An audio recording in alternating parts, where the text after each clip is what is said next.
and welcome to this special event where we are going to watch some speakers at an event in Florida for election integrity and security. I'm excited to watch this.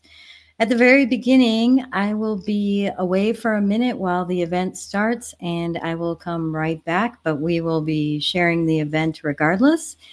And hey, Molly, come on to Rumble and join us. So I just want to share Department of Winning. If y'all could go and follow Department of Winning on X, it's DEPT of Winning. I will put this down here. And DEPT of Winning, come follow us on X. And with that, I'm going to go ahead and I'm going to pull up the stream, and I will be sharing the screen there, and then I have to leave for just a couple of minutes, and then I will be back. But you will see it start. It will get started shortly, and I will be right back. I just have to take a quick call, and then I'll be joining you. I'll be commenting throughout the event and sharing my thoughts on how things are going. And with that, let me get my screen set up so you've got the full screen here. With that, I will be right back.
It away.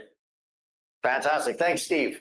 So today we are having a golf tournament and luncheon, and what we are doing is we are raising funds to help make Broward County a red county. As most viewers may know, the state of Florida has over 1.1 million more Republicans than Democrats in the state of Florida. Broward County, however, is still blue, and we are making every effort possible in Broward County to actually convert people and bring them over to the Republican or the party of common sense. So with that being said, what you viewers can do for us today at home is take a chance to win a $250 gift certificate to Republican Red Wines. We have that tournament up and running. You should see it on your screen. But if not, go to any of your favorite social media and go to Broward GOP on your favorite social media, and you can play a game there. For $1, you can put for $5, you can play 5 games. For $2, you can play 1 game. For $25, you can play unlimited games in this tournament at home to help us in Broward County. And those proceeds go directly to helping the Broward County Republican Party reach out to voters. That being said, you're going to win. You have a chance to win $250 gift certificate to Republican Red Wines, a beautiful vineyard out in California who has fine wines, and they're sponsoring our event. Thank you very much, Chris. We'll see you a little bit later. And now we're going to bring on Brian Swenson, Senior Advisor, Election Integrity, the RNC. He is one of the best people that I've ever worked with, and he's going to talk about how we won the last election. So come on down, Brian. So much, Steve. Thank you, everyone, for hosting me. Quite an honor to be with such a wonderful group of activists that keep our party, true, accurate, and accountable to the people. So that said, I'm going to touch on for everyone to give you guys a review of what was last cycle for the RNC's election integrity program. which was led by Chairman Whatley and co-chair Trump. So let me just dive right into it. I'm going to touch on all the wins, all of the things that we had accomplished, and give you guys a look ahead to the future of what the RNC will be looking to do. Steve, can everyone see the screen? I assume that's a yes. All right. So some of the key RNC. I'm just pausing that for a second. I just want to let you guys know the first part of this before we get to all the big speakers and whatnot for the event is a Zoom call. So we're going to listen in. I'm excited to see what they have to say about plans for the future for election integrity and security. Wins that we had last cycle leading into election day. One thing that we first did was we took a play out of the Democrats' playbook. Typically, they're the ones that are always suing to extend hours. That was something that we ended up doing. We saw that a number of our voters were getting disenfranchised by being given misleading hours. And what we did in Bucks County was we extended to sue the hours since they were closing early and cutting off lines of good Republican voters. We sued to extend the vote by mail in-person hours through November 1st. The next win that we had was we won in the Fifth Circuit Court of Appeals that said ballots arriving after Election Day cannot be counted under federal law. In the Supreme Court of the United States, they ruled that Arizona had to enforce documentary proof of citizenship requirements in order for individuals to register to vote. The RNC and Michigan GOP, we sued the Michigan Secretary of State, Benson, for issuing improper guidance, and there was a lot of it, to election officials instructing local clerks and election inspectors to process and count mail ballots without following key mail ballot safeguards, such as looking at the actual signatures. During the primary election, Detroit failed to hire enough Republican poll workers. They hired 7 times more Democrats, despite the RNC nominating hundreds of Republicans. We sued and forced the city to develop an MOU that required the city to hire a reasonably equal number of Republicans for the general election. And finally, in a landmark victory, the Supreme Court ruled that Virginia Governor Youngkin could remove non-citizens from the voter rolls. The RNC supported Governor Youngkin with an amicus brief in this. To give everyone a quick summary of what the election integrity program was and what our footprint was last cycle, we deployed over 150 staff across 18 states where we focused statewide or in targeted congressional races. After the recounts in Pennsylvania concluded, the RNC was responsible for filing over 175 total lawsuits holding federal, state, and local election officials accountable. That is nearly 3 times the number of lawsuits that were filed in the 22 cycle alone. So that just tells you how aggressive we were under Chairman Whatley's leadership and how aggressive we were in holding these election officials accountable. We recruited over 230,000 volunteers interested in serving as poll watchers, poll workers, and legal experts across the country. And finally, we recruited over 6,000 volunteer attorneys who staffed the various war rooms on election day or who served as roving attorneys to troubleshoot issues at the precinct level on election day. As part of the expanding of the EI program, traditionally it has only been focused on poll watchers, and usually that focus only ends on election day.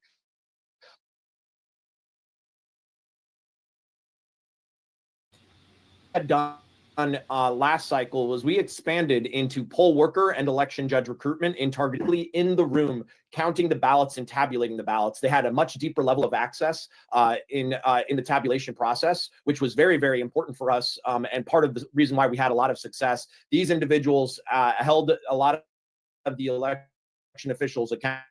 I'm going to talk. I think that was a new piece to the program of election integrity was election worker and election judge recruitment. We increased goals beyond the initial target counties and municipalities and precincts, which expanded access and our ability to hold election officials accountable. Additionally, we added training and shifting for logic and accuracy machine testing. So that's when the local election officials look at the machines, they run ballots through as a test to see if the machines are totaling up actual coverage in logic and accuracy machine testing, which is a first for the RNC. In addition to that, we added shifting for the tabulation and vote by mail processing centers, and we added a lot more shifts for early voting. One of the other things that we had done was we treated every single primary as a dress rehearsal for the general election. And this was very important because what we did was we found and identified a number of bad actors or people that just did not know the law. Most of the time, it's folks that just don't understand law, not necessarily bad actors, but there are some instances of that. But by treating the primary as a dress rehearsal, you're able to find a lot of issues and solve them in the primary leading into election day, so you don't have to relitigate the problems on election day. And finally, one of the most important things that we had done was we built an election integrity data department that assisted with the cleansing of voter rolls. It helped us to track inactive voters that were improperly getting ballots, and it helped us to identify double voters. So we actually have identified a number of voters across states that voted twice. So someone that voted in Michigan, someone that voted in Pennsylvania. That's just an example. We found thousands of people that had improperly voted twice, and these are things that are going to be ongoing litigation and things that we're looking into. But this was a first for the Election Integrity Department, was looking into the voter rolls and holding people accountable.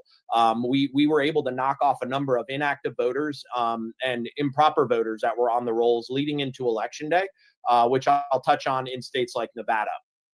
So that's just a little bit of a look at some of the expanded election integrity operations past what we were doing in previous cycles. And I want to give everyone a little bit of a background on why the RNC has been able to do a lot more in election integrity operations. And that's mainly because for many, many years, we were under something called the consent decree. Consent decree did not allow the RNC to participate in election day activities such as poll watching. So now that the consent decree was lifted in 2020, the RNC was able to deploy an election integrity operation for the first time that assisted in the recruitment of poll watchers and an expanded legal apparatus to dive into a number of the issues that we've experienced over the years. So now we're looking at this is going to be truly the third election season where there is an effective election integrity operation. The 2026 cycle will be the third time that the RNC has participated. Every single cycle, we identify and add in new pieces to it. You're in essence starting from scratch. And a number of the folks that have been involved in election integrity at the RNC right now, they've been involved at the statewide level. So for example, in the state of Florida, I have been involved in multiple recounts. I have been doing battle with our friends in Broward County back when we had Brenda Snipes as one of our problem people. And her operation. Palm Beach is another one that I had a number of experiences with over the many years, from 2010 all the way up until 2018, when some inevitable changes were made at the Broward and Palm Beach level with their leadership. And that's because we had a state-based operation that was focused on election integrity. And many of those folks, we've then moved up to the national level who have been punching in and adding in elements of a lot of the successes that we found in Florida, and we've helped to nationalize those successes. So let me dive into some of the state-by-state specifics on what our successes. We've helped to nationalize those successes. We achieved. Let me dive into some of the state-by-state specifics on what might be an echo. There we go. Thank you. In Arizona, we achieved 100% poll watcher coverage in every single target county and 80% coverage in non-target county. Thank you. Our legal team was led by Hornik, 100% poll watcher coverage in every single target county and 80% non-target mute. Our legal team was led by Daniel Smer Iglio. You might want to mute. There's a background. You might want to mute. Okay. Thank you. Our legal team in Arizona was led by Harmeet Dillon, who remained on the ground long after Election Day to help to adjudicate any post-Election Day issues. We piloted our logic and accuracy machine testing program in the primary, which helped to shape the program nationally for the remaining other states. In this instance, we caught Maricopa County red-handed that they were not testing the proper machines, which this was an issue that was resolved in the general election. Basically, what Maricopa County was doing was they were testing backup machines that were not getting deployed into the field. So they were releasing machines into the field in the primary that had not been tested properly, and the vote totals could have been skewed. Not saying they were, but because they were not accurately tested, they released machines improperly into the field for the primary. This issue was rectified in the general election, and the logic and accuracy testing program that we developed in Arizona, we were then able to deploy nationally into other states for the remaining primaries and general elections. In the primary, we placed over 256 poll workers in Maricopa County. That number ended up growing much larger for the general election. In Georgia, 100% of our tier 1 locations were covered in the metro Atlanta area with all volunteers. Now, to compare that to 2020, we had about 20 to 30% coverage with a paid operation on the ground. So thanks to all of our wonderful volunteers on the ground, the grassroots activists, the various groups that we partnered up with, we were able to get to achieve 100% coverage, which was a first for the state of Georgia. Some of the issues we tracked on election day, we had over 60 bomb threats that were called throughout Georgia on election day. 32 alone were in Fulton County. We tracked every single threat starting at 9:29 a.m. and litigated on every attempt by the Democrats to extend the polling hours. One of the unique things, too, was once we started to see that there were bomb threats in Georgia, we flagged that for all of our teams across the country, who then started to track from the moment there was a bomb threat in their state. So Pennsylvania, Michigan, Wisconsin, Arizona, a number of those states had bomb threats. They were able to start tracking those bomb threats. And if the polling location was closed, they were able to track to the minute the length of how long those polling locations were closed due to the bomb threat. And we were able to make sure that those locations were not extended beyond the minute that they were closed. In Arizona, we only had 12. This one. Yeah. So I went back to home. Okay, so Wow. back to home. Right here, Bluetooth devices.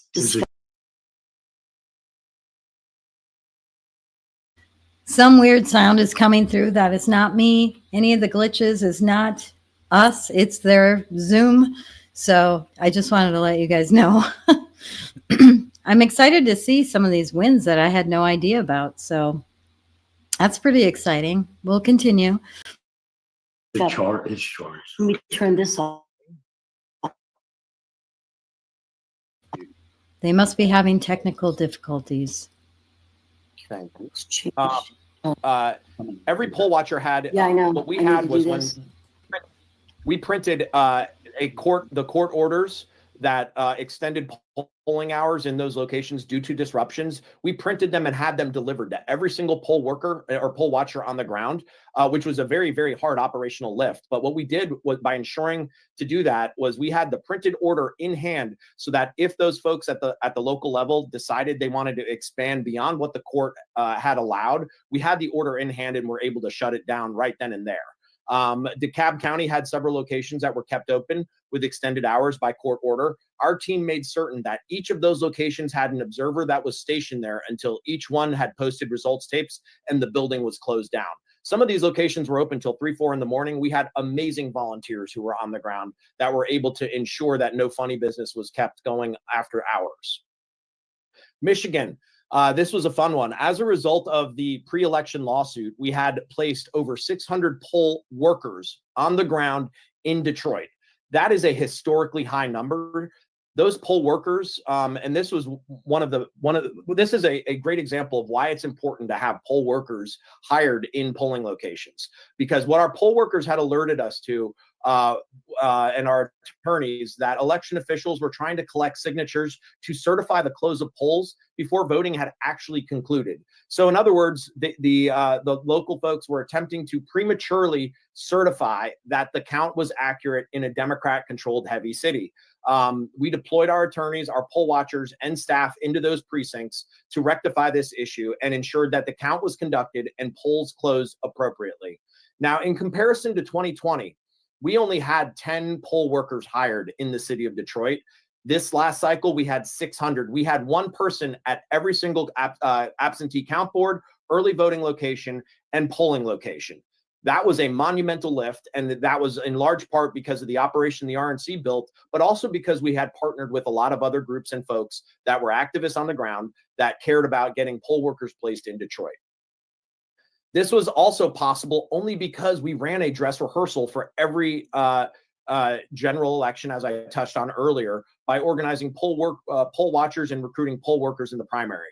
Because we attempted to place these poll workers in the primary, we saw that they were not placed due to parity law in place. We sued and won and established an agreement with Detroit, which allowed us to get to that 600 number. So had we not done this in the primary, we would not have had 600 poll workers placed in the general election, and we would not have found that issue where they were trying to certify election results prior to the close of polls. Nevada, we had 100% coverage in Clark County at every single polling location for early voting and election day, with 110% coverage in Washoe County. Additionally, we recruited 1,200 poll workers across multiple sites in Clark County. Outside groups attempted to kick our poll workers out of the polling location in Clark and Washoe counties, starting at 9:30 a.m. on election day. Following our attorneys engaging with local elected officials, we secured access to all polling sites in Clark and Washoe counties to promote transparency and accountability. In addition to that, we filed a number of suits in Nevada to clean the voter rolls, which resulted in better list maintenance practices in Nevada. And as a result, we were able to remove over 140,000 ineligible voters from the voting rolls. So again, that was a huge win for us. 140,000 ineligible voters getting removed. That, I would argue, could have very well been the difference of the results in Nevada on election day. North Carolina, we had 100% poll watcher coverage in all of our target precincts. Following the devastation of Hurricane Helene, our operation worked closely with state officials, legislators, and local leaders in Western North Carolina to ensure expanded voter access for all of the sites, which included the addition of extra early voting locations without the compromising of election integrity. Our attorneys engaged with Burke and Wilson counties to extend polling hours there following the polling location's failure to open on time. This enabled Republican voters who were still in line to vote. We worked closely with the political team and Trump Force 47 program to build an effective GOTV operation where we assisted in identifying displaced voters by utilizing the Zendesk hotline. Basically, what that means was when people were impacted and they had to relocate, they would call into the Zendesk hotline. We sent out a number of text messages, emails. We did voter contact calls out to folks who we thought were displaced to see if they were okay, see how their families were, and asked if they needed to. And we found most of the time people had said, how do I vote? I want to vote for Donald Trump. How can I do that? And what we had done was we provided them the way of how they can apply to get an updated vote by mail ballot sent to their home. They were then able to submit their absent vote by mail ballot and send it in, and their votes were counted. So this was an operation that a lot of the folks from Florida had done in, I believe, the 2018 cycle when Hurricane Michael hit the Panhandle. So a lot of these elements were brought back up from past experiences, and we were able to then build an effective GOTV operation in North Carolina to ensure that every single voter had the ability to vote on time and cast their vote for President Trump. Pennsylvania, this was also a very aggressive operation that we had built. A lot of great successes came out of Pennsylvania for us. Our poll watcher recruitment ended up with some very incredible stats. Philadelphia, we had 217% coverage across that state or across that city. That pales, like in comparison to 2020, we were lucky if we had folks placed, to the tune of 10 to 15. I was on the ground in Philadelphia in 2020, and you were looking for poll watchers anywhere and everywhere. That was not the case this time. We had at least 2 people at every single polling location in Philadelphia for election day. Allegheny County, we had 100%. Montgomery, 154%. Bucks, 140%. Northampton, 180%. We did such a good job of getting poll watchers placed that we were able to hold election officials accountable at every single step of the way in Pennsylvania. On election day, we received reports from our on-the-ground attorneys and volunteers that our court-ordered poll workers were being refused access to polling sites in Philadelphia County and other counties across the state. Our poll watchers were denied access, and we moved quickly to fix this problem. This is something that has historically happened in Philadelphia every single election cycle. We knew they were going to do it, so we were prepared in advance with court orders that we prepared. And the second that we got the phone call that someone was getting denied access, and this is a court-appointed poll worker, so this is someone that should not be getting denied access, but they were. But once we found that out, we litigated, and we immediately solved the problem within the hour. So we had a very, very aggressive program to recruit and place poll workers. In Philadelphia, they're called minority inspectors. So we placed over 200 minority inspectors leading into Election Day. They were able to bring clerks with them. So that, in essence, doubled the amount of poll workers that were placed in these precincts. Everyone was let in within 15 minutes from the first report. They were denied entry. A total of 11 were denied access. And we were prepared the night before, as I said, to make sure that these guys were let in. And so that's one example, yet another example of the success we had in Pennsylvania. In addition, we received reports from our on-the-ground attorneys and volunteers that Center County was attempting to stop the counting of ballots throughout the night in violation of state law. This imperiled voter confidence and delayed the results for key races up and down the ballot. We threatened to sue, and that was enough. Officials agreed to continue the count as required. In Luzerne County, our team discovered that some precincts were running low on ballot paper. Our volunteers, staff, and attorneys immediately worked with the election administrators to make sure that these voting sites were resupplied before voting was disrupted. That is in contrast to 2020, where they ran out of paper in a number of the locations and were not able to allow voters to duly vote. That problem was solved this cycle. Additionally, we were monitoring bomb threats in Pennsylvania. There were a total of 9 counties that received bomb threats where polling locations were shut down for anywhere from 20 to 30 minutes. In Philadelphia, we specifically, they sued to extend voting at 10 locations, and our attorney on the ground, Linda Kearns, shut them down on every single attempt except for one, which the location was extended for, I think it was upwards of 20 minutes. I actually think it was closer to 17 minutes, but that was the most that they were able to extend any polling location in Pennsylvania. That compares to 2020, where you saw hours on end polling locations were extended past the close of polls. They only got 20 minutes in one polling location.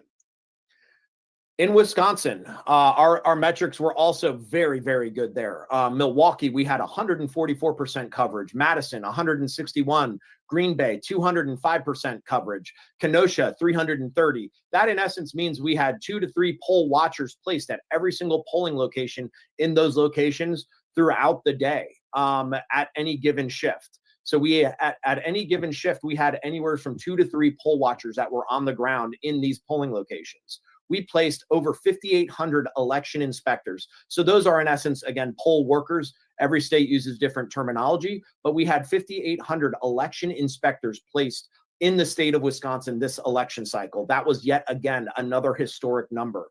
We received reports from our on-the-ground attorneys and volunteers that election officials in Milwaukee, who were already lagging far behind in the processing of absentee ballots, had counted the first 30,000 ballots in insecure conditions, and we had to have them start over.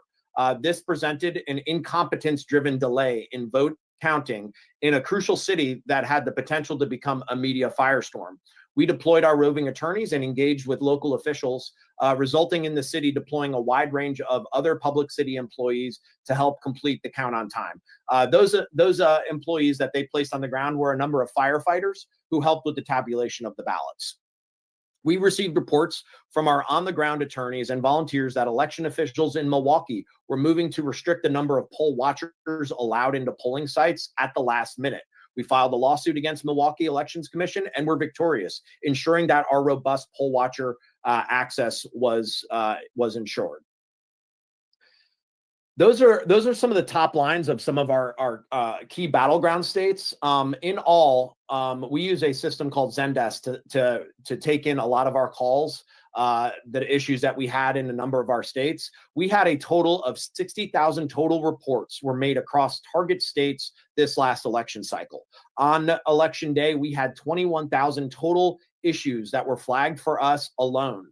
In comparison to the previous election cycle, there were only 7,000 issues that we had raised on election day. This cycle, it was triple that number. And that in part is because we had such a robust poll watching program and a poll worker recruitment program. And so the stats there alone show that we were able to hold election officials accountable on every single step of the way. And now some of these issues that were flagged, they were as small as, someone crossing the line and, not being in a location they should have been. Some of those issues were poll locations were not open on time. Some of those issues were, like I mentioned earlier, they were running low on ballot paper. But some of those issues were as bad as, like I touched on in Detroit, where they were improperly trying to close the polling location while the hours were still there. You can only wonder why they would try to do that. But we held them accountable on every single step of the way, which I think is why we had, and I actually don't think I know, this is why we had such a smooth and cool and clean election this cycle. Now, not every state, there's occasionally going to be some issue and some problem, but by and large, in comparison to 2020, we had a much cleaner election and the results were not delayed. We found out on election night that Donald Trump was the winner. And also because of the operation that we built in a number of our states, for example, Pennsylvania, we were already on the ground and ready for when Senator McCormick was potentially getting dragged into a recount. We had the resources on the ground already built, already there to ensure that we would defeat the Democrats in their attempts to improperly overturn those results for Senator McCormick. And that's because of the election integrity program that was built by Chairman Whatley, Laura Co-Chair Trump, and that President Trump mandated was built and built in such a professional and proper way. So I'll give you guys a little bit of a look ahead into what the focus of President Trump's election integrity program at the RNC will be looking like. We have staff on the ground for the Supreme Court race in Wisconsin. That race will be concluded on April 1st. We've been participating in election judge, majority inspector, minority inspector recruitment in Pennsylvania. We've been working on election board and election judge recruitment in Virginia. We will be participating in the Virginia and New Jersey 2025 governor races. We will be building election integrity programs in those states. And we're also currently planning to build for the 2026 to 2028 cycle. Right now in 2026, we're planning to have upwards of a 24 state presence. Can you hear me? 1 minute. And that's great. 1 minute. I'm at the end. So we will be building a 2026 to 2028 program. We're not looking at it as a 2-year plan. We're looking at it as a 4-year plan. We are going to continue having a presence in every single one of our battleground states. And like I said, we're going to be participating in upwards of 24 states in this coming election cycle alone, in addition to doing trainings in other non-target states. So that's just a look ahead at the RNC's election integrity program. Again, I appreciate the opportunity to talk to everyone, address everyone, and let everyone know what the RNC is doing this cycle. The program is here to stay. It's not going anywhere, and we're only going to be getting more. Let everybody know how to reach you. I'm sorry? I'm sorry, Steve? You here? Yep, I'm here. If folks are interested in signing up to become poll watchers, you can go to protectthevote.com. People how to reach you, Brian, and then we're got to go. Okay. You can. I am reachable at bswenson@gop.com. Thank you very much, Steve. Now we got General Flynn coming up. Thank you, everyone. Appreciate the opportunity. Thank you, Brian.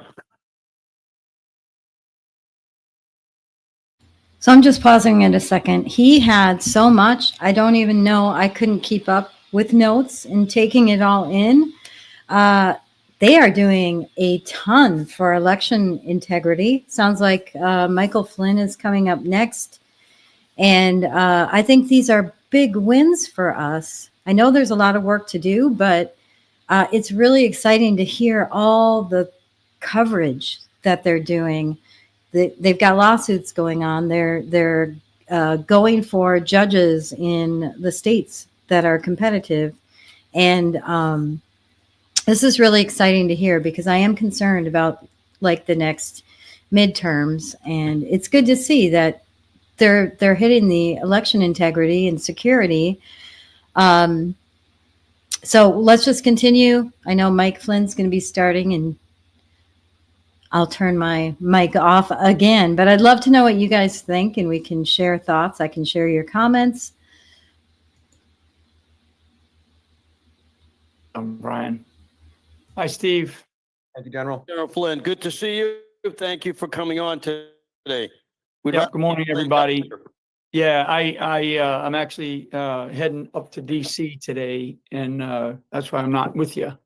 So anyway, for everybody, so much going on, right? And I'm not going to rehash all of what happened, but I will tell you kind of where my head is at, and as I head into 2026, right?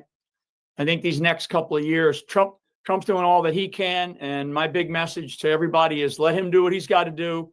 If you can't control it or you can't influence it, figure out what you can control and figure out what you can influence, because between now and 2026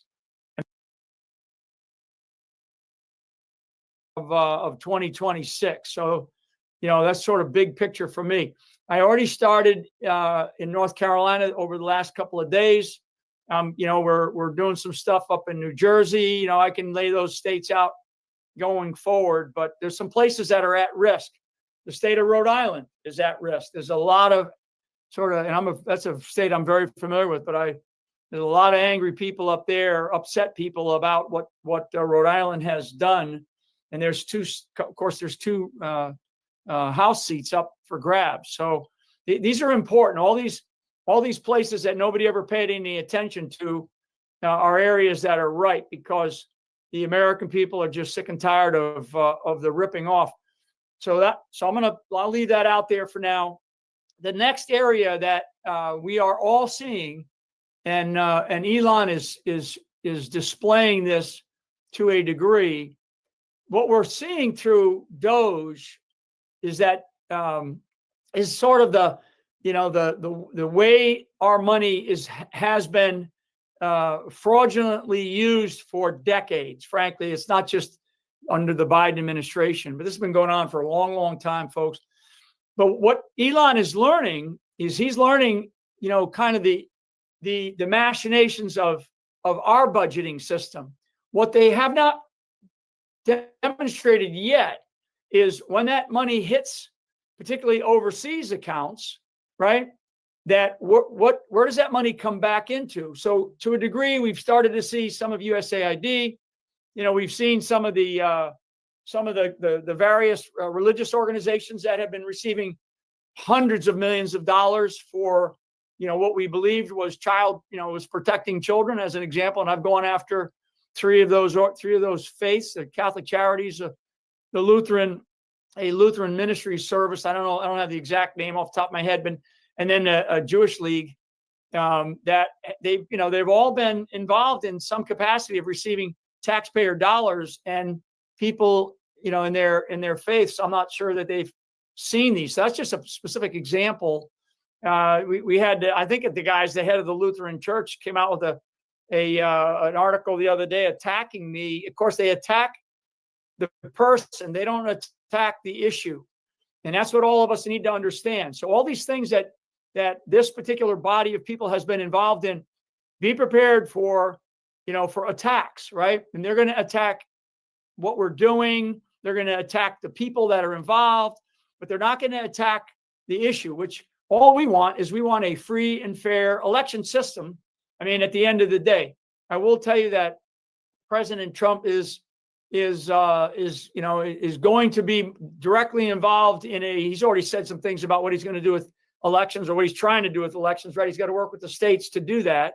And we've already seen the clown show out of the state of Maine, right? I don't know if anybody's on here from the state of Maine, but what a travesty of unfairness to the people of, the great people of Maine. So a couple of things, big picture, 2026, we've got to really start to hone in on how we can help each other, what we can control. I do say, if you can't control what Trump is doing or what your governor is doing or what your representative is doing, but that's not a true statement. The last one, then do what you can do, control what you can control, and get involved at the local level. I'm going to be hammering local action, local action, local action. We are in a period of time, though, to take it to another sort of strategic 60,000 foot level. We are in a period of time now where Europe is having a huge identity crisis. And when Europe has an identity crisis, like we are seeing today, that tends to mean that war is on the horizon. And war is already there in Eastern Europe between Russia and Ukraine. And of course, other parts of Europe are involved. How much bigger might this get? Don't know. But I will tell you, whenever there's an identity crisis in Europe, and that can be defined in different ways, it typically breaks out in a much worse type of war. So I call it kind of the shifting of tides here, right? Europe has been solely dependent on its security by the United States of America since post World War II. NATO stood up. We've been funding NATO, through our teeth. And what we're learning that, that our money's been going to, into the wrong places for the most part. The militaries of Europe are not ready. And they're not as robust as we would think that they should be, especially after all the money that's been spent on them. So what's the potential for war in Europe? It's better than 50%. There is war already happening in Europe. How much worse can it get? It depends. It depends on how the European leaders respond to this latest debacle by Zelensky and his demands, which he has no place to put any demands on anybody, particularly the United States of America. So that's number one. Number two is China. I can tell you, I've been studying China for a long, long time. The shot across the bow by Trump over Panama was a righteous shot, and that was really a shot not at the Panamanian government for giving up the Panama Canal to China, because it wasn't this current administration, Molina. It was really under the communist regime that was there before him, actually a couple of times before him. And so the Panama Canal is critical. China is all over the Southern Hemisphere. They're all over the Caribbean. They're all over Central America. Of course, Chinese introduced fentanyl into this country, and China is running the cartels, which are now designated as foreign terrorist organizations. I mean, all of you should know these kinds of things. But I think what we need to understand is that if the United States doesn't pay closer attention to the Southern Hemisphere, we're in trouble. We're in big trouble. America first means, the contiguous, the sort of the contiguousness, if that's a word, of the United States of America. But the Southern Hemisphere has a lot to do with whether or not we retain the strength that we've built up for so many decades. When I say strength, we have strength in the people of our country because we have strength through our constitutional principles. That's how we have been able to overcome the coup that occurred from the 2016 election all the way through to the 2024 election. And the American people had enough of it. And that's kind of where we stand now. Back down to earth, the local actions that all of us need to focus on, in our own ways, that's what we need to do. I know what I can control. I know what influence I have. I leverage it at times for bigger and better things, but I also leverage it to get involved in local districts, in local elections, school boards. I mean, it was up in North Carolina Friday night, and we were talking about local seats, right? In cities and in counties, and of course, a couple of members of the House showed up who are both brand new members of the House of Representatives that showed up the other night. And I told them the first piece of guidance that I gave them both was don't stay too long. Get in there and mix it up and do your job and then get out. We don't need people hanging around like we have in the U.S. Senate. And I'm gonna put a lot of pressure on people, especially senators, especially the rhinos, in this next round, if they've been in there too long in the tooth, because they're going to be exposed. I'm going to tell you, folks, the one thing that is going to happen is people are going to be exposed for taking money that Americans are just going to be like, not surprised, because they all think that these people have been on the take. Well, what we're going to learn is we're going to learn who exactly has been on the take and how much. And it's going to be an ugly, ugly situation. It has to happen in order for us to realize how much corruption we have had in our country for so long.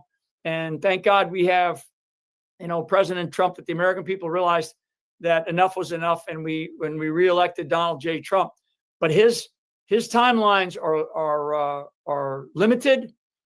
He is already being undermined by people inside of the government, that they're doing it in a much more subtle way than they did this past, in the 2016, 2017 timeframe. That was an in-your-face, sort of attempt at a knockdown, drag-out sort of brawl.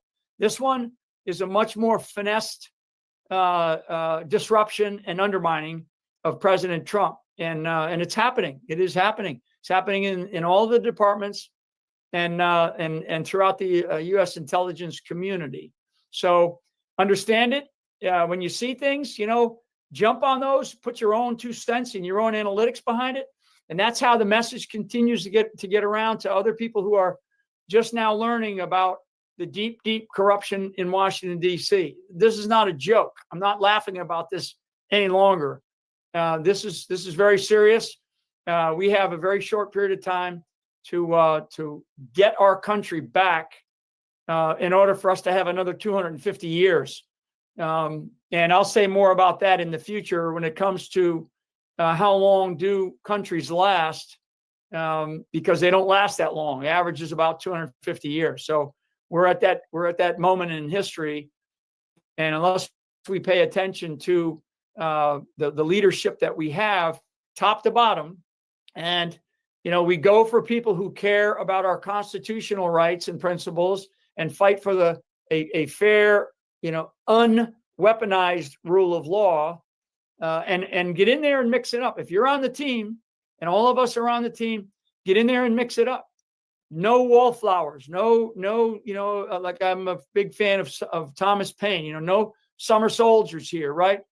We can't have that. What we got to have everybody involved, because otherwise we'll go through these next few years and we'll be right back to where we started. So Steve, I apologize that I'm not there, but you got the drill, and I really wish you guys a great day, a great event, and thank you so much for allowing me a few minutes. Thank you very much, General. We certainly appreciate it. You're taking your time, and we'll have you back on in a couple of weeks. Let's see what happens. Everything is going great. So during our events, we always have streamers, we have programmers, but we have a special guest here who drove all the way down from Maine, about 2 inches from the Canadian border. Dan is going to tell you a little bit about his little podcast and what he does, and how many people he's already reaching out. He's streaming live from our event here at Trump International. So Dan, give us a little background. Thank you, Steve. Appreciate it. So Voice of the People USA Radio and Television Network. We are heard in 98 countries, 64 million. We have 1.8 million people listening live right now, and it's going to expand. And Steve allows us to rebroadcast his calls, which is always exciting. And our audience loves it because Steve is a legend. Steve is a legend, and he cares about us in the independent media, and we're grateful for it. So I want to thank you for the opportunity to be here. And also to General Flynn, who we had on the show, of course, thanks to the man making magic happen for all of us regular folk. We left CPAC last week and we came right down here. So it was down to come with Steve. But what General Flynn said is right. And that's why I had to throw out there that not only have we built something special, but I'm the first declared primary challenger officially with the FEC challenging Susan Collins in Maine. Because it's time for the rhinos to be removed. And I look forward to the revelations about the monies going missing and the various things happening in our state. I left Pennsylvania to go to a more sane place. Lo and behold, Maine is worse than Pennsylvania. So it's time to fix it and give the people a voice and fight for it. And Steve, thank you. Thank you for coming on today. And hey, Steve, I just wanted to let you know, I just wanted to listen because I'm such a big fan. We have 4 or 5 million. And we're going to talk now with Raj Doraisamy, who is my counterpart. Without him, we couldn't have these on. They spent hours and hours setting this up. We're in a little room here next to where we're going to have our streaming later. Okay, I'm just going to stop for a second. First of all, Mike Flynn had so much to say, and it was incredible. It's interesting that, you know, he talked about us needing to pay attention so we can last another 250 years. And, you know, he's right. It's very serious. We do have to pay attention. And that local action equals national impact that he always pushes actually is the way it's done. It's the way it's done. It's interesting that he talked about how people are still undermining Trump today with his new administration. They really need to get tough. And I think they are. And I'm seeing so many wins. But we'll go ahead and continue. If you guys have other thoughts about Mike Flynn or what you thought about what he had to say, just throw it in chat and I'll share your thoughts on the screen. Just let everybody know that Steve Bannon will be coming on at 2 o'clock. We will have Kevin Sorbo coming after him and then his wife, Sam Sorbo. So there'll be a lot of people coming on. We'll be broadcasting today live. I'll be here till 1, and then Debbie Farris will take over till about 3:30, where we'll be streaming live. So Raj is going to step in here. Without him, I couldn't do this. Defend Florida. He's got so many hats. So Raj, take it away. Thank you, Steve. How are you? Fantastic. Man, it is a gorgeous day outside, Steve. So we got a lot of golfers. We got 68 golfers. Marine Bannon is golfing out there today. Sam Sorbo. We have some famous people out there, many corporate people. And while they're golfing, and we'll see if we can hit out to the hole. Maybe somebody will make a hole in one. If somebody makes a hole in one, they get $10,000. This is our little brochure where you can see it. And we have a little brochure that everybody will get. And they will get a little bag here, a cooler bag. Hard way. I see someone pointing behind us to support the work that is taking place here. Sorry, I was We just trying to appreciate skip that. past That's the Palmer, advertising of the fantastic. swag. One of our executive committee members, and she's also running for office. So Raj, take it away. Awesome, Steve. Thank you so much. And thank you for being on this broadcast, this live stream. I want to thank all of you that are watching this through our network of podcasters. We appreciate that. For those of you that are watching, please go to the Flag Shirt website and make a purchase to support the work that is taking place here. So the conversation I want to have with you today is really a reflection on what I've observed over the last 4 years. So Defend Florida started about 4 years ago. And we, like many of you, had to learn how this worked the hard way. I see someone pointing behind me. We've got all kinds of people here in the background here. Although you can't see it, there's a lot of action over here that you don't see. And I just saw a hand pointing behind me. That's what That was me. That was Steve Stern's hand. That's signaling to one of the people here. So in reflecting what's been happening over the last 4 years and looking at the unique opportunity that we have now since the results in November 2024, I would like to share a couple of comments with you for your consideration. Just ask for. So the comments I want to make, and Steve, just keep in mind your microphone is hot, so everyone's picking up what we're saying here. So the way I'd like to get started is, if you notice on the last few calls, it's been said by a number of respected speakers that over the last 4 years, we have been working very hard. But at the end of the day, if we take a pragmatic look, it's been said that we really haven't affected the way our election process is administered in any significant way. In fact, they've gone on to say that the miracle that we had on November 2024 is more a function of the opposition not being able to bring as many people as they normally do. As they normally do. Let me just get that door closed over there. Let's keep that door closed. There's all kinds of stuff going on here, guys. And so if no matter where you sit on that statement, some of you may agree, some of you don't agree. The reason I brought that up is you're on this call because you, like me, are still desperate to strengthen our election processes. You, like me, see tremendous risks that need to be mitigated before the November 2026 midterms and before the general elections coming up in 2028. As you know, normally in the past, if a Republican president wins in the general, there's a setback in the midterms in the past. But what I want to focus on in these conversations that I have with you just a few minutes here is many of the flaws that we've been fighting for still exist. In fact, in Florida right now, there's an effort right now to weaken election integrity further. Specifically, there's a bill by a Senator Ngoglia that is going through the process right now. It's got a lot of good things, but what he and others are not revealing to the public is that if this bill passes, sure, the good things will take place, but the paper ballots that we have in Florida that are used whenever there's a recount or an audit will be replaced with digital ballot images. And so if you've been watching this program for any length of time, you know how precarious that does. It essentially Georgifies the Florida election process. So I give you that as an example. Let's go into some very specifics. So those of you who don't know about Defend Florida, we were one of the first organizations that fortunately were able to canvass almost half the state. And the data and the results from that effort, with hundreds of volunteers working very hard, laid the groundwork for Senate Bill 524 to have been passed into law, which is one of the most comprehensive accountable election reforms in recent history. But election reform alone is not enough if enforcing those systems are compromised, if the rules aren't followed. That is where leadership comes in, and that's the thing that I'd like to talk with you for the next few minutes. You see, in my opinion, I believe that the next moves that we have is not just exposing corruption, as we have been doing extremely effectively. You just heard from General Flynn about the change in dynamics from the recent elections.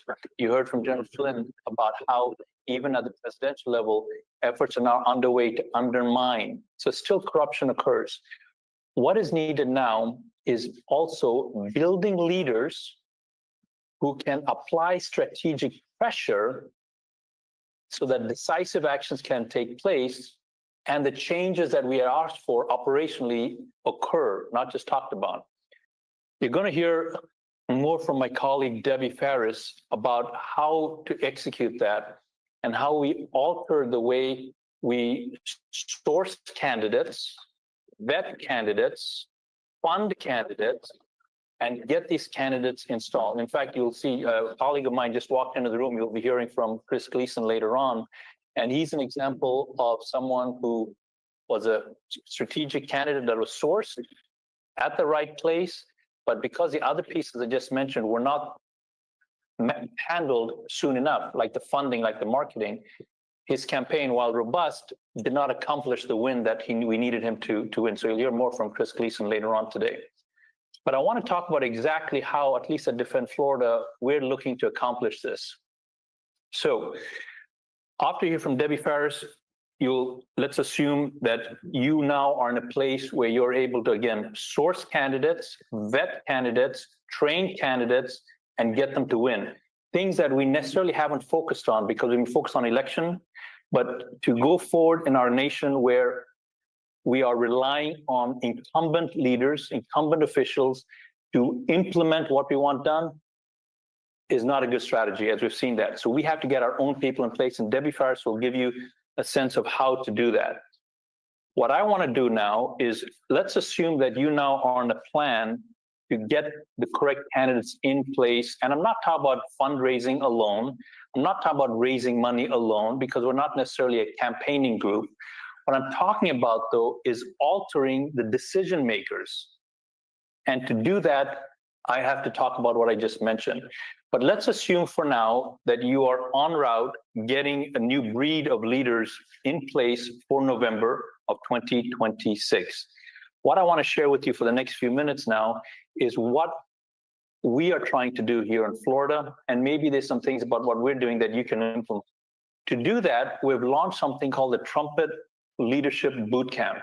And you can find out more information about that by going to trumpetleadershipbootcamp.com, trumpetleadershipbootcamp.com. And I want to take the next few minutes that I have here to go over some of the material. So number one, We're drawing from Trump, the Bible, Martin Luther King, Gandhi, Ronald Reagan, as examples of people that were able to move, inspire, and lead the people. Doing so is important because we are either going to have to raise billions of dollars or we're going to have to raise millions of people. The former, I don't see a pathway, so the latter is what I'm talking to you about now. If we look at Trump, a couple of things that I want to highlight about him, and I want to break it down into action steps that you and I can do as well in our groups. Trump never waited for the media or the legacy incumbents to define him or his agenda. A lot of what we do, although good, is reactionary. We are reacting to all the nonsense that's out there. Trump doesn't do that. Instead, he forced his opponents to play defense by setting a vision bigger than they are, larger than they are, and he immediately moved on to cutting government waste. Examples of that has resulted in him moving Putin to the negotiating table, reshaping global discussions with his bold Gulf of America, the Greenland ideas, Doge. These were ideas prior to November that weren't anywhere on anyone's radar. So he arrives, he drops his ideas that are proactive, and now everyone is reacting and playing defense to the push that Trump is. Regardless of where you stand on those policies, I'm just drawing attention that Trump drives, he doesn't react. So how does that actually work in our work for election security? So when I step back and we look at the voter roll problems that we're dealing with, the illegal censorship that folks like Greg and others are fighting through the courts, what we're doing is what we're doing is important, but I want to talk to you about how we reframe that to more step in line with what Trump is doing. So a way to do that we're trying to do here is we're trying to position what we're doing as empowering everyday Americans to reclaim their voice against special interests and deep state manipulation. So it's a change. Yes, we can talk about the voter rolls. Yes, we can talk about the commissions. Yes, we can do all of those things, and that's important. But what we're trying to do here is reframe what we're doing and presenting ourselves as the people that are taking action for everyday Americans. Framing matters. Just look at Trump. Every time someone asks him a question, he hardly ever answers a question. He reframes and he puts his own message in front. And that causes the audience to have to react to him. Let me give it a specific example. So right now, we have in the state of Florida, this move that I mentioned by Senator Ngoglia to go to digital ballots. Yes, we can talk about the flaws of digital ballots. We can talk about the state of Georgia and how we don't want to be like Georgia, and those are all valid. But what we're also trying to do is we're trying to frame this in a different way. We're trying to frame it in the following manner. So for example, why are you making elections harder to audit? It's an easy to understand example, right? No one has to understand digital ballots because most people don't. No one has to understand what's happening in Georgia because most people don't. But if we say, why are you making it difficult for Floridians to audit the vote? That's an easier example. So framing what we're doing as a voice for the general public might become a way that would bring more and more people into the conversation. I'm running out of time here, so I'm going to turn it back over to Steve. If you'd like to find out more about how we're doing this using Trump, using Reagan, using Gandhi, using the Bible, please consider going to trumpetleadershipbootcamp.com, trumpetleadershipbootcamp.com. So Steve, did I take up Debbie's minute? We'll get her on later. Okay, good. Want to introduce Chris Gleason now. All right, great. Move him in. Okay, good. Are you mic'd up? You're great. Okay, so why don't you intro him? And then Chris, why don't you come over here and take my place? So guys, this is the gentleman that I talked about earlier. I'm not going to take any more time here. Chris Gleason, I'm so glad that you're here. Welcome. Let me give you the mic, and then we'll get Debbie Ferris on later on. So we're going to get Chris Gleason on. He's out of Florida. We also want to talk about some of our gifts that we're giving away. We have been given, I don't know if everybody can see it, a Trump 47 little necklace. And I'm wearing a Trump ring, and we'll be giving those out. And then But Chris, you're on. I'm on, right.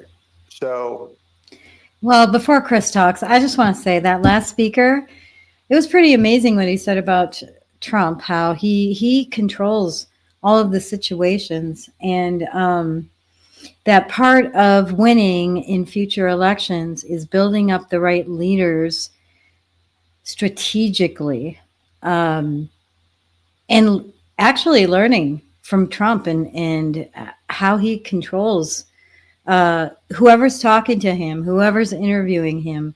So I think that's critical because, yeah, we look at ballots, we look at that kind of stuff, but I found that insightful. I thought that was pretty interesting. We've been at this now for a while. We know pretty much every which way that they're cheating, and we know how they're funding the cheating. We've done great work in exposing the Smurfs nationwide, and you can expect to hear some really big stuff coming in the coming weeks. Yesterday, or on Friday rather, the DNC, DSCC, and DCC filed suit against President Trump over his asserting control over the Federal Elections Commission. Now, that group of 3 Democrat committees are responsible for laundering no less than $4.2 billion just into their 3 committees. And they're mad. They're mad. 19,673 illegally requested vote by mail ballots. That works out to be about 93% of all the ballots in that election were fraudulently ordered, fraudulently sent out. And, we have crooked judges who don't that benefit from this system. And so this fraud, this systemic fraud, is very, very deep. And you need to cut off the flow of those monies. And you have to have candidates willing to step up and do the right thing. Because I could have easily rolled over and after my election was done and said, this is tough, I'm not going to do it. But that's not me. That's just not who I am. And you're going to meet a lot of other candidates and other people here over this call where they didn't roll over either. And they're fighters. And what you want to do is you really want to find candidates that are going to fight. Because if they're not willing to fight for themselves in their own elections, when things get hot and heavy when they're in office, they're just going to roll over too. And that's what we see. We see a lot of people behind the levers of power who they're not looking after your interests. They've been bought off with the Smurf money. And the Smurf money isn't just on the Democrat side, it's on the Republican side too. So anywhere you see opposition to President Trump's America First agenda, there's Smurf money there. And so one of the things that I think you really need to understand is that these people have full control over the voting systems. They have full control over the reporting. And so at the end of the day, if you don't have an auditable election with chain of custody for all of these ballots, then you don't have an election, you have a selection. And what we know for a fact is over the years, we have figured out to the precinct level how to cheat, how the big rig has been going on. And here in Florida, particularly Broward County, the supervisor of elections here unwittingly helped us crack this big thing. And what we found here in Broward County was that there were an ever increasing number of 100% blank ballots being cast, allegedly, in elections. Now we know that 64,000 people did not go out on election day, early voting, vote by mail, or even provisionally and cast a 100% blank ballot. We know that that didn't happen. But what we do know is that those 60,000 voters here in Broward County, they were actually disenfranchised. Those are voters who went out, did everything that they were legally required to do to have their voice and their votes counted accurately, and they were deprived of that right. And what was interesting, as we looked at the data, we identified 46 different precincts in Broward County that had an exact match of blank ballots being cast to the second decimal point. And if, in case you don't know, the mathematical probability of that happening is 0%. We've seen and identified precincts that had 30%, 20%, 10% of all the ballots cast being illegally adjudicated as blank. So you have that vector of fraud, and wherever you see large numbers of blank ballots being cast, you also see large number of vote by mail fraud. And we exposed all of this. We exposed it in Pinellas County, we exposed it in Miami-Dade, and we're exposing it everywhere else here in Florida. So, you know, good luck, bad luck. Yeah, it was bad luck that I lost, but I really didn't lose. You know, we know that a lot of these down ballot races, like Kerry Lakes in Arizona and Eric Hubdy's in Wisconsin, and all of these SOE races here in Florida, and some congressional races all across America, these down ballot races. We saw these crazy things where, you know, somebody like Wendy Link from Palm Beach County, she got more votes than either Donald Trump or Kamala Harris, or Craig Latimer from Tampa, where he got more votes than either Donald Trump or Kamala Harris. You don't see that, and they're desperate here, but we caught them. And so what we need you to do is we need you to help support these candidates who are in these fights, like Rocky Rockford over in Tampa, like Jeff Buongiorno, like myself, people, John Siamas, people who, you know, we're in this to fight, to win, because we know it's at stake. And we're not going to stop at all. We're not going to stop ever. We're going to keep fighting. We're going to fight. That's what we're going to do. Thank you very much. And we're going to bring on John Siamas now. Take this off. Come on over, John. Give us a second. I'd get the mic up. It's technical, not like we have it in my office. So takes a little time. Thank you, everybody, for coming on. There's 142 podcasters. The War Room has its, many people have this on live. Over 4 million people watching it now. We hope to have about 7 million at the end of the day. That business is a big voice. So if you have any information, you want to send us an email, and you want anybody's phone number who came on here, we'll be glad to give it to you. They'll be glad to come on one of your shows. If you're a podcaster streaming this, you can go at stern1054@gmail.com. You can give me a call at 954-318-6902. And while you're doing that, buy a flag shirt. Today, we have a 10% discount for everybody watching. So go to Steve 10 on the flag shirt, www.theflagshirt.com. So John, come on down. Good morning. You're on. Thank you. Thank you for having me. My name is John Siamas. I ran for State Senate District 21. That's over there on the West Coast in Ellis and Pasco counties. So we're here to talk about election integrity. And in order to have a discussion about election integrity, we have to discuss the vote by mail ballots. Those two go hand in hand. What are vote by mail ballots? Here in the state of Florida, a vote by mail ballot is also called an absentee ballot. Okay. If you do not want to go to the voting precinct during the early vote days or election day, then you order a vote by mail ballot, pick your candidates, and mail it back in. Okay. Per the statute, 10162, there's only 4 ways you can request a vote by mail ballot. In person, at the supervisor of elections, in writing, which goes back to the supervisor of elections of your county, by telephone, or by the website. Okay. And the law is very clear in that everyone who requests a vote by mail ballot absolutely must provide either a Florida state driver's license, last 4 social security number, or Florida identification card number issued by the state. Okay, so when you are a candidate, you have access to certain information.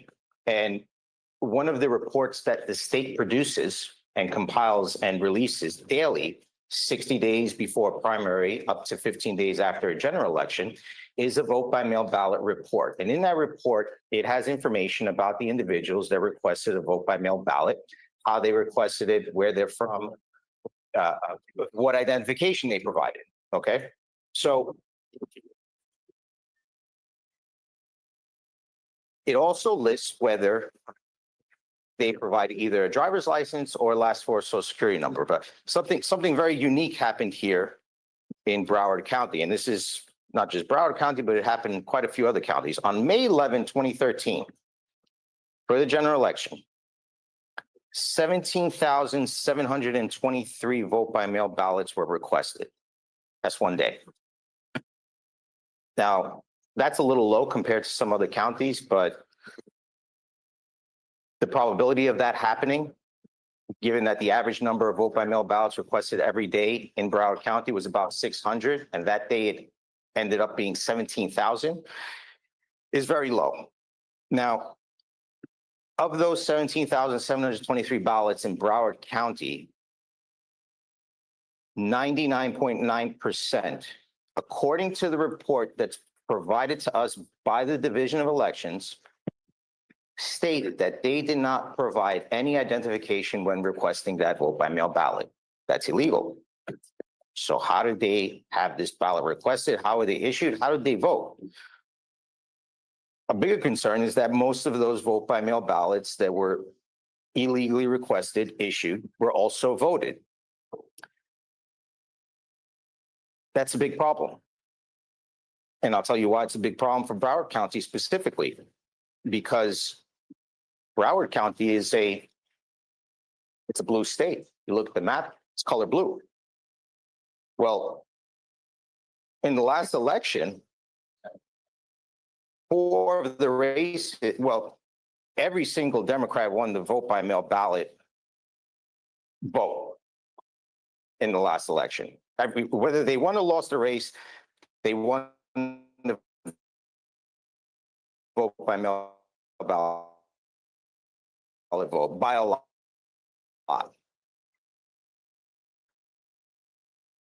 Four of them lost by a margin of less than 10,000 votes.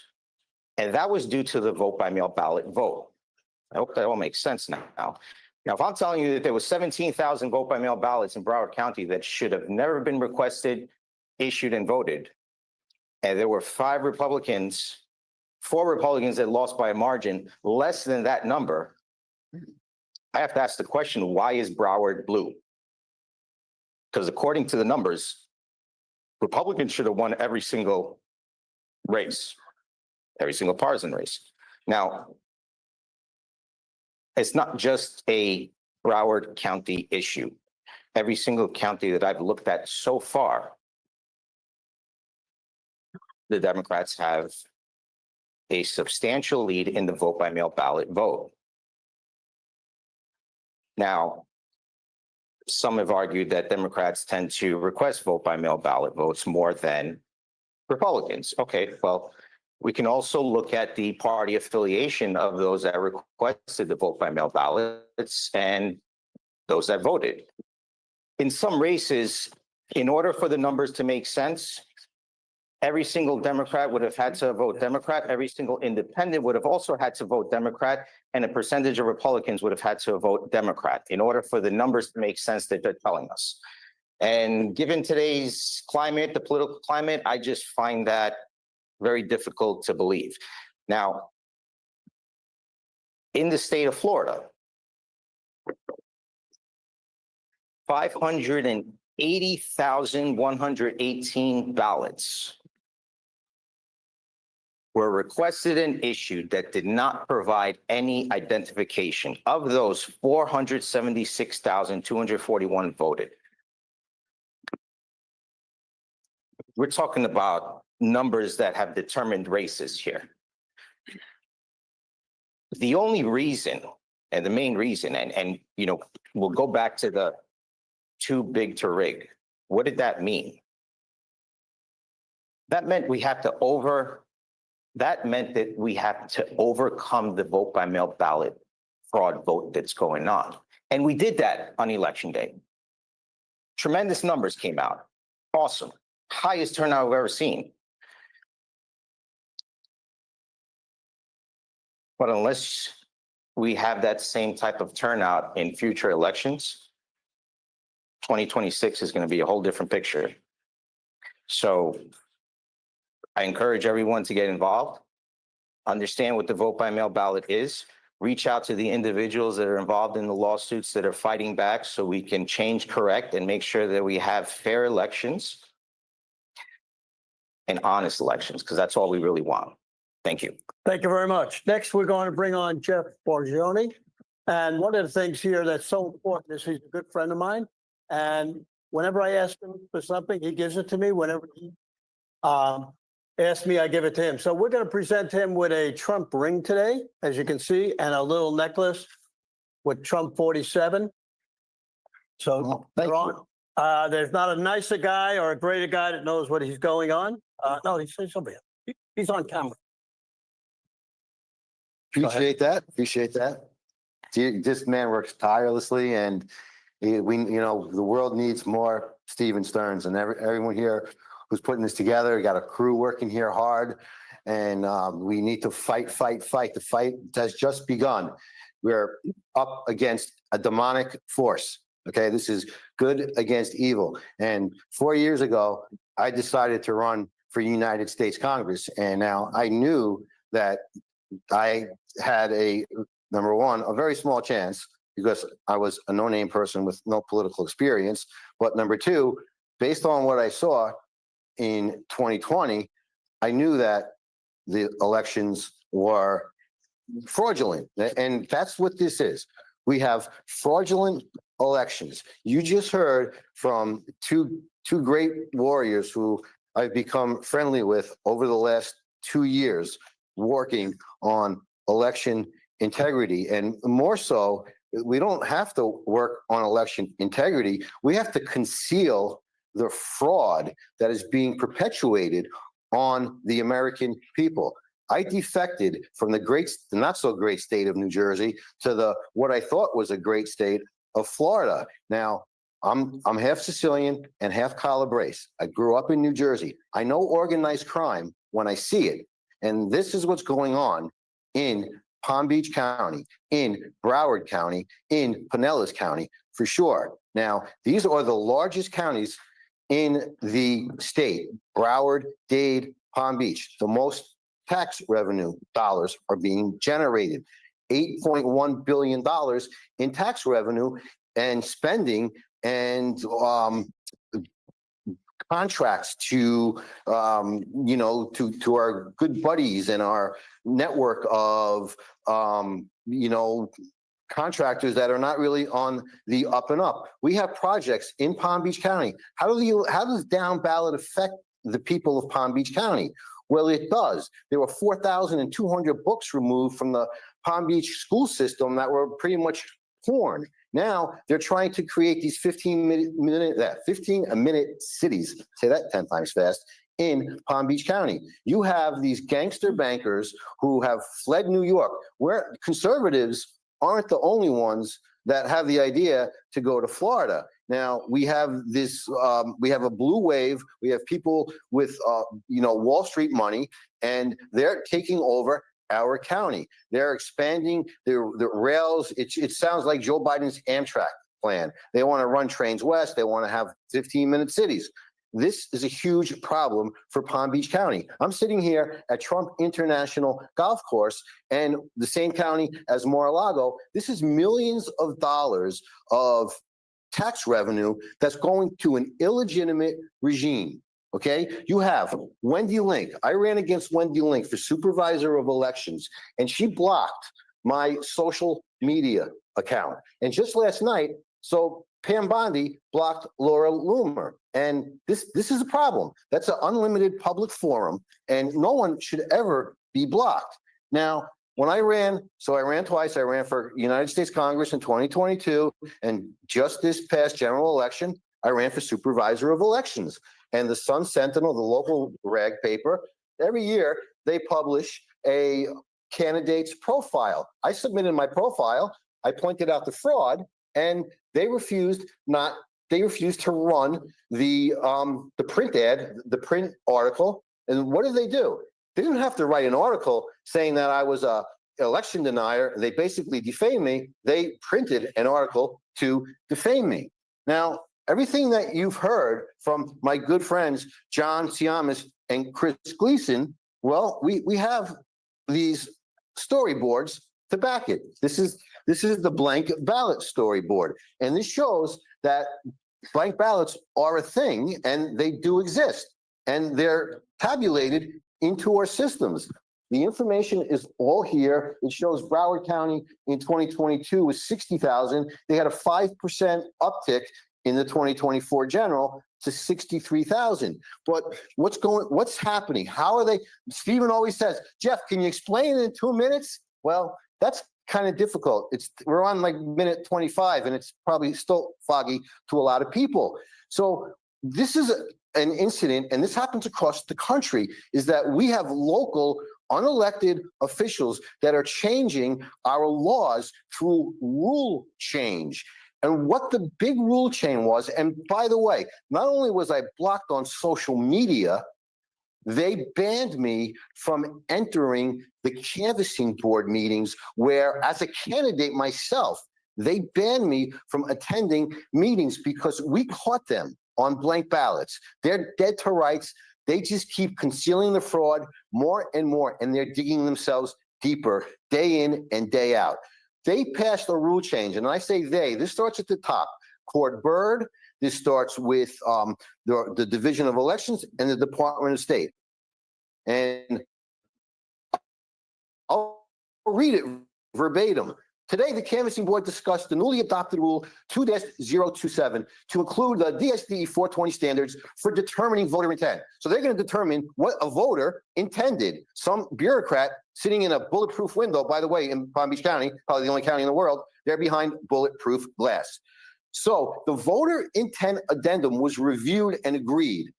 And voter intent guidance now goes to the DSD 420, which means we're going to determine your voter intent on a blank ballot. So what they did here was their Judge Bristow, she's a criminal, okay? She's a county judge and she's a criminal. Judge Bristow motioned that true undervoted ballots with no markings, stray or otherwise, throughout the ballot will be presented to the canvassing board to confirm if it is truly blank ballot before the SOE processes it. Does that make sense to anyone in this room? Or is that like, oh, this is like flashback Kamala Harris word salad. Ballots with any markings will be presented to the canvassing board for review. Supervisor Link, another criminal, seconded the motion, and the motion passed unanimously. Now, I want to say one thing. I copied you on the email. I invited Supervisor Link to come here and defend herself, and she declined to even answer my invitation.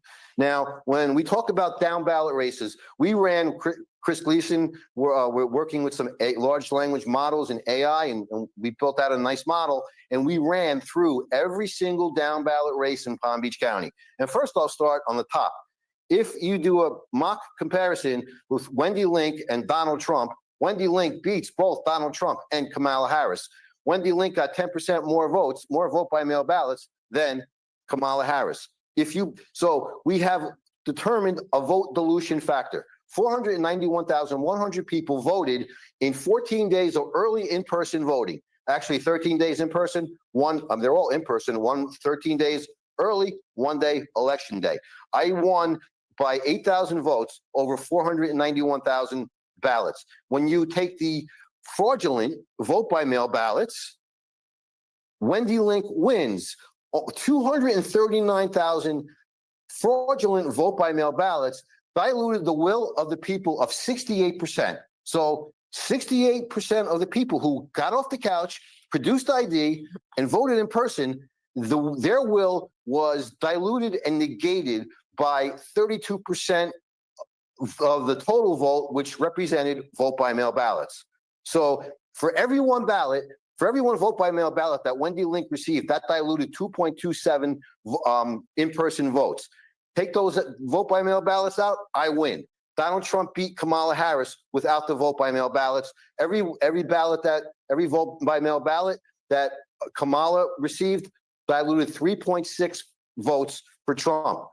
Two congressional seats. This is a constitutional crisis. Dan Franchise, he beat Lois Frankel.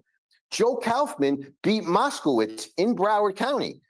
Our county commissioner is spending $8 billion that he's not authorized to spend. He lost in the vote by mail ballots. You back those out because they are illegitimate and no court has ruled on it. What the courts are doing, and this is very important, I'm going to finish up with this.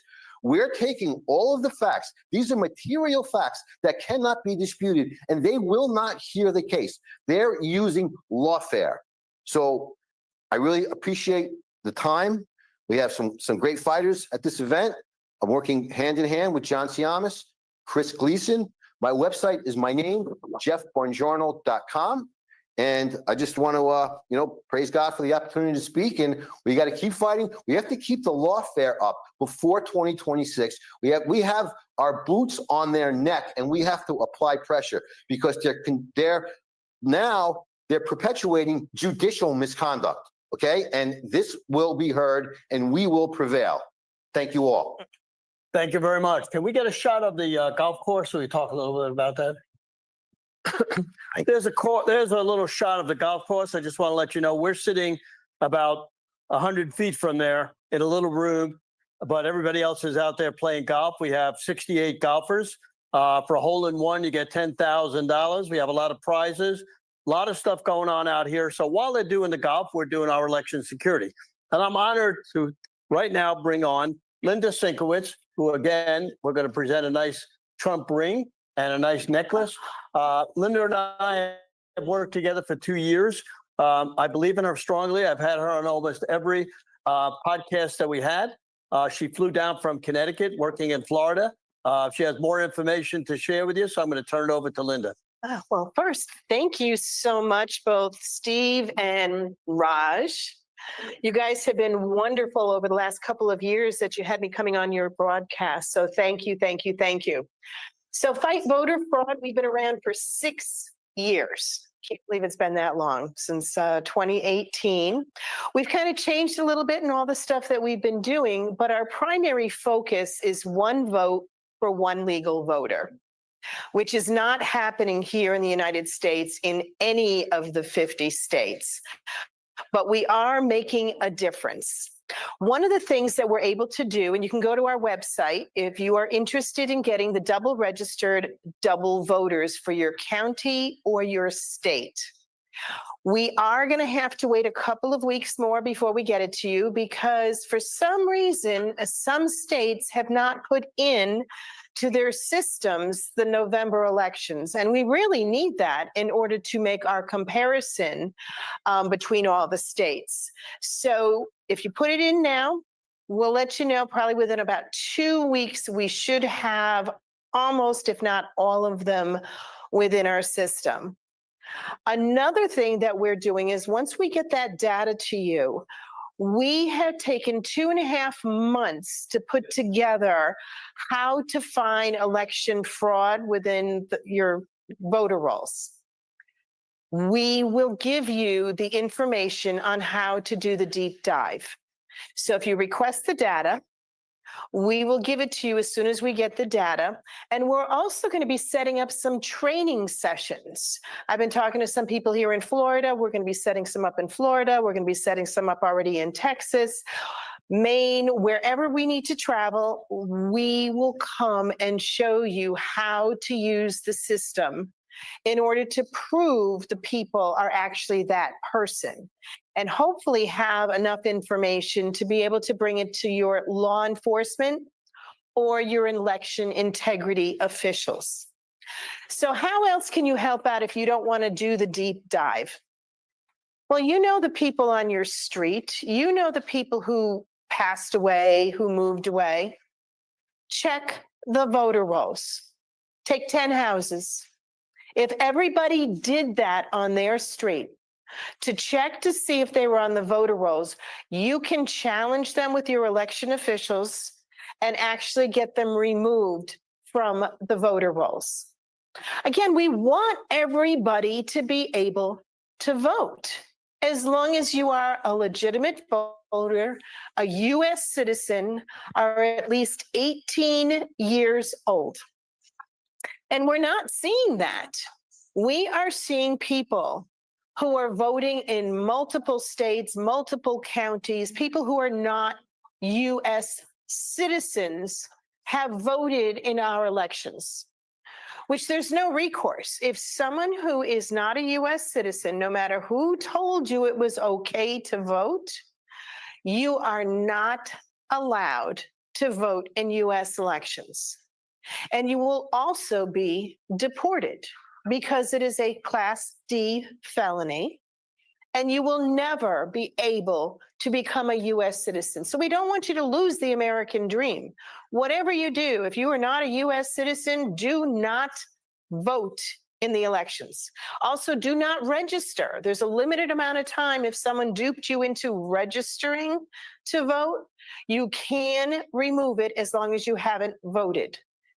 Like I said, we just want to clean the voter rolls and have one vote for one legal voter.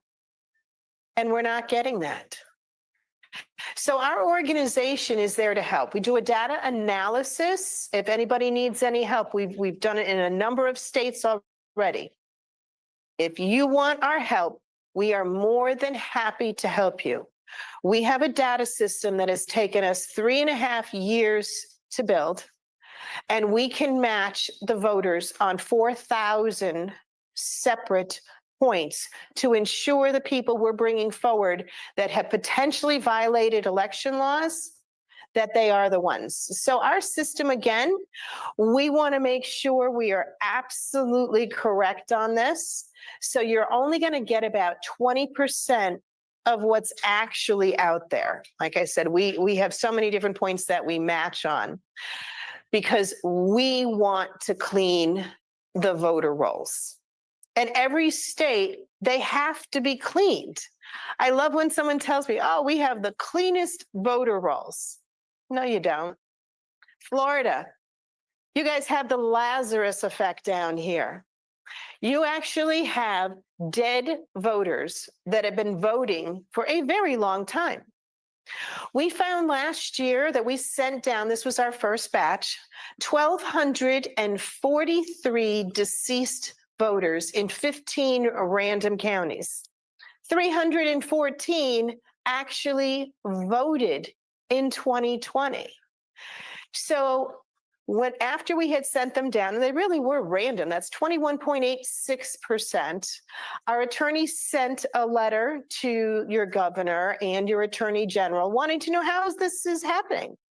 And they actually launched an investigation. And since that time, we have also sent down thousands and thousands of deceased voters to get off your voter rolls here in Florida. We've done it in multiple states as well. But we're working hard. If anybody wants any information, my email is Linda, Linda, at fightvoterfraud.org. And I answer all my emails. So please feel free to email me if you have any questions.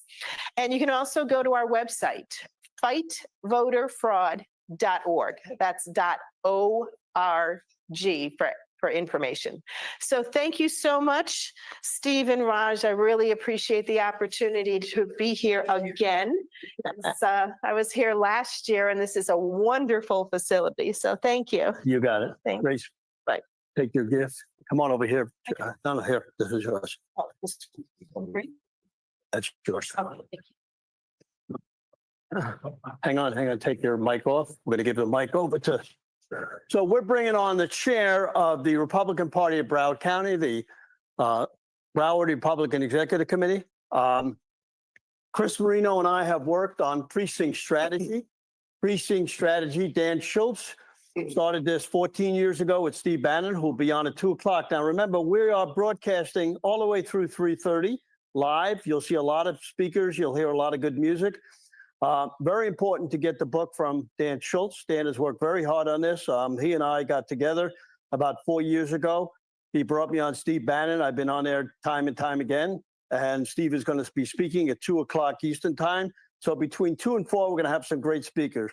Now, Chris and I have worked very hard. We want to present him with a Trump ring and a little necklace. There's nobody who's worked harder in Broward County than Chris Marino. Chris Marino has gotten a lot of people elected and very difficult. The only reason I'm the vice chair is because Chris asked me to do it. And we want to thank him for everything he's doing. So Chris, he lost his ring. Come on down, Chris. Chris is probably going to be an awesome guy. I just wanted to comment on Linda. Wow. I mean, the voter rolls, that is going to be super critical. And I just wanted to highlight what she said there is to make sure that we are looking at the voter rolls. We have the right to look at the voter rolls. And what'd she say? To go ahead and challenge those that aren't legitimate, and the fact that we want everybody to vote. So that's not what this is about taking anybody's vote away. But it's really important. There's so many dead people, people who may not be citizens that are on the voter rolls, or what if there's 80 people at one address? So that's a great thing to call out. And we're definitely going to give her a call. All right, let's continue with Chris. Thank you, Steve. Thank you very much. There couldn't be a better time in history for us Republicans and for sharing the Republican values across the country. And the best way to do that is, as Steve led on to, through something called Precinct Strategy. You can learn about it through precinctstrategy.com. But taking action is what it is. And everyone out there, we need you all to take action all across the country. This is a time when being Republicans is cool and in right now. And we need to take advantage of that. We need to take advantage of Republicans being popular now. And we need each and every one of you at home to help in some way. So what does precinct strategy mean?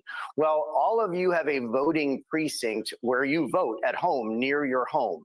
By joining the local Republican Party, and not a club, but a Republican Party specifically, or what we call an REC, Republican Executive Committee, from there, you become an internal part of the Republican Party from the bottom all the way to the top. Actually, you're a voting member of the party, but you're actually what's called a precinct committee man or a precinct committee woman. That role is you are a neighbor representative to your voters in your precinct, to people who live in your immediate neighborhood. Walking your dog, visiting your neighbors, jogging in the street, whatever it is, you know people in your neighborhood. It's the best form of contact whatsoever. Initiating those discussions and being a representative for the party is the best way to bring people and attract them over. If they know you're involved, it's easier for them to get involved. So this is a neighbor-to-neighbor direct contact situation. So we want you to all check out www.precinctstrategy.com. That'll tell you all about this. Or look for your local Republican Executive Committee or your local Republican Party and ask to become a member. We're asking everyone to get involved in some way. That's how we all get involved, and that's how we all start building and working towards fixing our nation. We've done a great job. Look, over the last 4 years, President Trump is in office now.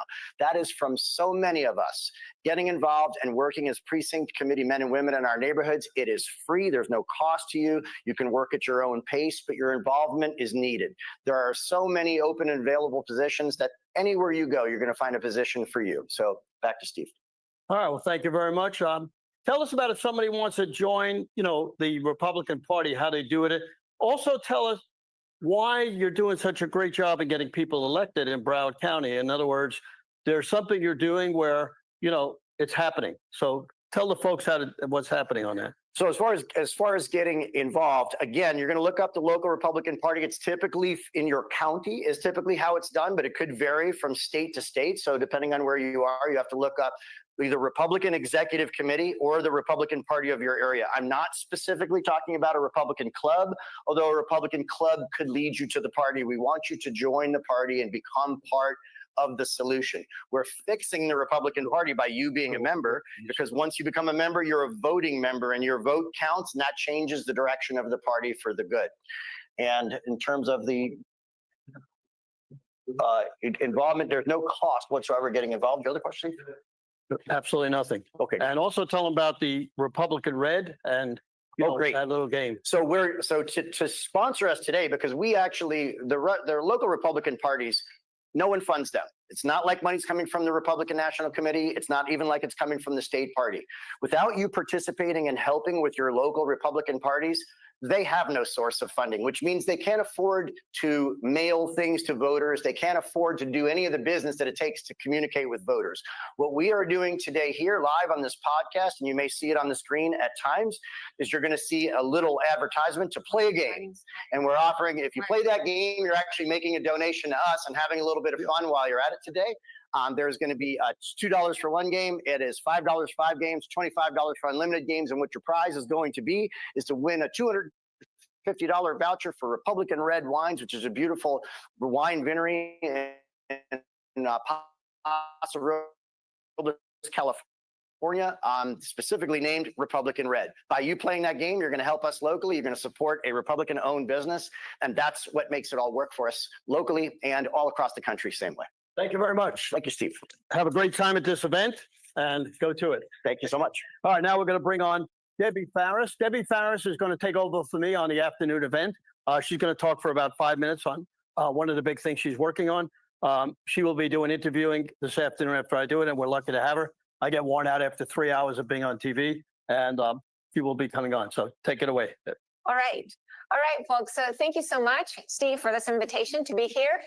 And I want to wrap it up for you now as you are watching this. You know, we've had candidates on, we're talking about election integrity. And one of the things that is happening in our election integrity movement is that we've been so focused on that aspect that we haven't looked at the big picture and where the country is going, not only in 2026, but 2028 and beyond. We have to, as Republicans, not be reactionary. We have to be proactive. So one of the aspects that I have realized we have a deficit in learning is electioneering. And do you even know what electioneering is? Electioneering is all the processes and activities that go behind getting a candidate elected. And typically, we will start next year in 2026. And this is a great fallacy, folks. There is work that needs to be done. We're already behind the curve.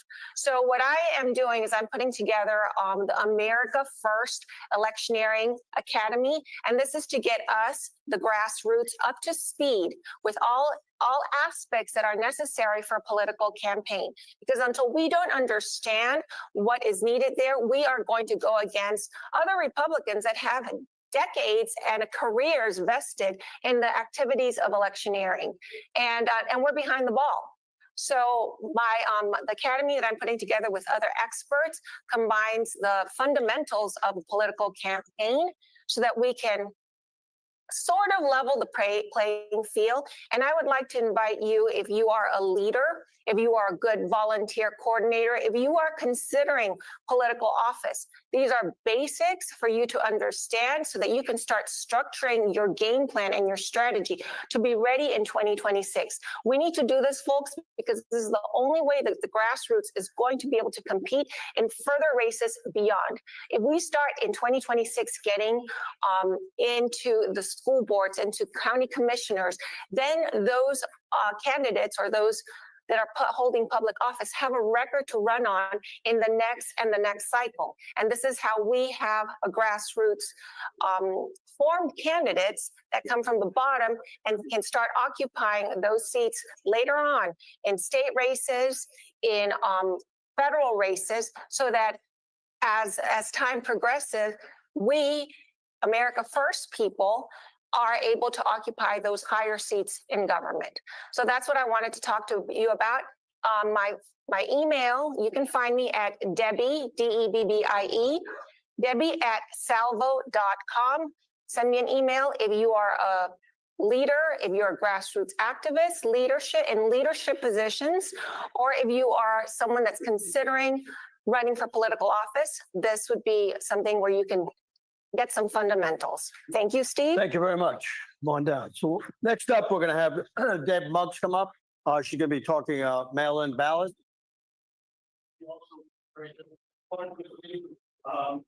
On telling everybody who prints the ballots and what happens with them. So she's putting on her mic and she's ready to rock and roll. Go ahead. Okay. Put up some slides. Oh, got it. Thank you.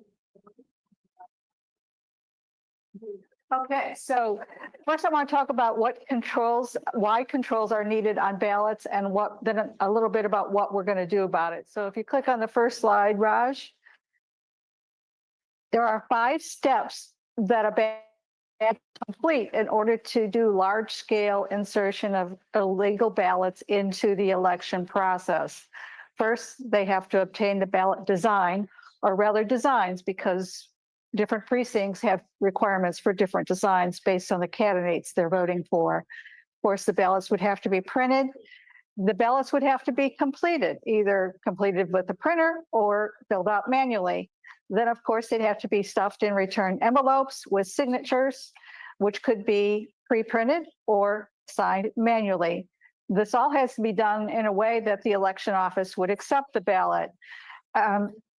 First is, will the signature be good enough to be considered a match? And the second is it even going to be checked that the ballot was requested? In states like Flynn, where the ballot has to be requested, there's no law that says they have to double check that it was requested. Okay, so if you go to the next slide. Ballot printers are especially well equipped to facilitate a bad actor in this endeavor, because ballot printers have several capabilities of use, including ballot design, ballot printing, the ability to pre-print ballots, and to some extent they could easily print signatures as well as the envelopes. A couple of the printers also have additional capabilities. First of all, most of them offer outbound mailing of the outbound ballots, uncompleted, the blank ballots. And then they also, some of them offer the technology to actually help with signature matching. So next slide. So a ballot printer or a rogue employee of a ballot printer who is a bad actor could overprint and supply ballots, or the ballot, or expose the ballot design to a bad actor who will print them. They could redirect outbound mailed ballots to bad actors. They could supply pre-printed ballots, and they could supply return envelopes, because most ballot printers also offer envelope printing services. So go to the next slide. There are a number of printers that are active in our election space, some of them very large, multi-state, multi-service, some of them smaller, more regional, but generally they're all vertically integrated in that they offer the design and production, envelope printing, outbound mailing services. They even offer related services like voter registration card printing. And there are limited laws and rules on how ballot printers are contracted or their responsibilities.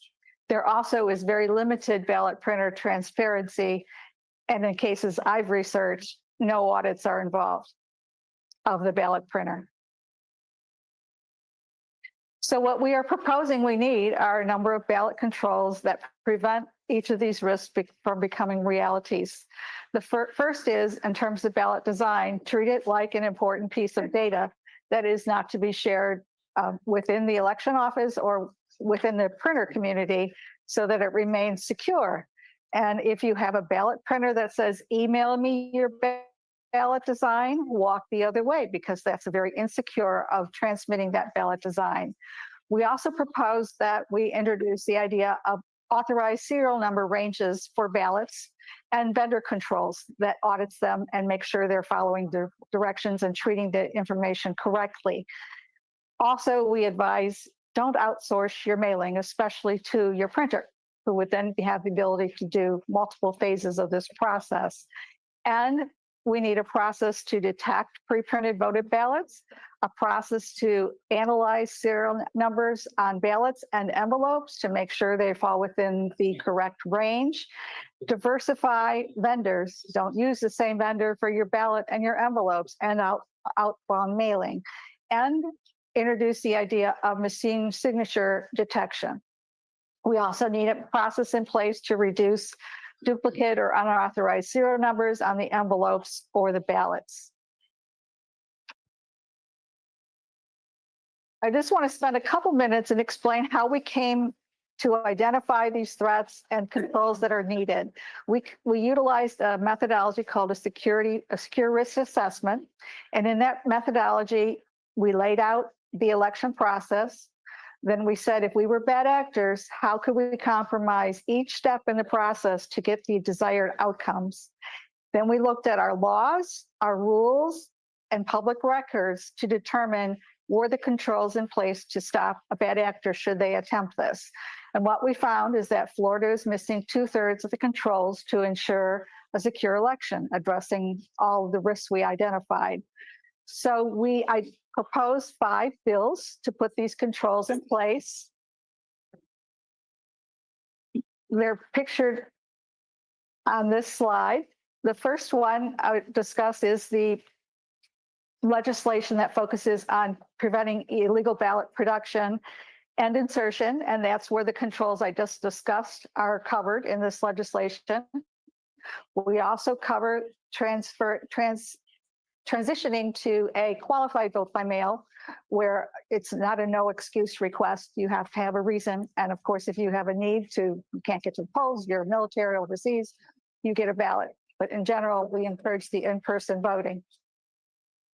The next bill we have is preventing illegal voters, focused largely on making sure only U.S. citizens can vote, but also making sure we don't have illegal voters on our voter roll that could be used to vote by a bad actor. The third bill is what we call our single-day voting with hand counting bill, and it's designed to address the risk of corrected ballot processing and results reporting. It so happens that this bill meets the request that President Trump made just a week or so ago to the governors. So we have some ready-made legislation to help achieve that goal. The fourth bill centers around election technology security. Most people don't realize, but enterprise class technology is used throughout our election process, and our laws and our rules are focused just on a narrow piece of technology that does the counting, not the voter registration system, not the mail sorters, etc. And they can actually be used to compromise an election as well.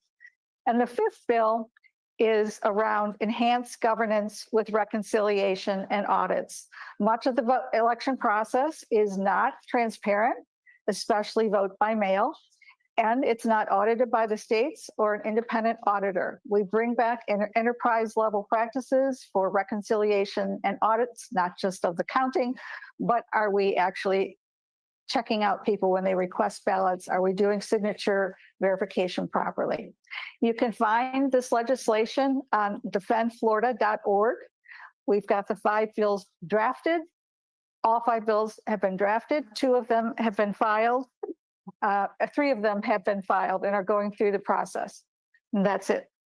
Thank you very much. We're going to bring on Marley Hornik now, talking about fraud in California. Hang on. Pull your thing off.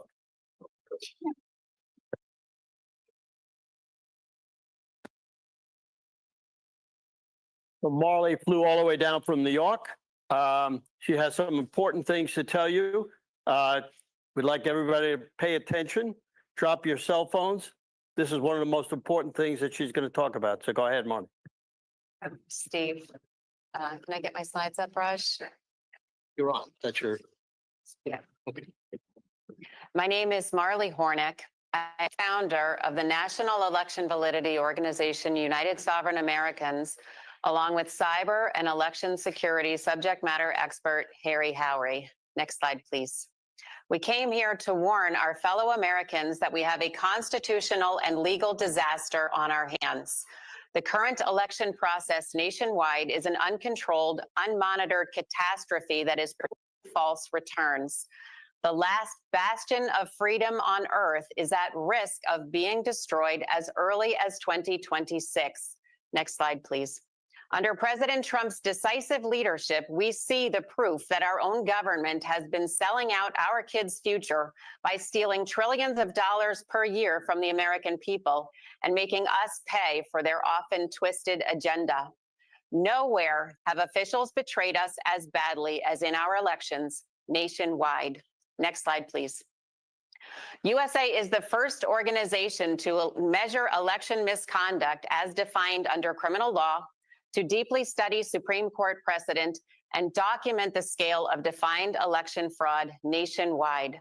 After years of law enforcement meetings, official reports, legislative hearings, criminal referrals, and staggering trial-ready evidence, massive election fraud is still being illegally certified as accurate. Asking whether election officials are bad people is irrelevant. Their job is to prevent fraud, and they are legally required to prove it to us. That's what we pay them for. 21 chief election officials have been fully briefed, 9 have been sued in federal court, and every last one has proven disloyal to the sovereign they serve, the American people, and to the contract we made with our government, the United States Constitution. Next slide. USA has tracked tens of millions of individual felonies. We were the first to discover and document the algorithms and central vote manipulation. We filed our detailed data with the states, the FBI, Homeland Security, and the DOJ under the previous administration, and filed 9 federal lawsuits demanding that election commissions follow the law. And what did we prove? Every last federalized state election official believes that they are the sovereign, that they are the one who chooses our representatives. Every last one. They are perfectly content to continue violating our Constitution down to the root. It's time to make it personal. This is our land, from sea to shining sea. Self-dealing bureaucrats and criminals did not create it, and they cannot have it. Next slide, please. Our founders were masters of philosophy. They said the job of a government is to protect the gift of life. Our government guarantees individual sovereignty within the boundaries of a social contract. To fix our election problems, we must work inside this structure, or we will damage this gift in our anger and undisciplined haste. Next slide. The first sentence of the United States Constitution says, we secure the blessing of liberty for ourselves and our posterity. The second sentence says, all power to make laws is vested in Congress. The third sentence says, the people of the several states choose those lawmakers, period. They work for us.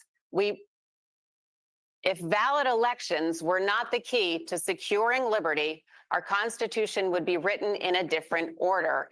And that is why when election officials ignore or break federal law, they are prosecuted as criminals.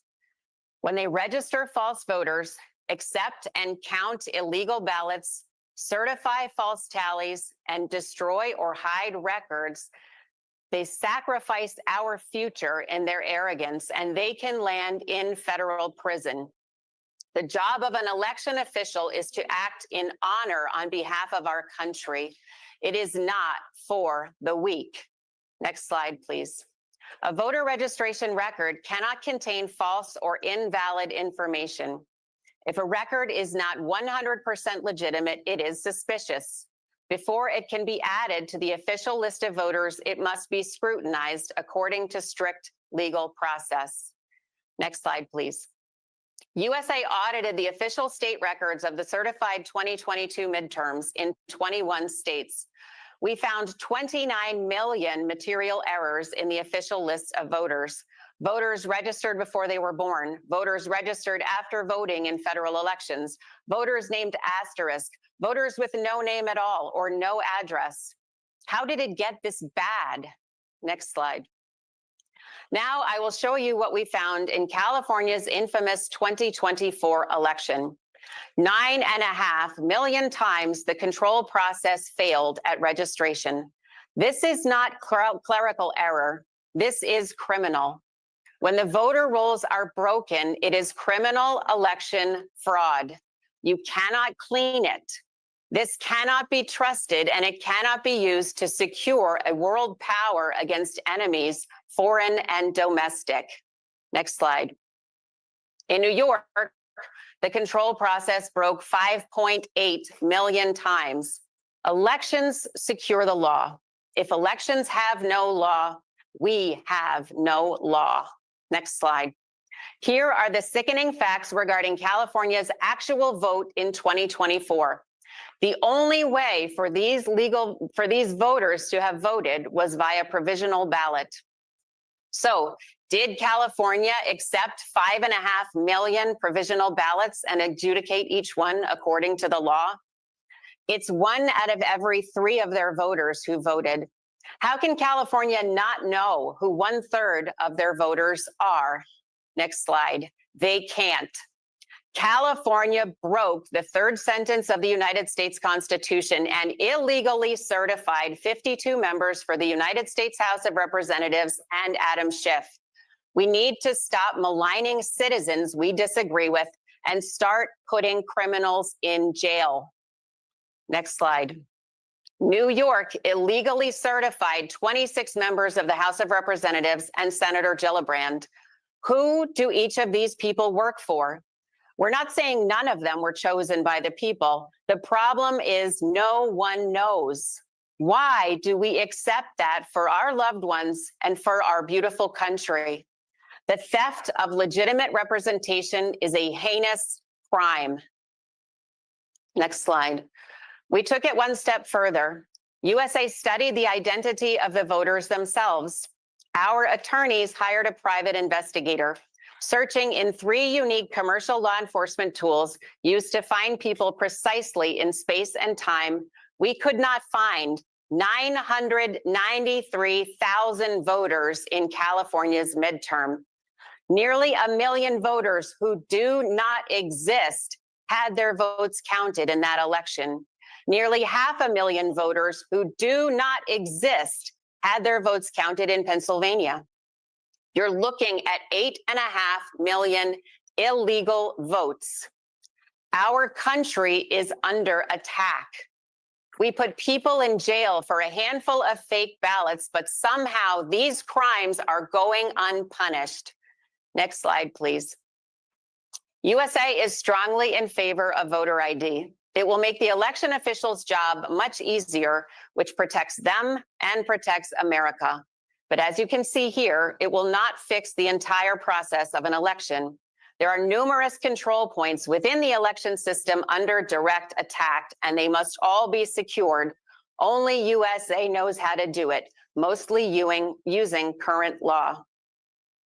The first step in a legal process is to follow critical national security infrastructure law, FISMA, and implement the risk management framework. The entire system must be subject to rigorous threat testing exactly as it is going to be used. Risk-limiting audits conducted by election officials themselves are a fraud on the American people. The voting system is a digital border of our country, and that must be continually secured for dynamic, evolving attacks. We are securing the multi-trillion-dollar economy of the dominant world power and the inalienable rights of our great-grandchildren. Next, we must train election personnel in threat assessment and process control at every site. Then we can begin registration of verified, qualified voters. USA found 29 million instances where that control broke. This means the states have no idea who's in their voter rolls. After that, we could add voter ID right there. It's like right where that little green cross point is. If you want to get rid of mail-in ballots, a great idea. That's possible, but every mail-in ballot goes through a judging table, and if it fails, it's supposed to be thrown out. That control point broke in Pennsylvania in 2020 and Arizona in 2022, among other egregious circumstances. I just want to say I don't have a pointer, but each of those red blocks represents a control point that USA has measured millions of failures at the point.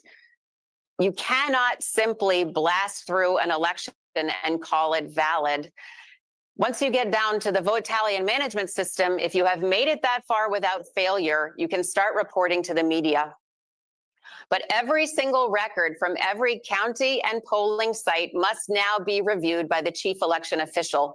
When this person certifies a mixed state and federal election, this one clerk of which there are only 50 in the entire country, they are attesting that the state and federal governments are both legitimate and duly authorized Republican governments. They better be certain, because they can be held personally responsible when they commit perjury. USA is in complete agreement with President Trump. We love his idea of a constitutional amendment for a national election holiday using manual voting systems. But after years of our meticulous research done out of devotion to country, while countless undisciplined screamers have profited off our professional work and discoveries, acting like suspicion and opinion are equal to hard evidence, we still lack the votes. We need strategy, not theatrics. To pass an amendment, we have to have a valid election in 2026, and we won't pass it if we have imposters living in our House and our Senate. Next slide, please, Raj. In 1868, 10 states were barred from voting on the 14th Amendment. Can you go to the next slide? I think these are out of order. Yeah. These states were denied electoral college votes. Why? Because they betrayed the Union. They went rogue, and Congress refused to recognize their delegates. Congress called them territories of the United States and ignored their governments until they complied with the Union. Next slide, please. Illinois, New York, California, Pennsylvania, and Michigan are rogue states. No one in these governments knows if their congressional representatives are legitimate. I don't know, you don't know, and neither do they. Certifying elections for Congress with millions of fictitious voters and votes is an act of defiance against the United States Constitution. USA has gathered the proof from the state's own official records that this is precisely what happened. Next slide, please. In these Supreme Court decisions, election officials went to federal prison. Read the prosecution guidelines. False voters, false votes, and false tallies are all defined federal election fraud. Election officials are not allowed to take their orders from the Brennan Center. They follow the law. The United States Department of Justice under Attorney General Bondi must immediately open a criminal investigation of this digital invasion, prosecute those responsible, and compel the states to follow legal process in 2026. Our right to legitimate congressional representation was stolen in 2022 and 2024. We cannot repeat this and have the rule of law. But we don't just need to investigate blue states. This is happening in Ohio and Florida. It's in Georgia and Texas. We have lost control of our elections everywhere, and it is a crime against our country. If we don't enforce the law, the defense of inalienable rights on earth will end. Today, we remind the DOJ that we gave them the proof starting in 2021. We look forward to Attorney General Bondi and Deputy Attorney General Bove making great strides to fix this disaster now. United Sovereign Americans is standing by to assist in every way that we can. We are already working with states and Congress members loyal to our country to upgrade our election security laws to the current reality. We are taking the offensive against the denial of our civil rights with personal lawsuits against the most egregious actors in the country. We are offering an election validity training conference this April in St. Louis, Missouri. Will you please join us in securing legitimate representative government in 2026 and beyond? Join our thousands of dedicated volunteers already working across the country for this goal. You are needed because no one is above the law. Those who have declared war on our liberty, on our children, and on our country will be held accountable. No one is allowed to usurp and destroy the blessing of liberty in America. Thank you. Thank you very much. We appreciate you coming in, and you did a great job. Don't take a mic with you, though. Everybody takes the mic. Yes. How about showing the golf course? Let's see what's going on in the golf course while we bring Greg on. Anybody Well, they're showing the golf course. She was on fire. I know it was a lot of negative things, and we want to celebrate the winning, but that exposure is on fire. And it sounds like there is going to be accountability and that they've been in touch with the DOJ, potentially.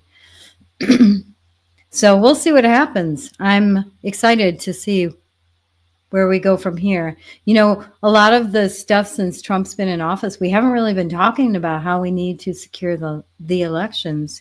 So I'm excited about all of this activity. All right, let's continue.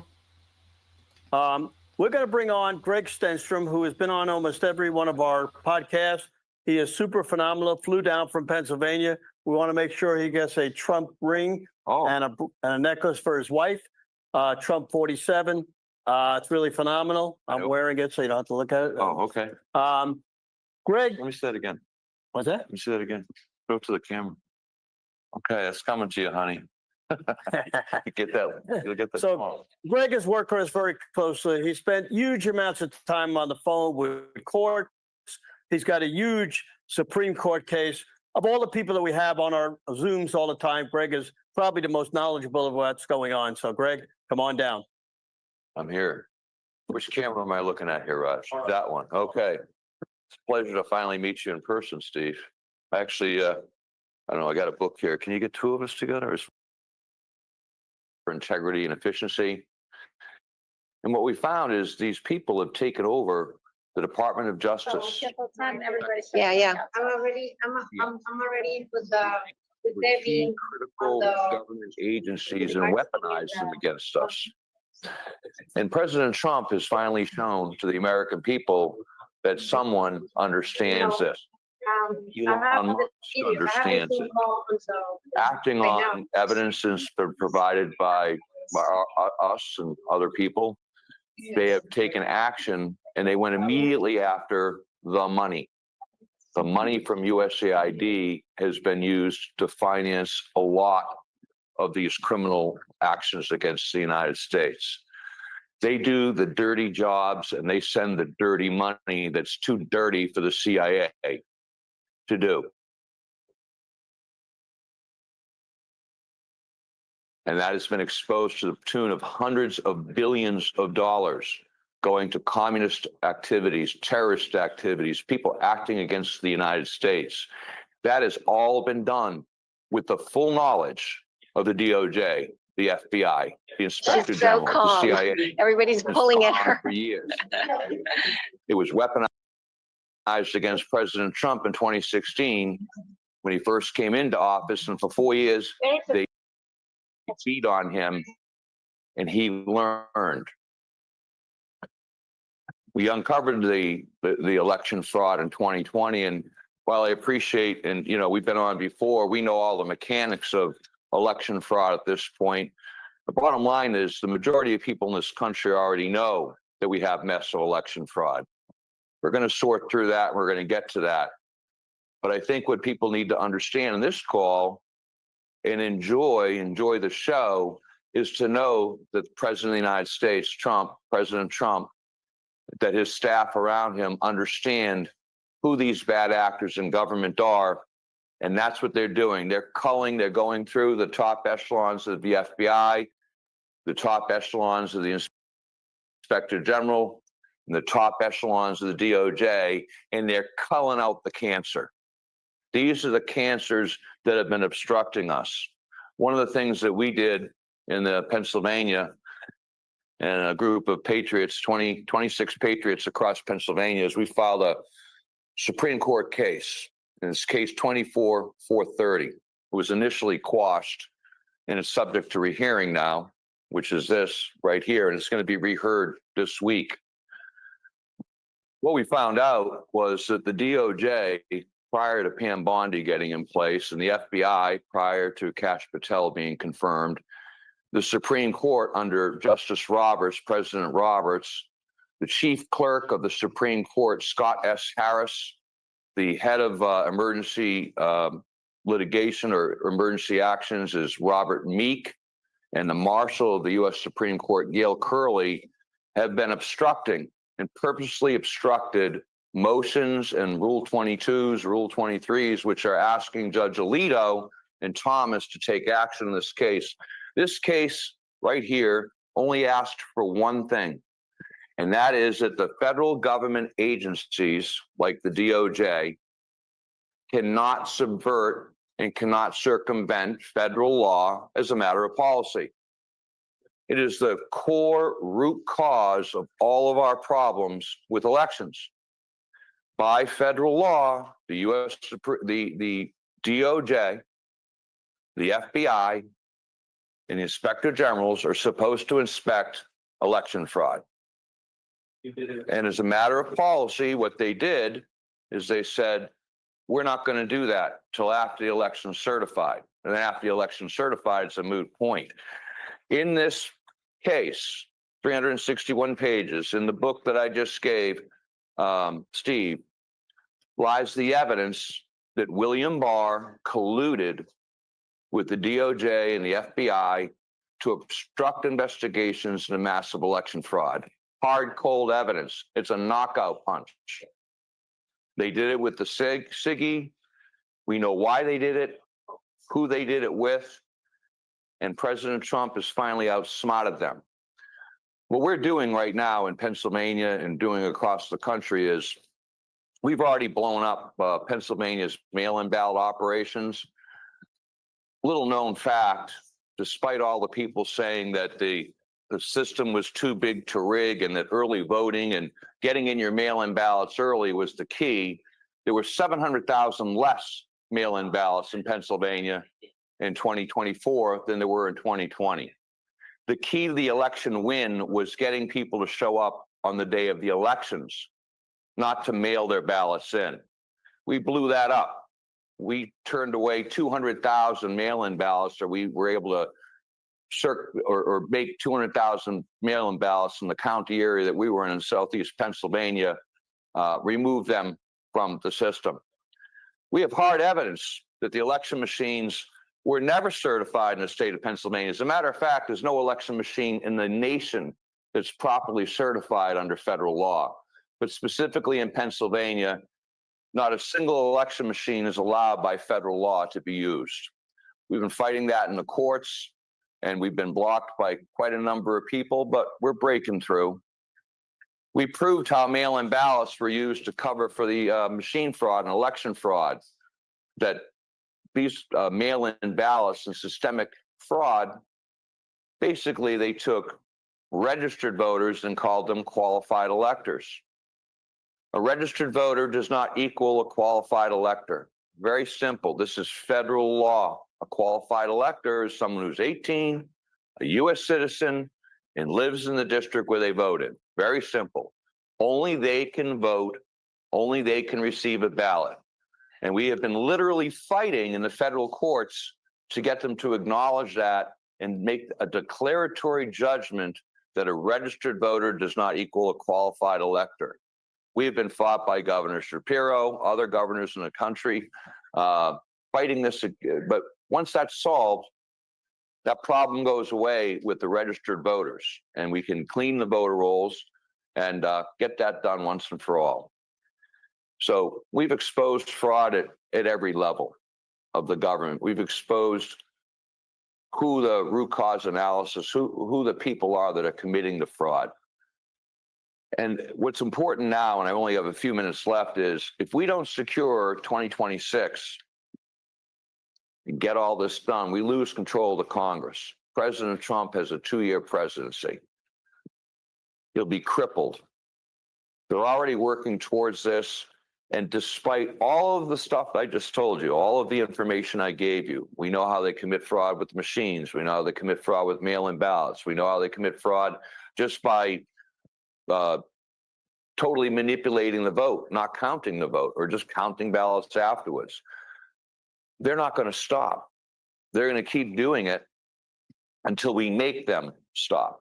And what we're doing, and most of the people here, one of the reasons I came down to Florida to meet everybody was because most of the people in the room next door here are people at the grassroots level who are fighting fraud in their individual states. I had Linda earlier from Connecticut, Marley Hornik from New York was just before me, And there's been a great group of people here that have been fighting fraud across our country. So the thing we're keying on now is we've got targeted lawsuits to get rid of the centralized counting centers. We've got targeted suits at the federal and state levels to remove the mail-in ballots, no excuse mail-in ballots.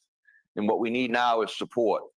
The other reasons I came down is everyone thinks that we're all good now. President Trump's in, we're all good to go.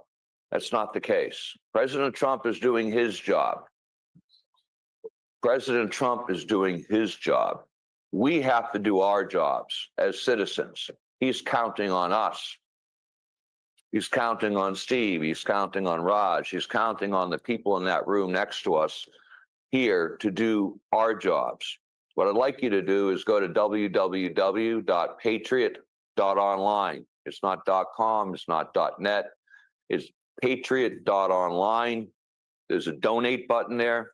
You can click that donate button and you can get into the fight and help us bring this home and secure the 2026 elections.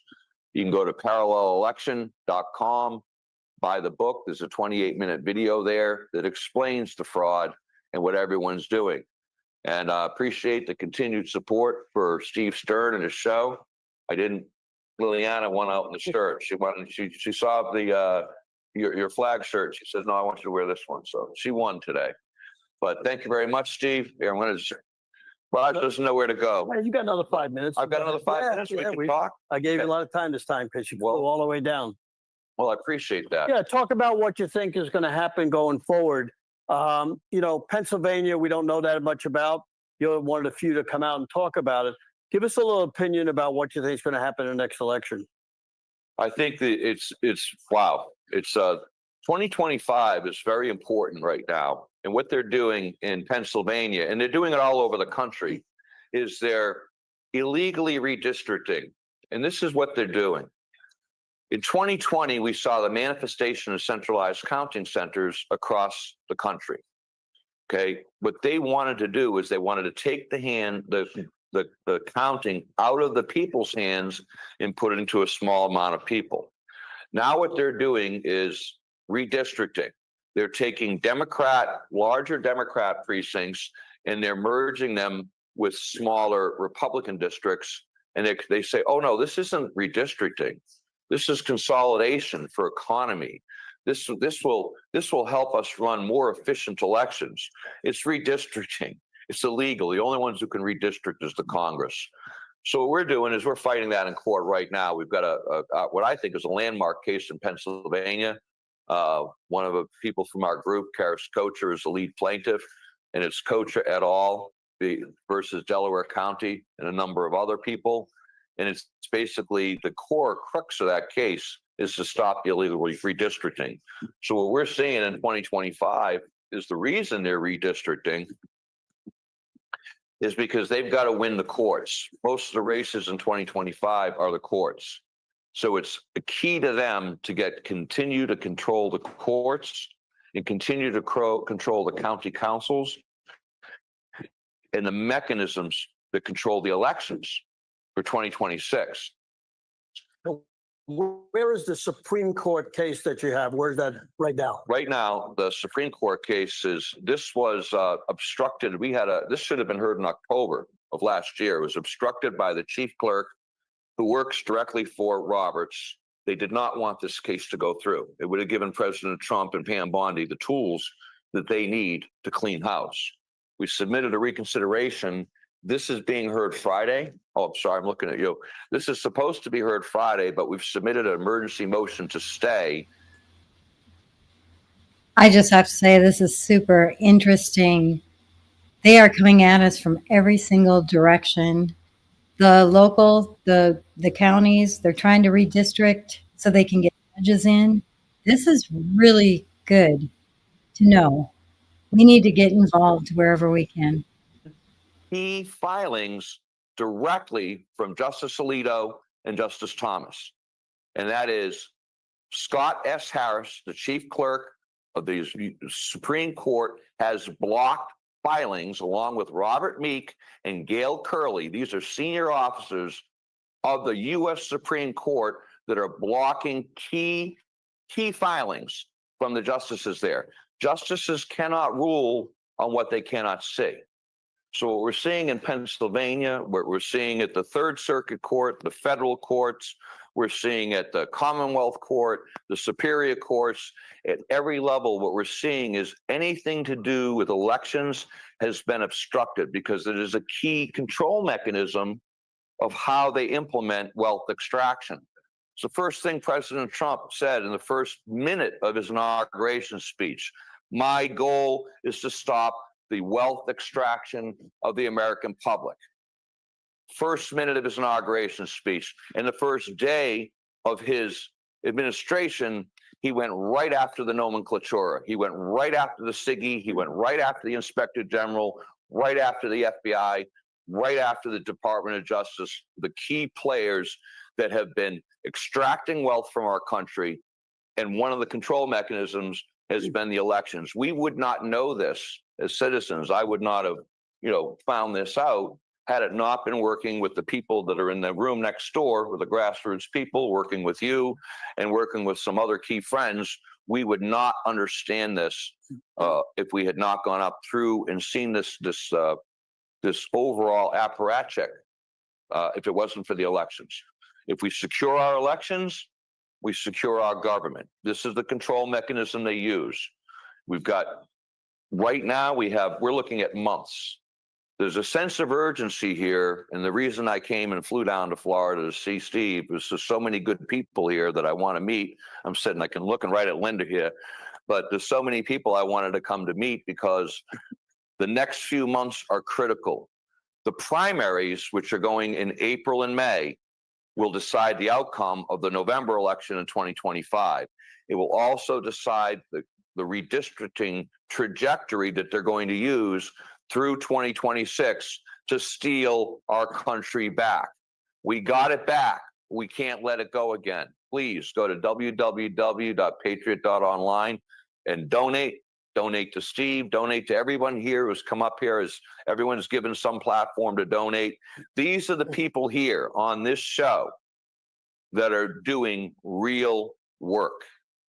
And I encourage you and I thank you for your patience and support. I know other people are here. Do you have any other questions, Steve? Or do you have any more? Or I think we're good. We have other people. We need your thing. Thank you. Thank you very much.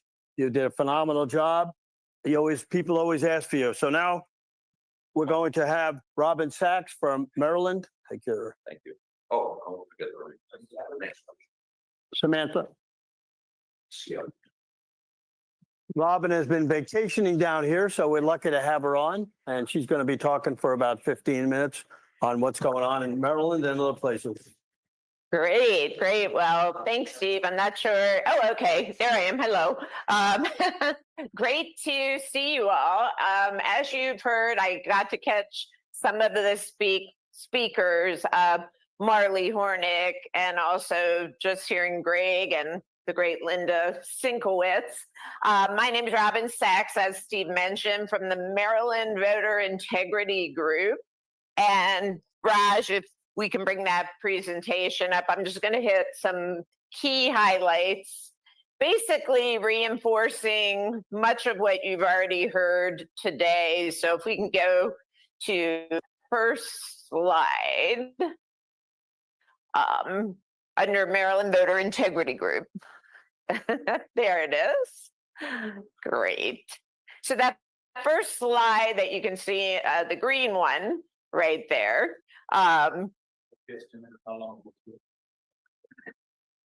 Okay, there we go. So elections without transparency deserve the full presumption of fraud.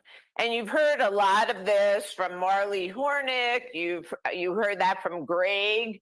And this really is the fundamental part of our problem, which is the elections are not transparent. For you at home, you can probably see what is highlighted in yellow, but the way we figured out we had a problem in our election is we went back to the year 2000 and we looked at every presidential election from 2000 2004, 2008, etc. The normal change is 0.5% to 2%, which you can see down at the bottom of your page with the yellow. But in 2020, we had 35%, 34%, 37%. So these changes were extreme when the normal change is just 0.5% to 2%. Next slide. As you've heard from some other speakers, something is going awry with our elections. This is CD6, which was Neil Parrott's race. He was behind in early voting, then he took the lead all through election night, but for some reason after midnight, the Democrats started gaining steam at every update until the Democrat took the lead and the Democrat took that seat. We find elections that change after midnight are somewhat suspect and really need some investigation to figure out how is this happening. Next slide. Peter Bernegger, who you may have heard, he's doing a lot with the smurfing that you heard from Chris Gleason. When he talked about Maryland, he ran this through his Titan system and found that 469,000 plus registrations were invalid or could be invalid and needed investigation. Though that is 469,000 times that a bad actor could take a mail-in ballot, because these are active registrations, and vote those registrations. So obviously, as you've heard from Marley Hornik, Chris Gleason, and our other speakers, this is a huge problem.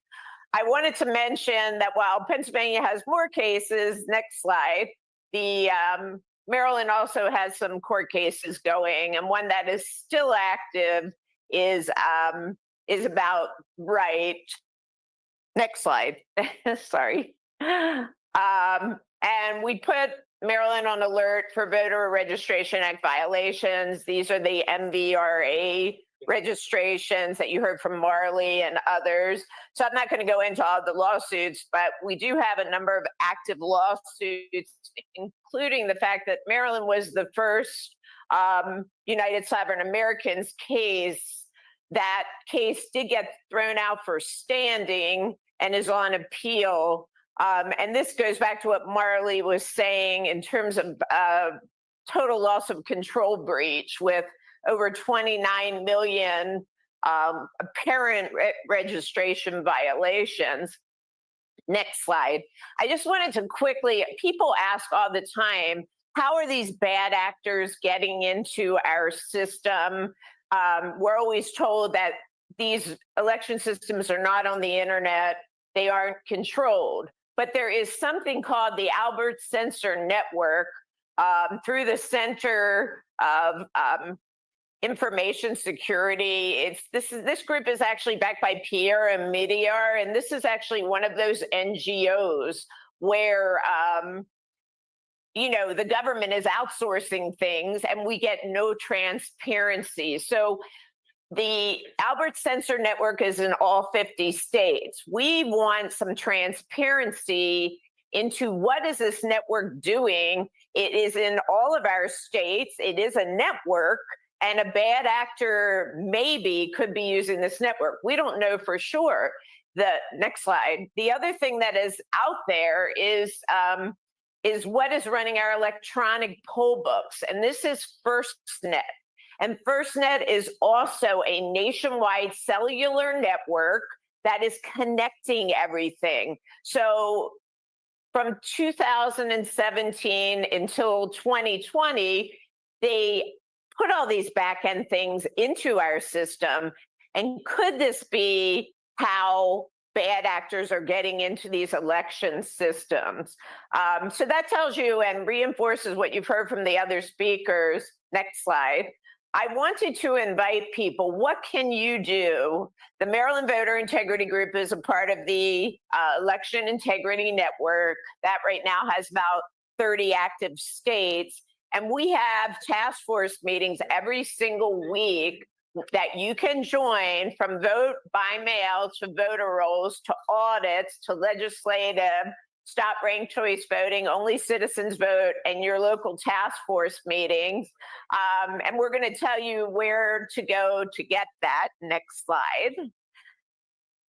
Hold on.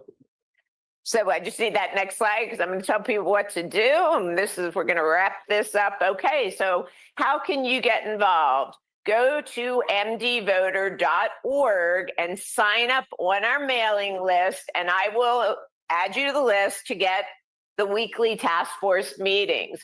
We do have an immediate action we would like people to take regarding the SAVE Act. So you may have heard that Andy Biggs reintroduced the SAVE Act, and we need co-sponsors. You can go to onlycitizensvotecoalition.com and you can get, you'll see under action how you can get involved and get your local,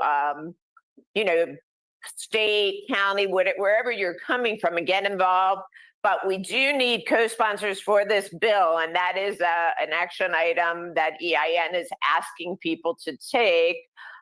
Finally, we have a large 3,300 person Facebook group, about 1,000 people on Telegram, and 11,000 on X. Go to mdvoter.org to connect with us on any of those subjects. The last thing I wanted to mention is on mdvoter.org, you will see a Rumble page. We invite you to subscribe to that. And a lot of the things I talked about the wireless network equations that we see in our elections, you will see those podcasts on that Rumble page. And so we probably do about one per month. We have a taping coming up this week. While she's just sort of promoting her websites, I'm going to reach out and see if I can get a copy of this presentation, and then we'll post it as a follow-up. So not sure what happened there with their display, but we'll try to get a copy of that presentation. We need to continue to interact with our state board in order to get changes and help President Trump. So I'm John Goodman from Hallandale Beach. Thanks very much. Take care. Thank you, Steve. Looks like they have a video queued up. We got John Goodman ready to go. All right.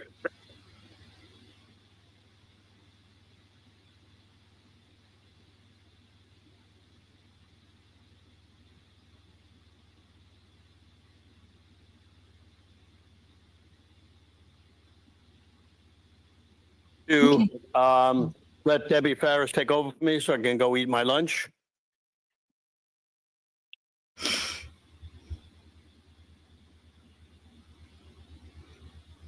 I may be going full screen to take another 5-minute break here in a minute, but I'm going to keep the stream rolling. Or you wanted to do an interview first? Raj? We'll be following up with some of these people and getting interviews as well. Hello, I'm John Goodman from Hallandale Beach, Florida, and a proud member of the Florida Election Integrity Team. I'm very honored to be able to address the American patriots here at the second annual. Looks like their display is not showing. Hopefully they get that fixed. Looks like they're working on it. One of the guys is playing golf and he couldn't get over here in time to do it, so we got a little interview for him. We're going to be talking this afternoon with Steve Bannon. He's going to 2 o'clock talking about our next election security. We're going to have Sam Sorbo and her husband, who is a Hercules. And FYI, that's Steve Bannon. He said 2 o'clock. So that is Eastern time. And they will be talking about a lot of different stuff. So we ready for Goodman? Okay, let's rock and roll. I'm John Goodman from Hallandale Beach, Florida, and a proud member of the Florida Election Integrity Team. I'm very honored to be able to address the American patriots here at the second annual Republican Invitational. My work with the Election Integrity Committee is 2 specific areas. One area is the weaponization of our judicial system. It's now turning more and more to guilty or innocent verdicts based on your last name versus the actual evidence that's presented in court. That's a scary thought. Reminds me of Venezuela. And I'm working very hard to change that mindset. But today I want to talk to you about the other area that I focus on with my work with the integrity team, and that is mail-in ballots. You remember mail-in ballots. It was marketed by both Republicans and Democrats in 2020 as a one-time deal because of the pandemic. But it hasn't turned into a one-time deal, has it? Mail-in ballots are floating around the country at never seen before numbers. And mail-in ballots, how did they become part of our voting system, in the fabric of our voting system, with no legislation, with no constitutional amendment? Mail-in ballots just sort of seeped into 200-year voting system. And my concern is I hear a lot of Republicans saying, well, we're going to try to secure mail-in ballots, make them more secure. Why are we going to accept that? Why are mail-in ballots even on the table? Remember, it was a one-time deal. Before that, it was called absentee vote. Remember? If you were in hospice, if you were elderly, if you were overseas military, overseas civilian worker, hospitalized, there was 25 different criteria that made you eligible to receive a ballot in the mail, and then you mailed it back, and they verified the signature and went from there. But now, absentee vote, it's a dinosaur. It's gone, right? No such thing, because now you can be 25 years old and a picture of health, and you can get a mail-in ballot. And I'm not saying everyone that does a mail-in ballot is a cheater. But since 2020, when the voter rolls were cleaned up, we now know that there were over 4 million fraudulent mail-in ballots in 2020. Some, no verification of signatures. Other, phony signatures. Others, the postmark had been tampered with. And there were hundreds of thousands that looked like the envelope had been opened and then resealed a second time with tape. And those were all counted as votes, but they were. And in this last election, there was also mail-in ballot fraud. Maricopa County, Arizona, Orange County, California. But you know why it didn't become such a big deal this time? Because it was like what President Trump said, too big to rig. There was a rig, it just wasn't big enough to overcome the sizable lead that President Trump won by. But what happens in 2028 if the Democrats actually have a solid candidate, a candidate with credibility that can give the Republican nominee a run for his or her money? Then mail-in ballots are going to come back and they're going to bite us just like they did in 2020. And I don't understand, with no legislation passed, how the Republican media doesn't say to a senator or a congressman or a congresswoman or a mayor, how has this become part of our voting system with absolutely no legislation? I realize mail-in ballots are very convenient. But you know what? Between midterms and presidential elections, can't we give up convenience once every 2 years to know that our elections are fair and free and not fixed and rigged? And when President Trump said 2020 was rigged, he wasn't whistling Dixie. 4 million fraudulent mail-in ballot votes. He had it right.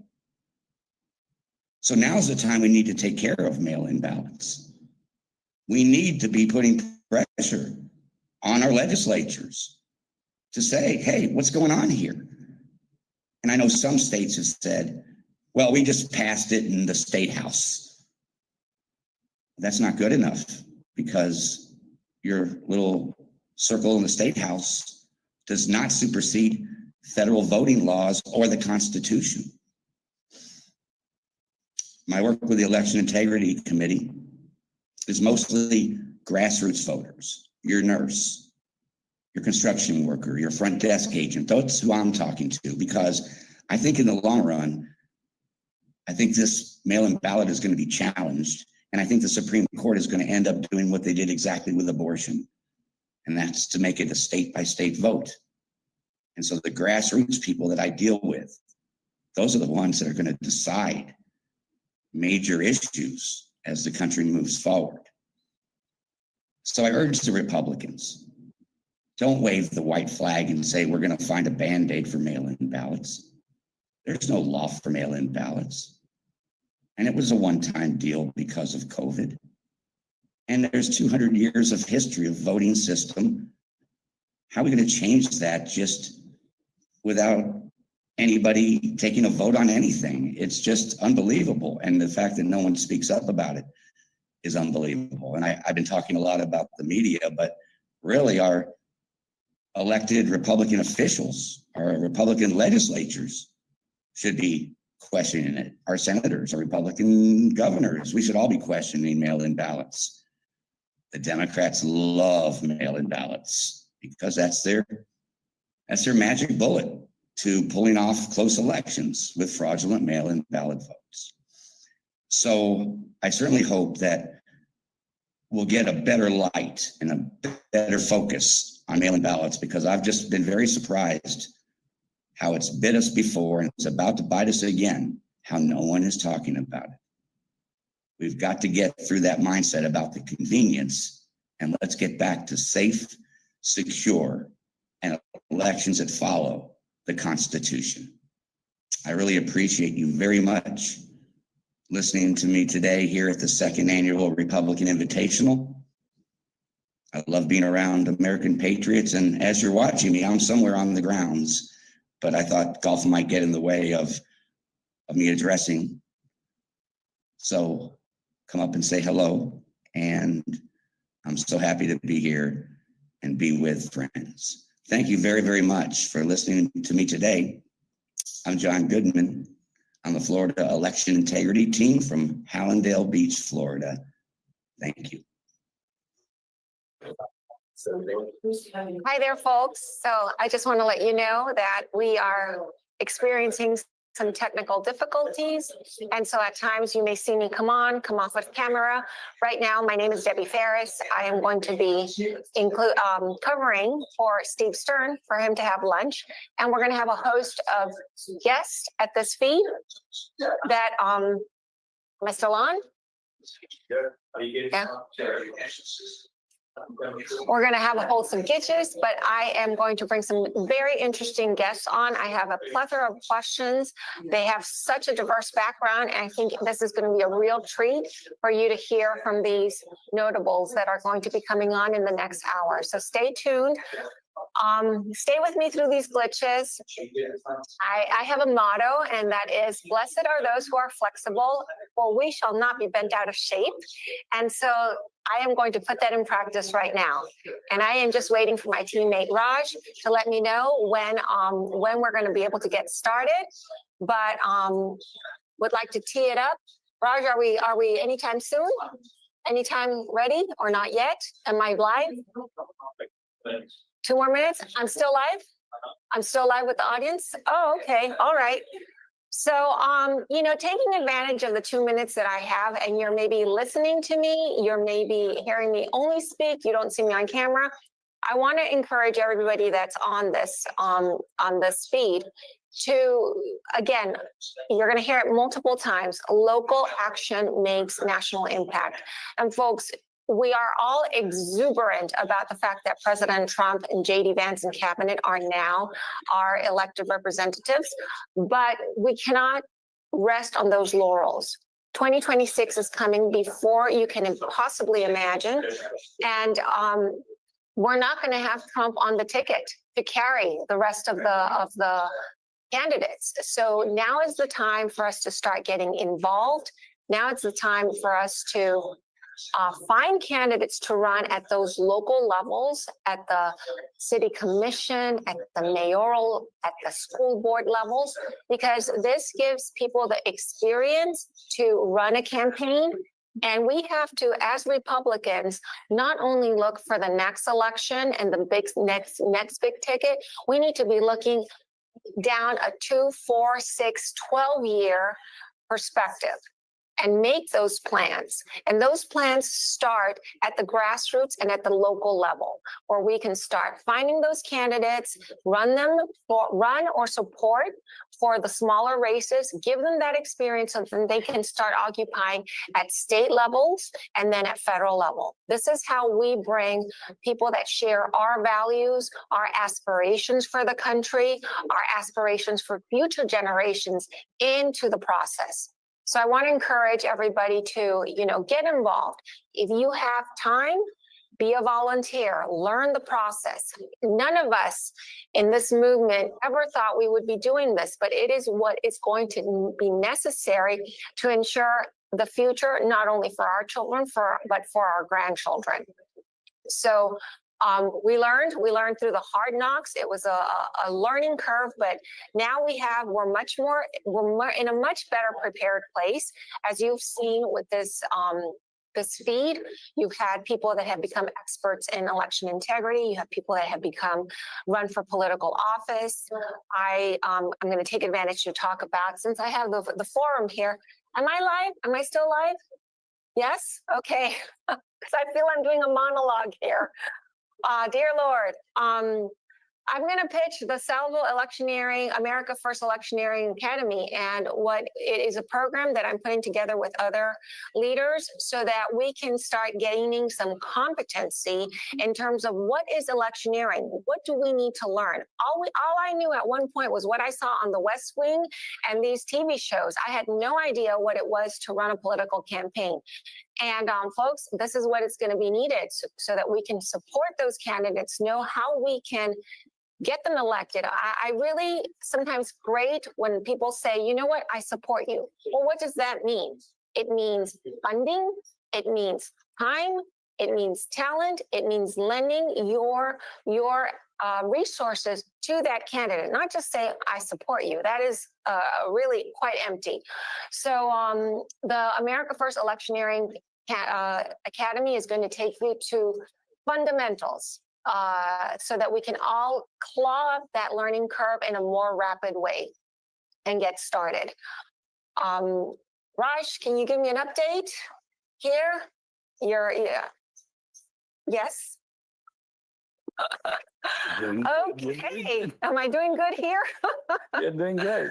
Let's talk. The other thing, I am about to bring on a guest, and I have so many questions after. If you watched on Friday night that live feed at the White House between President Trump, President Zelensky, I hesitate on calling him president, but let's just at least be respectful of the office, and Vice President J.D. Vance. And it was truly, as a mom, looking at dad, older brother, and spoiled child, that's my opinion, on this exchange.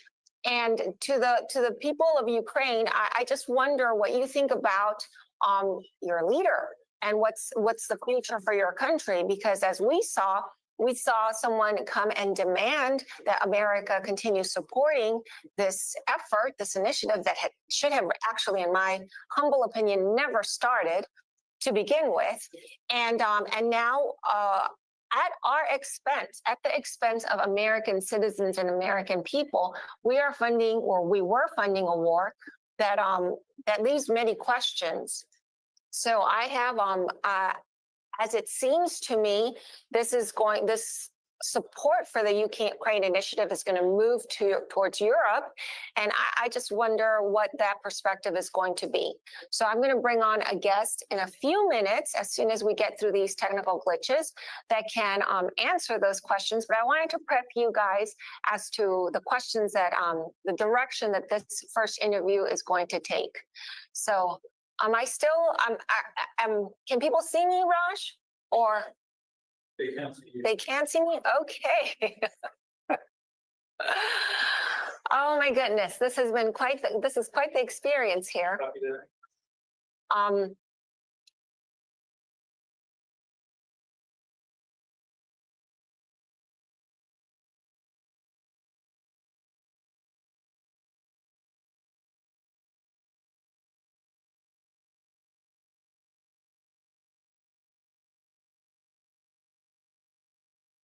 So while they're working out their technical glitches, I'm excited for Steve Bannon to join. I don't know who they said that was joining now at 1:00 p.m. Eastern time.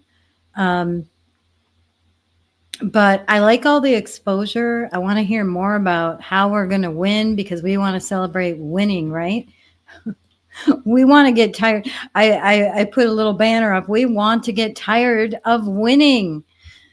And like she mentioned, to support your candidates, we have to do more than just say we're going to support. We have to get involved if we have time, and or money, and or pushing out, if you have a lot of followers, and pushing out those candidates that are America First candidates. There's all kinds of ways that we can make it happen.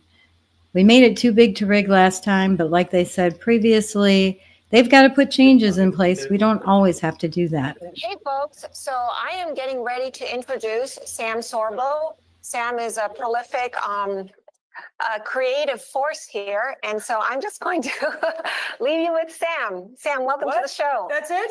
I think so. I guess we're on. Okay, and I'm looking into this camera, Yes. obviously.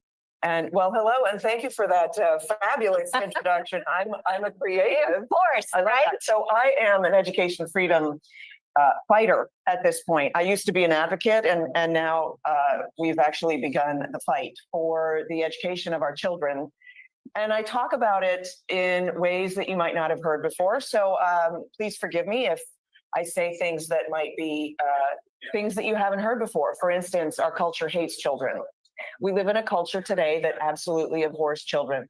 We abort them and we celebrate it. We send them to gender affirming clinics and call that healthcare.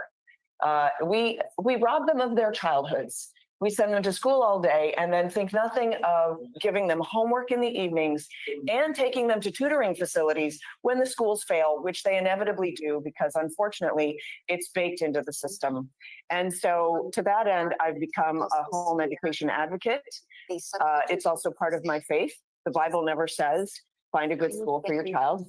God is very clear in the Bible that we, the parents, are to teach our children. And what I've discovered in over 10 years of home educating my children is that that's truer than true. And it's a strange thing to say, truer than true, but there's a foundational truth to this that we don't understand on the surface. And the reason that we don't understand it on the surface is because we all went to school. And so we learned in school what education was according to the schoolmasters who have now enslaved us into sending our children back to them for the indoctrination that we are all seeing taking place. And so we labor under this misapprehension, frankly, that somehow we can save the schools, but unfortunately it's baked into the system.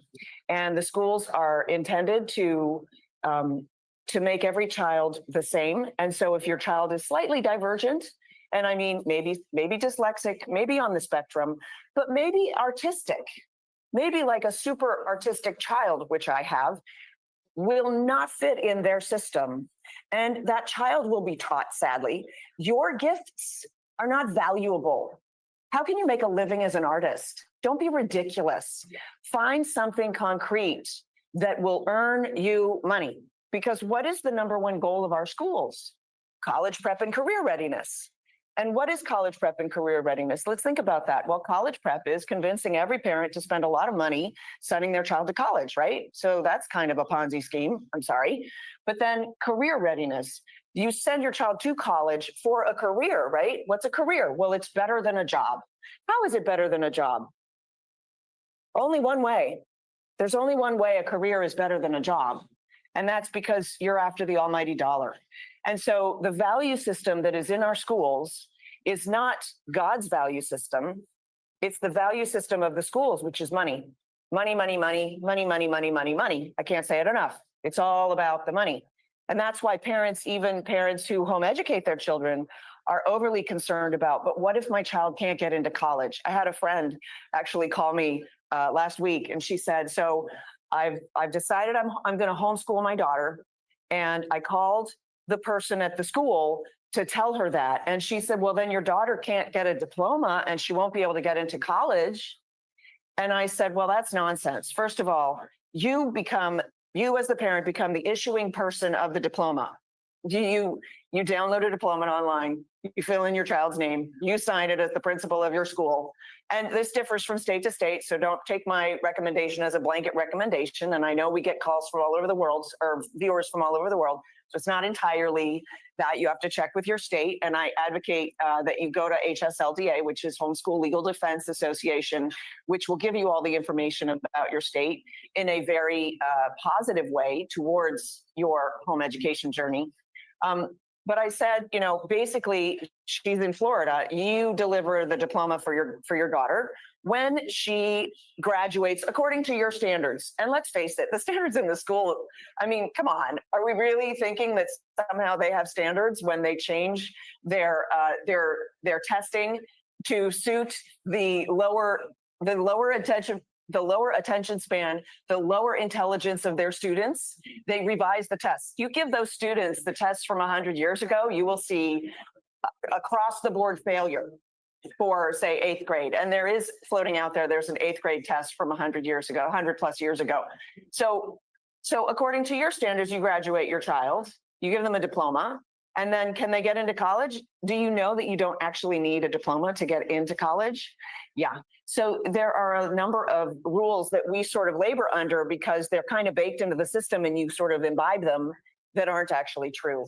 And so I think that my time is nearing, and I don't want to overuse my time in this wonderful outlet that's been offered to me.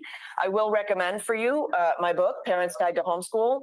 This will walk you through what education really ought to be and how the schools are missing it and how you can actually recapture it for you and your family and your children in the most, it's an amazing journey.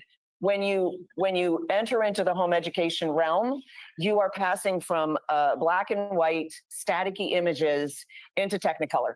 That's what it is. And I wish it so fervently with my heart. I wish it for every family out there because nothing beats home education. A public school can't beat it. A private school can't beat it. Nothing beats home education. So I will say that. And then I will just tell you about 2 projects that my husband and I have coming up because my husband, probably should have said, is Kevin Sorbo, the film actor and director and producer and all of that. And by the way, amazing pundit on Twitter. If you don't follow him on Twitter, I don't know what rock you're living under. So if you go to our website, just go to the events page. We have 2 things that I want to tell you about. This is a trip to Greece, walking in the footsteps of Paul. That's coming up. It's closing out very quickly, but I was told this morning we have a couple of spots left. So act now. Just go to the website, and I don't know if you can see it if you point your phone at this, but you probably can do the QR code. And the other thing that we have coming up is right before that, actually, we're going to Norway with the Media Research Center, which is Brent Bozell. And that's going to be an amazing event. So I'll just show you this. You can find all of that, sorbostudios.com. Do sign up for our newsletters, please. That's the way that we stay in touch with people because let's face it, Facebook is no friend to Kevin Sorbo. They took him down and buried the body, disposed of the evidence a couple of years ago to disenfranchise millions of people. Thank you very much. Because they're all about communicating. And do you know that he went back and he started a new page. And he had somebody who shared it and they were flagged by Facebook and they were told on Facebook you may not share this information, which is literally like Facebook has one mandate, the sharing of information. And they were like, no, you can't share this information. So there you go. That's where we are today, folks. But please check out sorbostudios.com. You'll find my books there. You'll find more books there, all my stuff on home education and all the films. All right. Well, folks, Sam, thank you so much for stopping by on this impromptu, and I'll catch you outside. Okay. Thank you so much. Thank you so much. Well, folks, as we wrap up our election integrity segment of this presentation, I'm so excited to bring on the next guest. His name is John Lombardi. John has a storied past, and he's a good friend of President Trump. He lived at Trump Towers. He's an author, and he is going to give us some perspectives about what is happening in Europe. As I had mentioned before, with the debacle that we were able to observe live at the White House on Friday with President Trump playing the good dad, J.D. Vance playing the you need to say thank you, and President Zelensky walking away from what I, as an American, think it was a great possibility to start bringing peace to the Ukraine. John, welcome to our podcast. Thank you so much for hanging in there. My pleasure. Patience is the virtue of the strong, as our president has demonstrated. Yes. So, Tell us a little bit about yourself, just quickly, and then let's just dive into the question that I have at hand. What in the world is going on in Europe? Well, in Europe, it's total chaos, because just like here, you have a lot of leaders of so-called democratic countries like England and France that they pretend to be Democrats, but they're more like the Democrats over here. It's really extreme left. And the conservative, they're mildly conservative. They are, labeled as extreme right, which is not really correct. But that's beyond the point. The most important point is just hours ago, I'm on what used to be Twitter, now X, and all of your listeners can go and look either Elon Musk or General Michael Flynn. And General Flynn, who I know personally for a long time. Podcast about an hour ago. Oh, really? Yes. Okay. Yes. I said hi. I know him for a long time. Yes. And Michael Flynn says, General Flynn calls Ukraine funding one giant money laundering operation.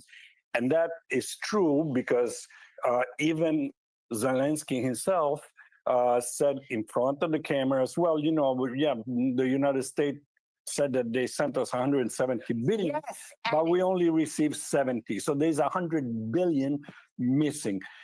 What most people don't know is that Mrs. Zelensky was skiing in the Alps, just not so long ago, but he has a house in France. He has a house in Italy. He has, I don't know how many bank accounts in Cyprus. So we're going to investigate. And Elon Musk answered to that tweet of General Flynn. We will investigate where those millions were gone. The Pentagon, just today said the same thing. There are billions and billions of dollars that the Pentagon sent to the Ukraine, supposedly for arms. Where are they? Disappeared. They're gone. And a lot of people know that they have been sold in the black market. In fact, the president of Mexico, few weeks ago, complained that some of the cartels were found, having very latest weapons from the United States with the numbers. So thank God they have the numbers, and so they can see where do those weapons came from. So eventually we're going to dig into that, and it's going to be fun. But I think that some of those billions that also the European Union is sending to Ukraine is probably going back to finance some of these politicians, and eventually we'll find out that too. Now, the question that I have for you, because clearly you have you have a pulse on what's going on this subject matter. The normal European, because now my understanding is if the U.S. is going to cease funding this operation, Europe has gladly signed up. You saw the U.S., the English Prime Minister, President Macron. So they're going to step in terms of the funding. And what does this do to a system that is already on the it doesn't seem like Europe has a lot of Okay. No. I don't know how to say this. I was trying to, but the entitlement situation there is even greater than the United States. I mean, these are socialist, quasi-socialist countries. Some so of them, yes, the absolutely. citizens are relying on these entitlements. And I can tell you that most people in Europe, they hate what's going on. They want the peace. They want this, killing to stop, just like President Trump. And he said it from the first moment. He said it actually way back in 2015. Stop the war, stop the killing, but it's not stopping because somebody is profiting from this. And you have, for example, in Italy, a very strong ally of not only the United States, but of President Trump. Giorgia Meloni, I was the prime minister. I was lucky enough to be at Mar-a-Lago when she came. I actually welcomed her. I'll ask you about that later on camera. And it was very fun. Marco Rubio, same thing. He understands what's going on in Europe. And as I said, some countries like Italy, Austria, hopefully Germany, definitely Hungary and President Orban, they understand what's really going on. And most of the citizens in those countries, they do want peace. They do want at least a ceasefire. Let's stop the killing, let's start talking, and let's go on. But obviously, there are people that have no interest in that. John, I could take the rest of the hour talking to you, but we have some other guests. So no problem. Before One last thing. I wanted you to show your book. Talk to the audience about your book. I know that it was presented in Europe, and then you have maybe some other books. So just talk to the audience, and where can they find you? This one is The Value Matrix. It's you can find it on Amazon. There is The Value Matrix 1, there's The Value Matrix 2.0, and now I'm coming out with a 3.0. It had some review also from President Trump. That is, it's definitely a very good book. But I want to tell your audience, you can check among the many something called Onyx, something called Queen 1776, and you will find there the actual very careful recording of the last minutes of the, let's say, interaction between Zelensky and first Vance and then President Trump. And the microphone picked up what Zelensky said whisper, but you can actually hear. Oh, that's going to be And he said, Saka, which in Russian and in Ukrainian means VITH, etc. Oh, so wow. They actually picked it up, and the translator that was right behind Trump, he actually told Trump, and that's when at one point you see Trump saying, "Okay, that's it, we're done." He is actually calling Vance to his face with the microphone of the whole world listening in. Nobody's covering, but thank God for X and thank God for Elon Musk. God bless you. Free speech. John, thank you so much. Thank you very I will look much. for you later on. Thank you very much. Yeah, okay. This was very enjoyable. Bye. Thank you. So, folks, while we're waiting for our next guest coming on, I want to introduce you to her. She's about to get on her mic. I hope you can see. Actually, I have a bone in this fight. I just learned because Raven, who's going to be my next guest here, I'm her constituent. So Raven Harrison, welcome here to the Steve Stern podcast. And you can look at that camera. I'll look at this one. Hi, welcome. Thank you. It's good to be here. And yes, exciting. So tell us, Raven, the last time I saw you was at the Broward Republican celebration. Correct. But I just learned that you are running tell us about For United States Congress in District 23. Yes, we were praying about it when the gala came up, and God revealed the answer. So we are jumping into the front lines for our country. So yes, my home district of District 23. And we've got work to do, Patriots, but it is a winnable. We are in President Trump's backyard, and we're going to bring it home for him. So tell me, what do you think are the challenges? Well, first of all, who would you be running against? I will be running against the incumbent Democrat, Jared Moskovich, who positions himself as a centrist, but has an absolutely atrocious voting record and hasn't been very strong in a stance for Israel. So we're going to be fixing that. We have to stand with our allies. We have to project the same strength, and we have to make President Trump's sacrifice worth it. So tell me, this is not your first run? No. No? No, we had to stick our feet in the swamp just to see what the water was like. It's awful, but we are back in it now. And so we are really excited. We announced a little while ago, but now we're in the raising money and awareness and getting people excited. They're going to have true representation in Congress. They're going to know what I'm doing. They're going to know where I am, and they're going to know what we're going to get it done. So, Raven, what would you tell someone in the audience who is considering stepping up? I know as a former campaign manager that this is not an easy decision. No. And so I would like you to talk to the audience as to what do you feel are the negatives of running a political campaign and what to expect? And then why, despite knowing those negatives, you're willing to step into the fray?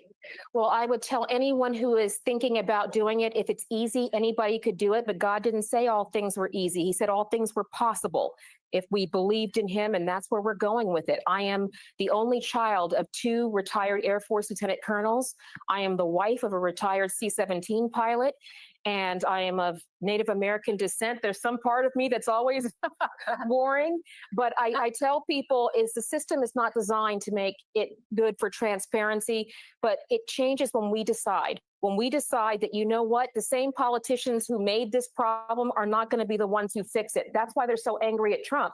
This was decades of corruptions, and he was able to come in and show us how badly we were being treated. And that's all it's going to take. So it takes money and it takes commitment. So I'm asking people, again, I'm not trying to tell you recruit people to I'm asking you to vote for me if you believe that we, the people, were supposed to be the governing seat of power. That's the way the founding fathers envisioned it. This was not supposed to be a failed career plan for awful human beings, but these people have been there since before the internet. They've stolen trillions of our dollars, and we just need to clean it out. We don't even need to drain the swamp. We need to then get a sunlight and put direct sunlight and disinfect it.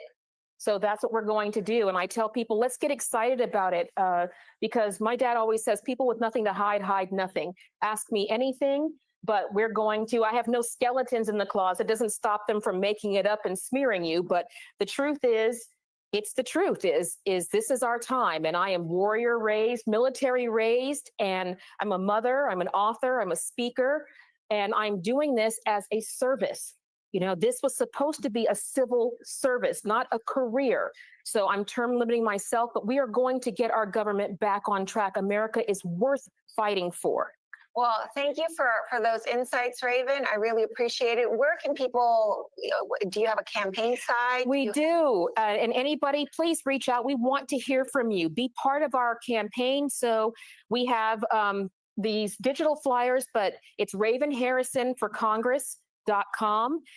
You can find there Raven Harrison points to Raven Harrison for Congress. And the book that I wrote in the previous campaign, Raven's Mantle, talks about communism, the education and indoctrination of our kids, and more importantly, what we're going to do about it. We have a blueprint. So that's where people can find me, and I look forward to hearing from you. and you, my constituent. Well, thank you so much for coming on. I really appreciate this time with you. Thank It's you. always exciting when a woman, you know, with your background decides to step up. We know it's not going to be an easy Correct. fight, but you've got children, and if it's not now, then when, right? If we don't get it right, how can we expect them to? So we're going to Exactly. hand it back to them the way we're supposed to. Thank you so much. Thank you. very much. Thank you. All right, folks. Well, I am going to bring on a next guest here. This is like a buffet. You're going to get all kinds of backgrounds here. So that my next guest coming on, Betty, please, is she comes from Guatemala. And I am here to ask her some very interesting questions as it pertains to USAID. So welcome, Betty. Can you put your microphone on? Yes. And as we were talking before we entered the space, I asked you, why Guatemala, and what would Guatemala have to do with the Republican Party of Florida? Well, hi, Debbie. Thank you so much for making time to talk to me. Well, the reason why we are, several of us from Guatemala are so interested in what's happening in the US, it's because our destinies and our backgrounds are intertwined. Guatemala is the #1 supplier for the child trafficking heinous network. And Guatemala, which had already stopped being a drug-producing country, is now a scenario for drugs again, and heavily transshipment area. So fentanyl, cocaine, everything you can think of that is illegal goes through my country. And on its way to the United States. On its way to the United States. Mm-hmm. And we have a precedent that was imposed by USAID. I would like very much to see DOGE turning its spotlight into the State Department. There's a lot of money that has been used the wrong way.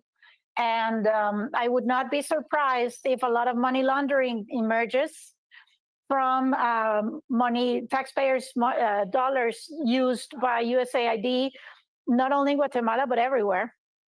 And what we've already seen that has been uncovered even within the US borders. Mm-hmm. But in Guatemala, unfortunately, we have a precedent that was imposed by Samantha Powers and Todd Robinson via USAID. And the Samantha Powers, just for the audience, who are they? Samantha Powers used to be the head of USAID. And Todd Robinson, who was first ambassador to Guatemala, first deputy chief of mission of the embassy, then ambassador to Guatemala, without having the ambassador degree, by the way. And then he became head of no other than INL. So what's INL? INL, the narcotics division for the State Department. So he was overseeing the entire world.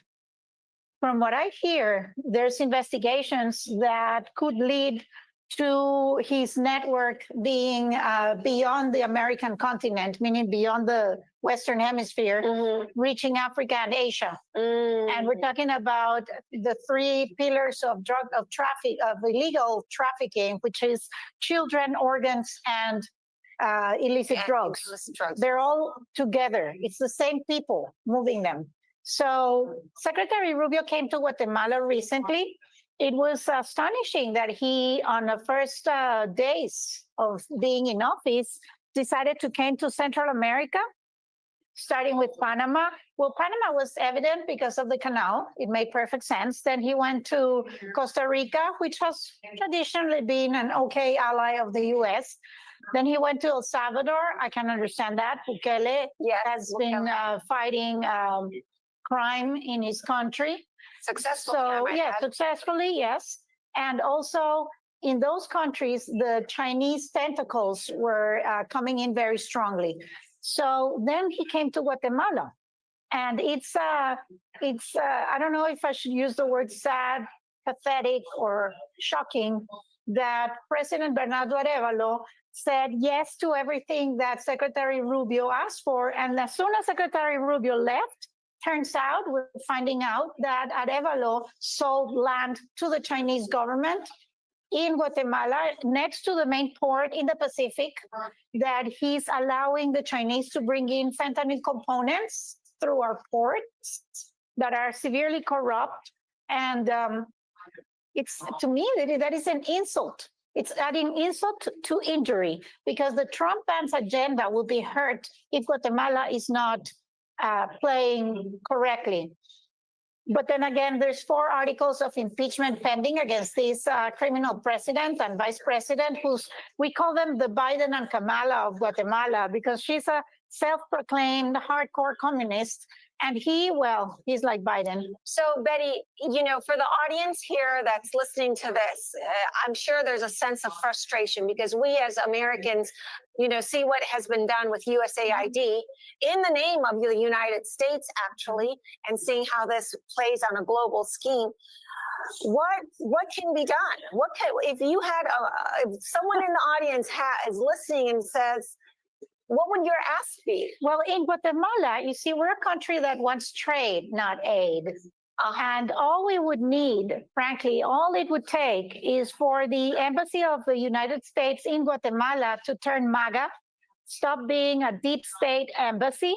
And as soon as we get a MAGA ambassador that tells all Guatemalans to abide by the law, nobody's above the law, the Constitution is the supreme law of the land, and even the president has to abide by it, then maybe our judiciary would have the courage to process the 4 articles of impeachment, send it to Congress, and then our Congress would have the courage to do what it has to do.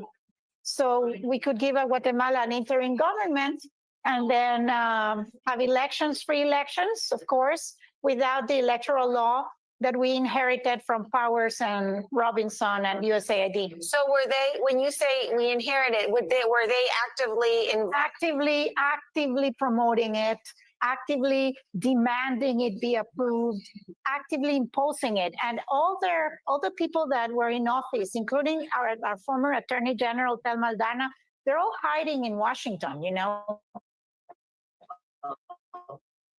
They came to Washington, and even though there's Interpol arrest warrants against them, I don't know why they're not being upheld by Interpol, because these people are criminals and they need to be deported back to Guatemala. And all the money, you know, they're by buying from Broward USAID, which in turn is coming from the American taxpayer. Exactly. At the end of the day. Exactly. So, you know, it's really quite astonishing as a United States citizen who really maybe 4 years ago was oblivious to all of this, to realize that we, the American citizen, is contributing to so many situations around the world where the own citizens of the country. Republican Party of Broward County. If you win that tournament, you can win up to $250. Looks like their sound is cutting out. All of you home, viewers at home, are well played. That's pretty cool about Guatemala, even wanting to be for involved. the left to take over the There we Western go. world, all the Judeo-Christian countries.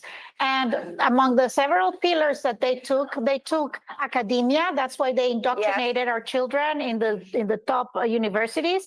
And they took the media, because that's the way to indoctrinate the masses, and so on and so forth. And here we are, you know, well-crafted plan, executed. Yes. Well, Betty, I want to thank you for coming on. Thank you for your time. Thank you so much for answering these making time for me. questions. And it was a pleasure talking to you. And I hope folks that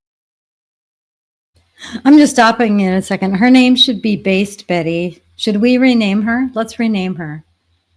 you know, as we learn a little bit more about geopolitics, we see how important, again, it is for us to get involved at a local action, because this is what's going to help everybody around the world come to the better future that we all aspire. Thank you. And now, folks, I am just going to transition to the activities that are happening on the conference here on the golf tournament. So thank Here to sing Unreserved Club is Mandy Chan. All right, we'll get this back on. I'm going to mute it for a little bit. Make sure we're live. So we had a lot of guests already today, and now they're just going through golf tournament items and that kind of stuff. But wow, there's so much. We learned from California, New York, and Pennsylvania, and I will turn this the sound on here for this. But Steve Bannon's coming up in a half an hour. So join us for that, and we'll go full screen and listen in on the activities there at the golf club.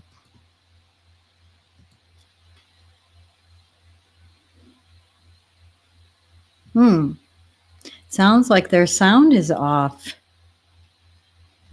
So we can't hear it. We'll have to keep this full screen, and hopefully the sound will come back on. And I don't know if they're going to take a break and go through some of the golf tournament results. I think they're giving away prizes for people that are there for the event today. And but I'll just keep it on full screen. I might take a lunch break and then come back.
Thank you. God bless you all. Trust God continue to bless America.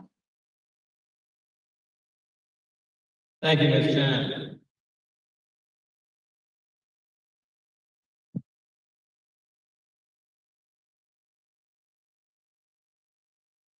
I'd like to take a minute to recognize some of our current and former Broward Republican elected and party officials, as well as those that are currently running for office in the room here today.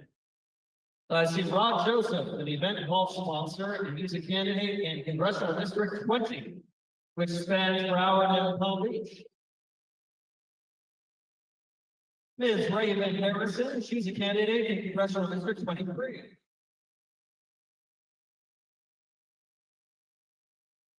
Nicole Pazos, running for commissioner in Sunrise. There's Nicole. Dan Smaricchio, candidate for senator in Maine. Dan, where's Dan? In the back.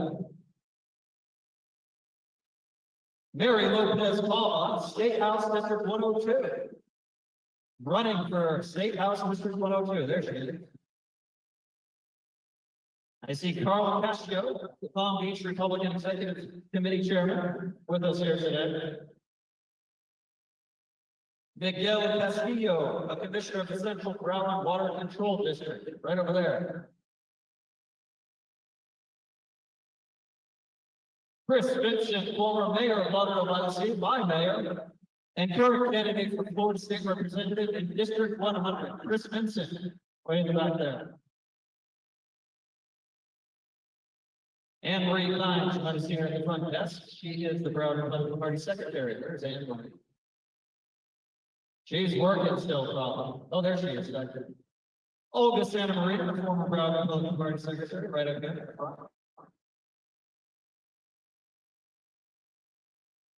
Nancy Cook, former Broward Republican Party secretary. I saw him. Nancy, there she is. Steve Stern, the vice chairman of the Broward Republican Party. You know, this event would not have been possible without Steve Stern. And finally, Chris Marino, our chairman, Broward Republican Party. Let's hear a round of applause for all our candidates and elected officials and former elected officials. And now, speaking about Steve Stern, he is a passionate conservative leader who's dedicated his life to upholding the principles of election integrity and civic responsibility. He has not only created a platform for expressing patriotic fervor, but he's also become a prominent voice in the conservative movement. Steve Stern is the owner of the flagship, a third-generation family-owned and operated business dedicated to patriotic apparel. And now, for the man without whom this day would not be possible, our amazing Vice Chairman of the Broward Republican Party, Mr. Steve Stern.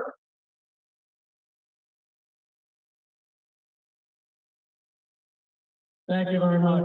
Sorry that some of our golfers are still golfing, that's why there's empty seats. I want to thank everybody for coming here, but we have some gifts to give out. Thank you. So we couldn't have been here, but for a friend of mine, who I know for 55 years, maybe longer, Ricky Brother, who is a member of Trump International. In order to get into Trump International, you have to have a member. So I called him up. He immediately said, "You got it. We are here last year. We're here this year. Last year we had 385,000 on our Zoom. Today we've had close to 6 million already that are on Zoom. So you're here and I'm on the Zoom with over 6 million people. Could be more. So Ricky, I got a little gift for you. Come on up. You and I have been friends for a long time. I'm going to tell you a little story about Ricky and myself. I was in the Empire State Building. There was a blizzard. Ricky and I were the only two guys in the Empire State Building. Ricky and I did a lot of stuff together. He said to me, I'm going to show you something. He called up Kmart. He said, Mr. whoever the buyer was, I'm in the Empire State Building with my friend Steve Stern, and we did an order. He got an order for $10,000. So he always bought me something which was always full. So a lot of people who play golf today have 100 calls, but you're here. And that's how we got we're only allowed 200 people in this room. So Ricky, this is a Trump ring, which I had, and for his lovely wife, who couldn't make it today. Thank you very much, Rick. You got it. During this event, it took me and two of my compatriots 6 weeks to do this. When you put on an event like this, everybody thinks it's easy. It is difficult. And I gotta tell you, we made over 140,000 emails, probably about 16,000 texts, on numerous phone calls. And one day, the person I'm gonna give a little award to, and the other person, we spent 6 hours calling for people to do ads in our book. Now this book, and I want to introduce Israel today, going up in Israel. He put this book together himself. He and I spent hours and hours and hours to look at it because this book is sensational. People have advertised here. We want to thank them. And we have a nice gift certificate to his favorite restaurant at Gleason. And if Olga will come up, she's the second one. She spent about 200 hours day and night putting this together.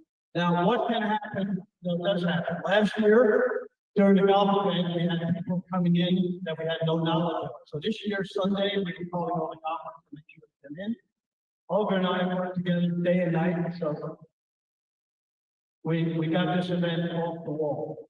Now, for some of the people that have helped me all the way, by the way, we did 3 hours on TV prior to this. I was here at 7 o'clock this morning. We did 3 hours on TV with our election security people. And Greg Stenstrom, where are you? Greg flew in from Pennsylvania, around someplace. He is a tremendous election security person. Linda Szynkowicz, where are you? Linda flew in from Connecticut. These people have done tremendous work. We do it every 2 weeks. And on the last election, we were notified by Susan Wiles, by Wayne Root, by numerous people, General Flynn, thanking us for what we did on the last election. Just to let you know, every event that I have, we try to do it for Tina Peters. Hopefully everybody knows who Tina Peters is. She is in prison for doing election integrity and doing something in Colorado. 2 weeks ago, Mike Liddell was here last year, went to President Trump. While he was sitting there, he mentioned Tina Peters. President Trump turned to his 4 attorneys and said, get her out of jail. So I think that's one of the most important things that happened. Also, Mike Liddell spent an hour with President Trump talking about election integrity and trying to get some of these things done to save our elections in the future, paper ballots, no machines, on and on and on. So we have a couple of gifts here. I don't want to take up too much time because these banners are coming in at 2 o'clock on the video. So we want to thank Wayne Player. Wayne, where are you?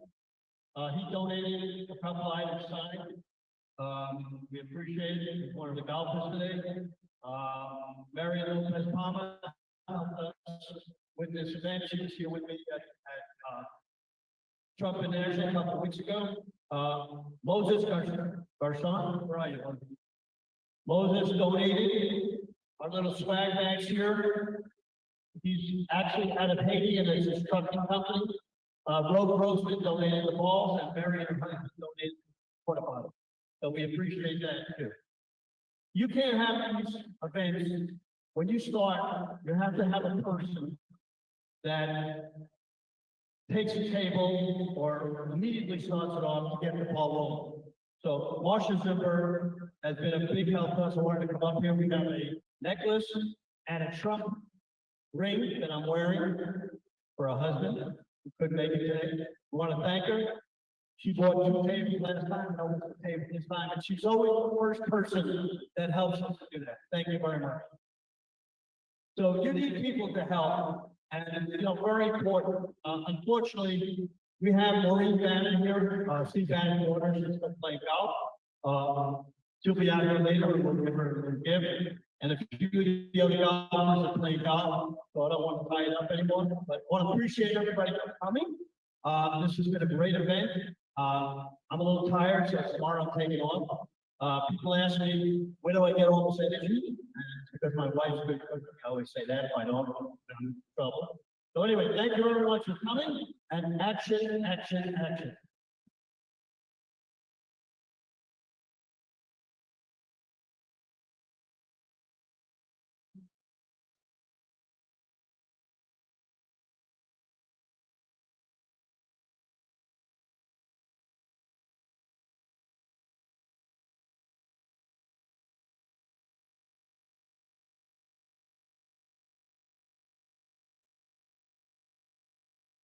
Okay. Do you look at that camera? I'll look at this one. Yes, sir. Yes, sir.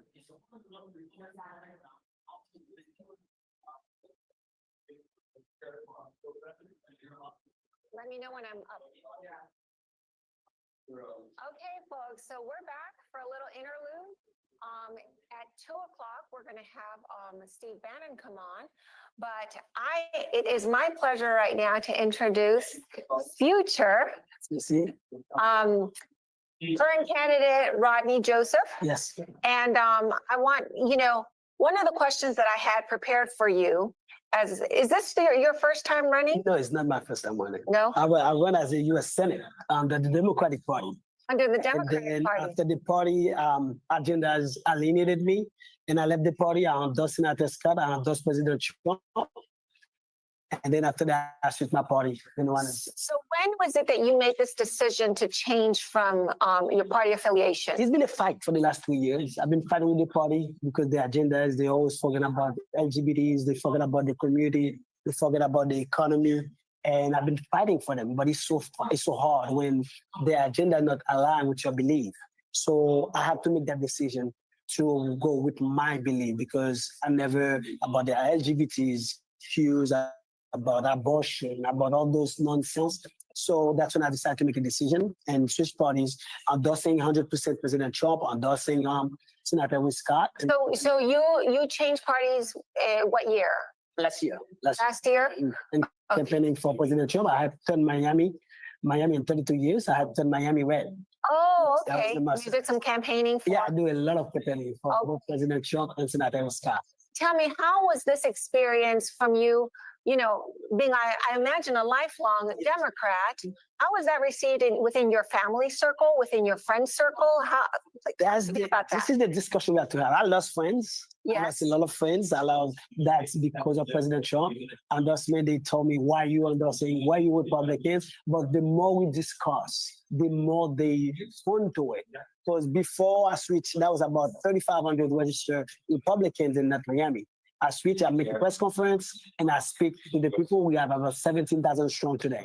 So the message is there, and we have to go to the people. We haven't been going to the people far enough. That's the reason there's a misconfusion about the parties. But I'm pretty sure the more people like me see, they will, not what the media is selling you, they will chew of the Republican parties. I think more people will come follow through. Because I would imagine that your values are and the values of the Haitian community align more with the conservatives, right? We are Democrats by default. We come in, our parents, for some reason, they can explain it.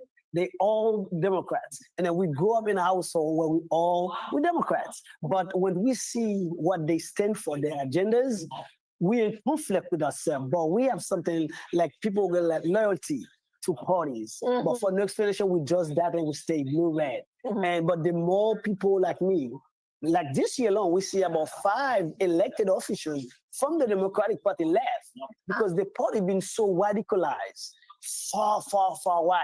And we don't know what to do with that party. Just seem like one Reagan said, I did not left the Democratic Party. The Democratic Party left me. And this is everybody agree with me all the way to the chin down. So for the audience that's listening to you, what would you say needs to be done so that we can reach those Democrats that feel disenfranchised by the values that the party has right now? What needs to be operationally done? We need to reach out, go to the churches, because the churches are conservatives, but they all lean Democrats. The propaganda the damage been done. But we need to reach out to those neighborhoods. We need to reach out to the community, the Caribbean community.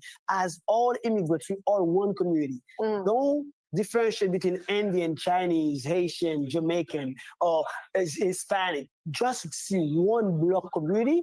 The Republican Party need to do more for us to go to the community, to go into the community. So that's the important things. Because when I spent 2 decades in the military, there's no colors.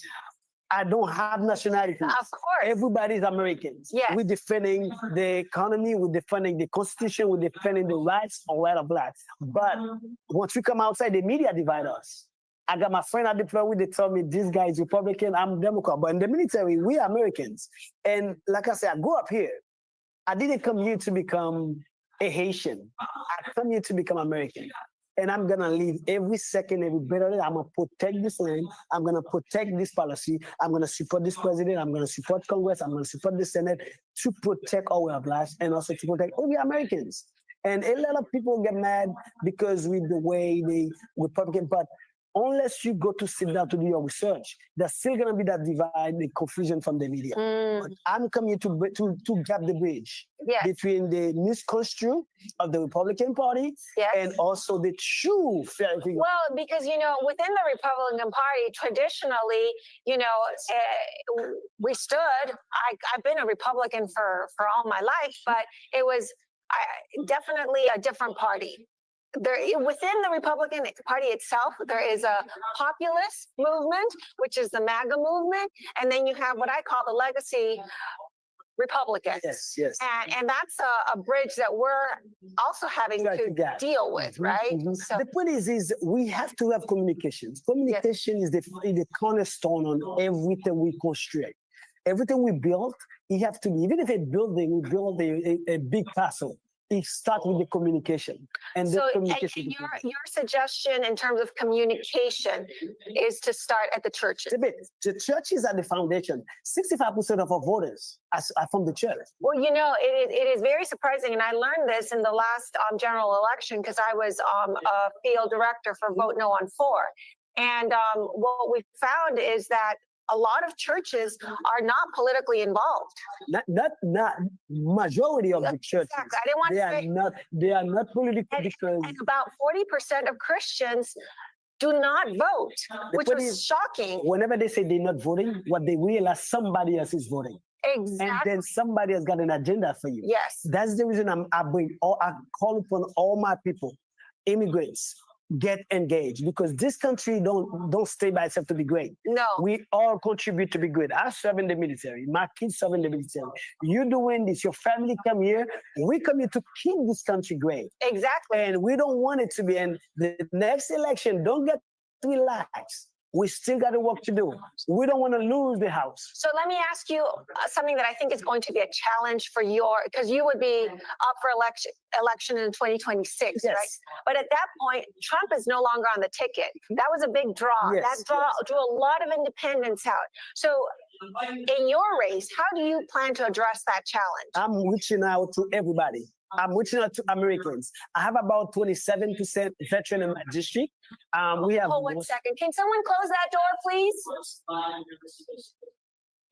Can someone close the door? So about 21% of veteran in my district. Independents are about almost 30% of veteran of independents. I'm reaching out to every American because if you look at my district, especially, people think it's a blue district, it's a purple district, it's a confused district. We need to go out. They're not Democrats because majority of the voters of District 20 are independents. Yeah. But we got the fantasy. We let my opponent goes to 2 different elections without challenges. I want to turn Broward red. Yes. And I want to do it for you and with you. I cannot do it by myself.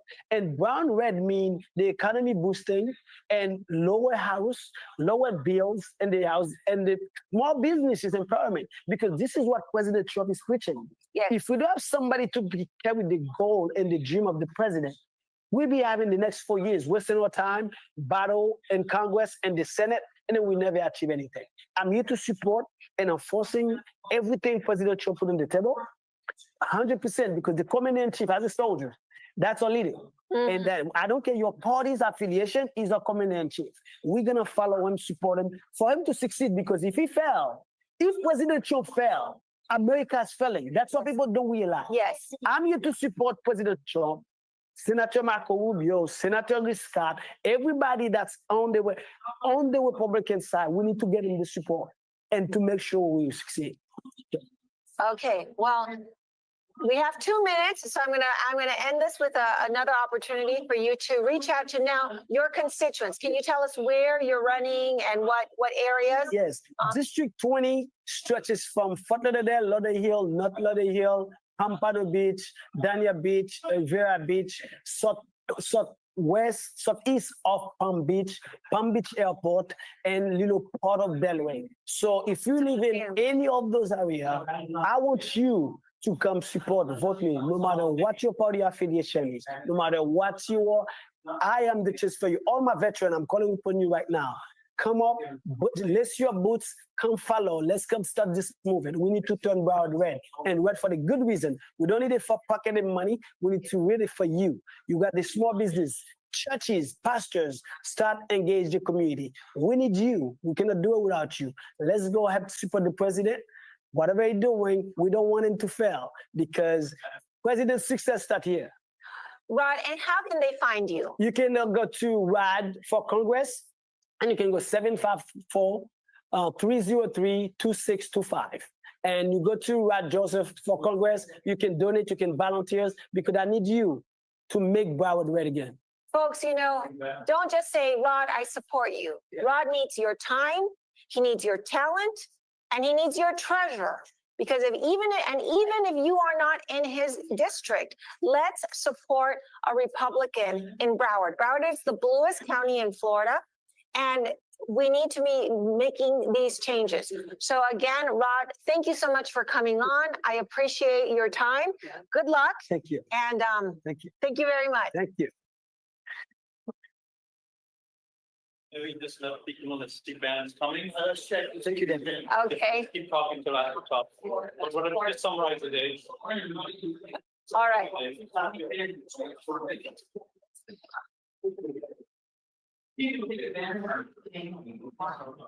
Okay. You probably get a call on it too. So folks, again, thank you so much for hanging on with us. This has been a very momentous day. We have so much going on. As you've seen, we've had a lot of election integrity candidates, a plethora of subject matters, but now we're just waiting for Steve Bannon to come on.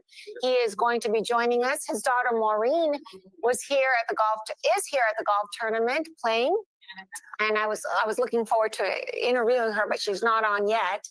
But we're waiting for Steve to come on. And as a summary of the day, we had two events actually going on. One was a golf tournament to raise money for the Broward Republican Executive Committee, BREC.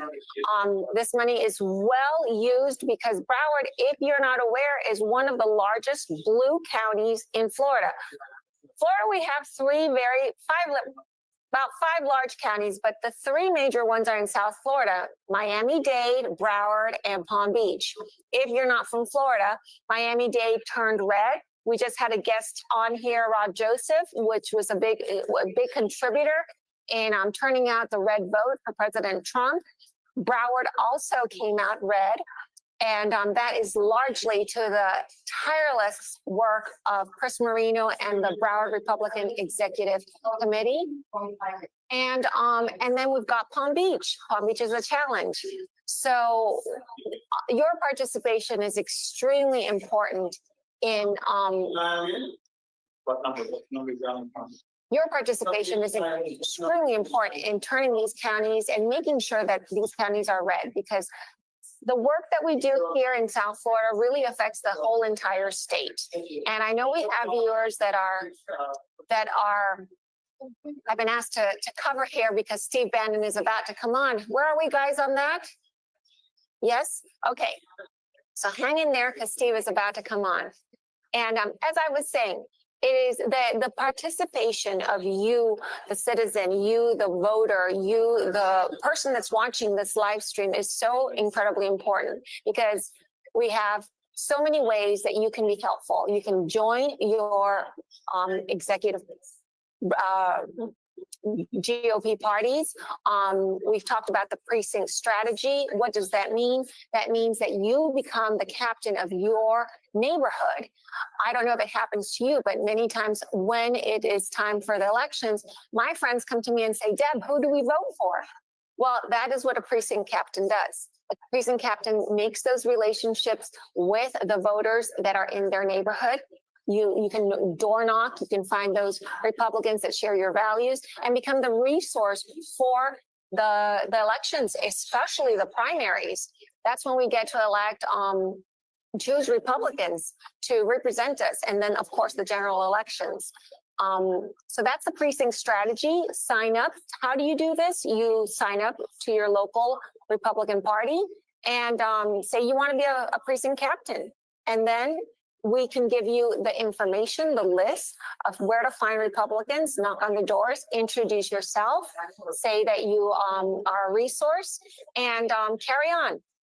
So we talked about the precinct strategy. We talked about election integrity. We've also talked about just what is going on in the state. Here in Florida, I am really excited to let you know that we have 2 bills that now has sponsorship both on the House and Senate side.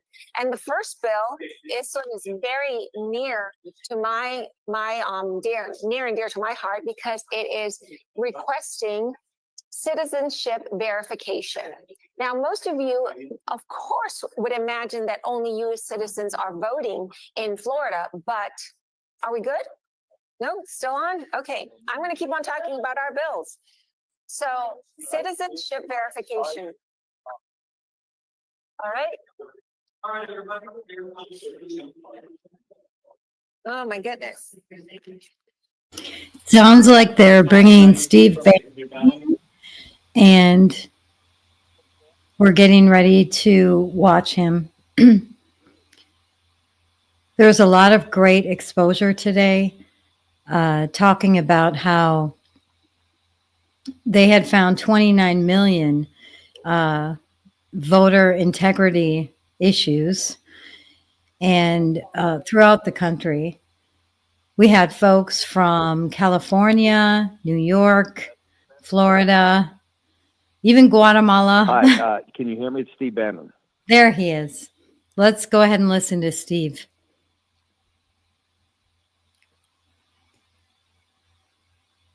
Hello, guys.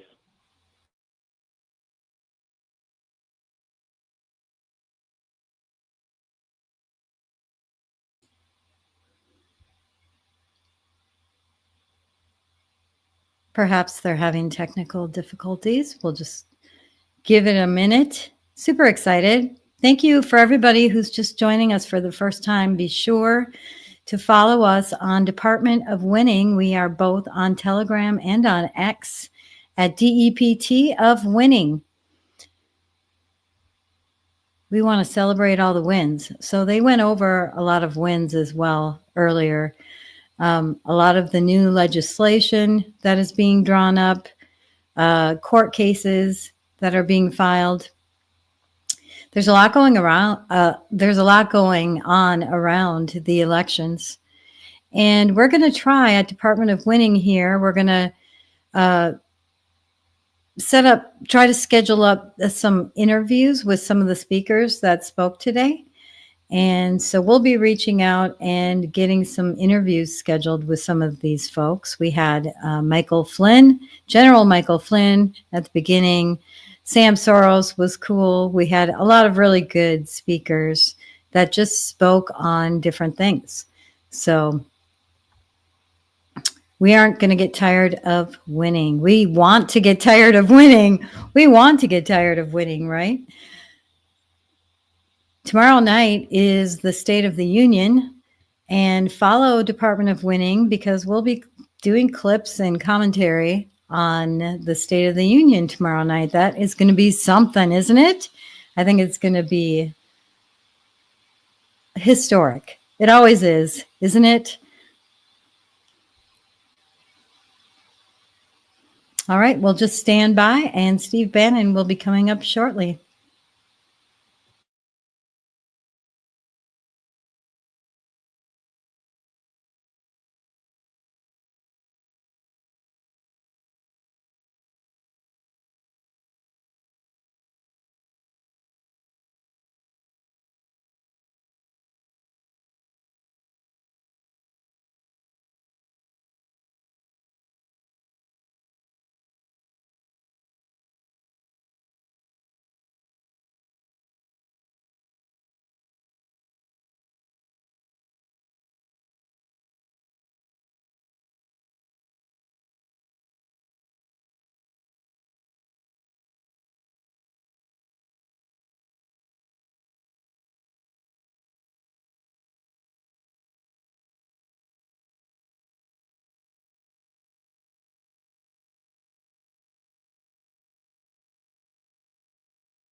It looks like they are still figuring out their technical logistics.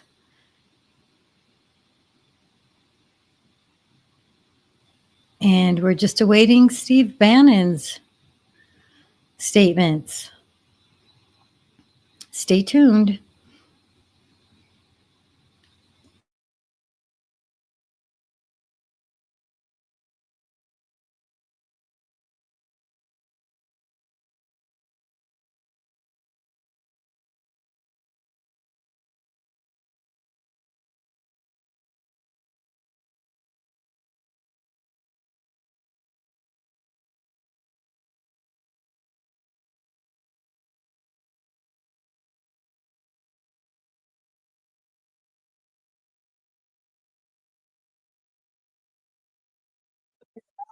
With us today.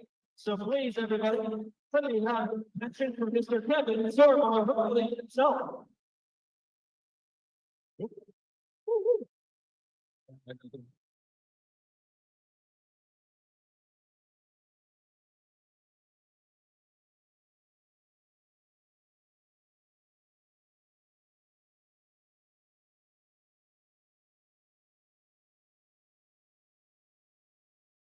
My team is from Boston.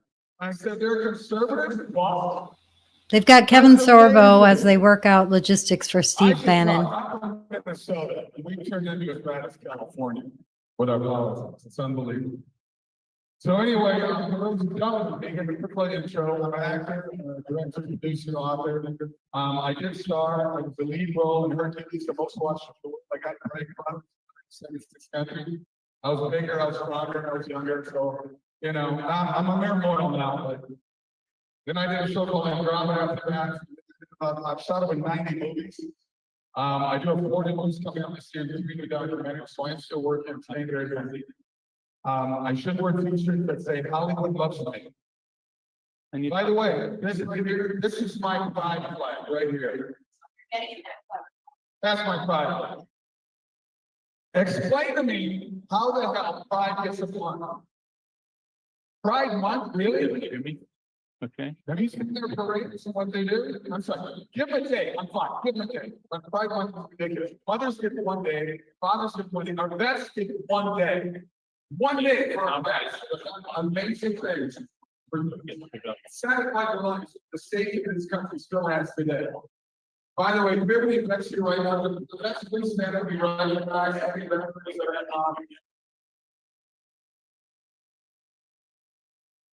God bless you guys.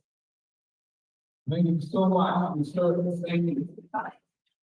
I say my kid brother, Lieutenant Colonel Scott Sorbo, 22 years in the Army. He's my hero, just like you guys. So I'm sure there are people that wonder how they live a guy like me coming from Minnesota. But somebody that lived in Hollywood for many years actually be conservative. Well, the first step that I could vote was 1980 in the state of Minnesota. I voted for Ronald Reagan. My parents were beside themselves.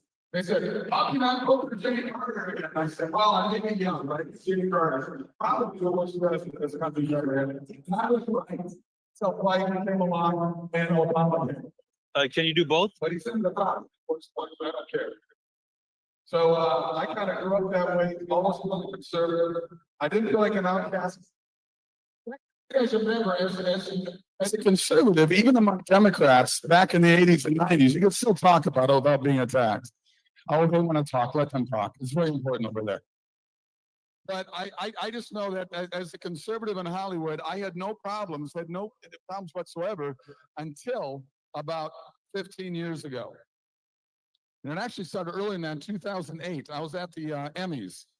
And after the Emmys, you go to the governor's ball. And Tom Selleck came up to me and put his arm around me.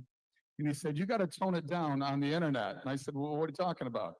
He said, "Well, your name is coming up more and more in Hollywood for being a guy that's conservative." And I said, "Well, I've always been conservative." He goes, "Yeah, but things are starting to change here in Hollywood." And I thought it was kind of funny.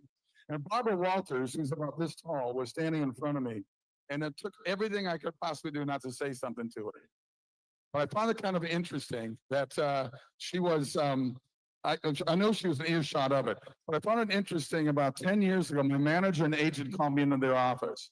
Now, my manager and agent are never together in the same room. One lives in Beverly Hills, the other one's in Studio City. So they got the little mountain between them. They never want to meet. They called me in and they were together. And I said, what is this, an intervention? And they said, well, can't work with you. So we talked about it. Well, studios don't want to work with you because of everything you're posting on the internet. I said, oh, you mean the truth? God forbid you post the truth on the internet. So I laughed at it. I went home to my wife and I said, well, we're out of Hollywood, so let's start doing our own stuff. So we formed Sorbo Studios. I highly recommend going to sorbostudios.com. We do movies Hollywood used to do. We do movies that have love, hope, faith, redemption. Things that Hollywood used to do, but it's the crap out they're putting out now. And thank you for making Disney lose almost $2.5 billion in the last 2 years. They want to keep making that woke crap. My only problem is, and I want to reach out to Musk to this. I swear to God, Disney is still doing it. So I got a feeling that's another place to look to see if Hollywood is funding under the table to keep that message going, to keep it out there, because they're not seem to change. I can't get through 10 minutes in a Netflix movie and go, here we go again. And I got to turn it off. It's absolutely insane what they've been doing.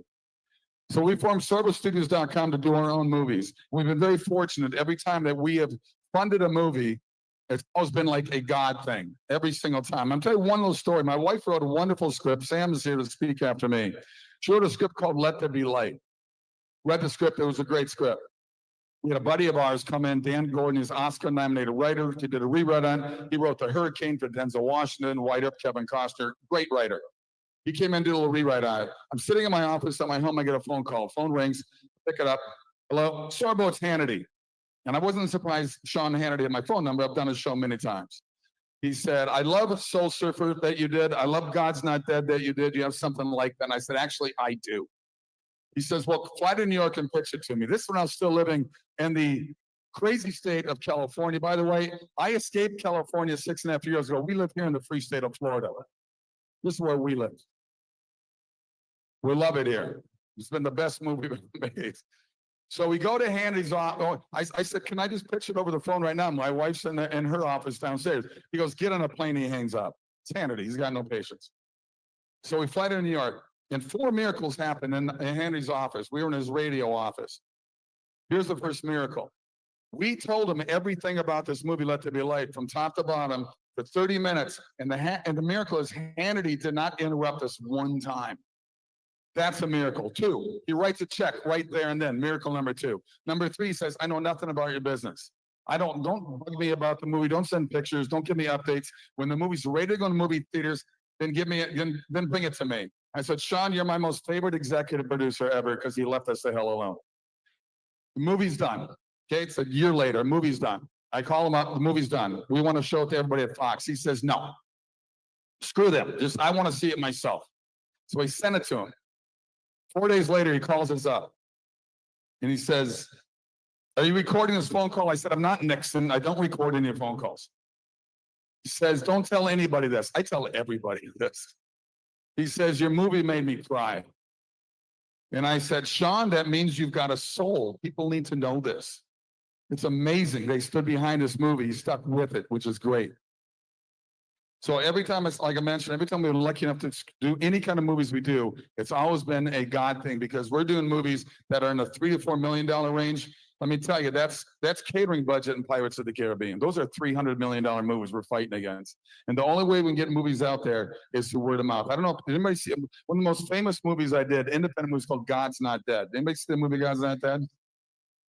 That $2 million movie made $140 million. It's a pretty good return. So that, to me, I knew I was on the right road to do the things that I'm doing, the movies that I'm doing, and I'm going to keep on doing it.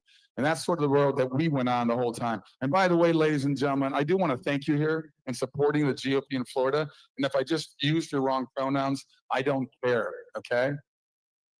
I don't care. So Hollywood gave me the boot. They hate me more and more. I got taken down during the COVID years. I had over 4 million followers on Facebook. They took me down for posting the truth about COVID. I got doctor friends who, under the table, they couldn't say anything because they'll get fired. I said, masks are useless, right? And they said masks are useless. So I posted them. They said 6 feet of separation is ridiculous, right? It doesn't work. No, it doesn't work. I posted that. I think the thing that took me down from Facebook was Zuckerberg and his minions. I said, if you want to get rid of COVID, tell the Clintons that COVID's got something on them. It'll be the first virus to mysteriously commit suicide. I guarantee it. That got me taken down.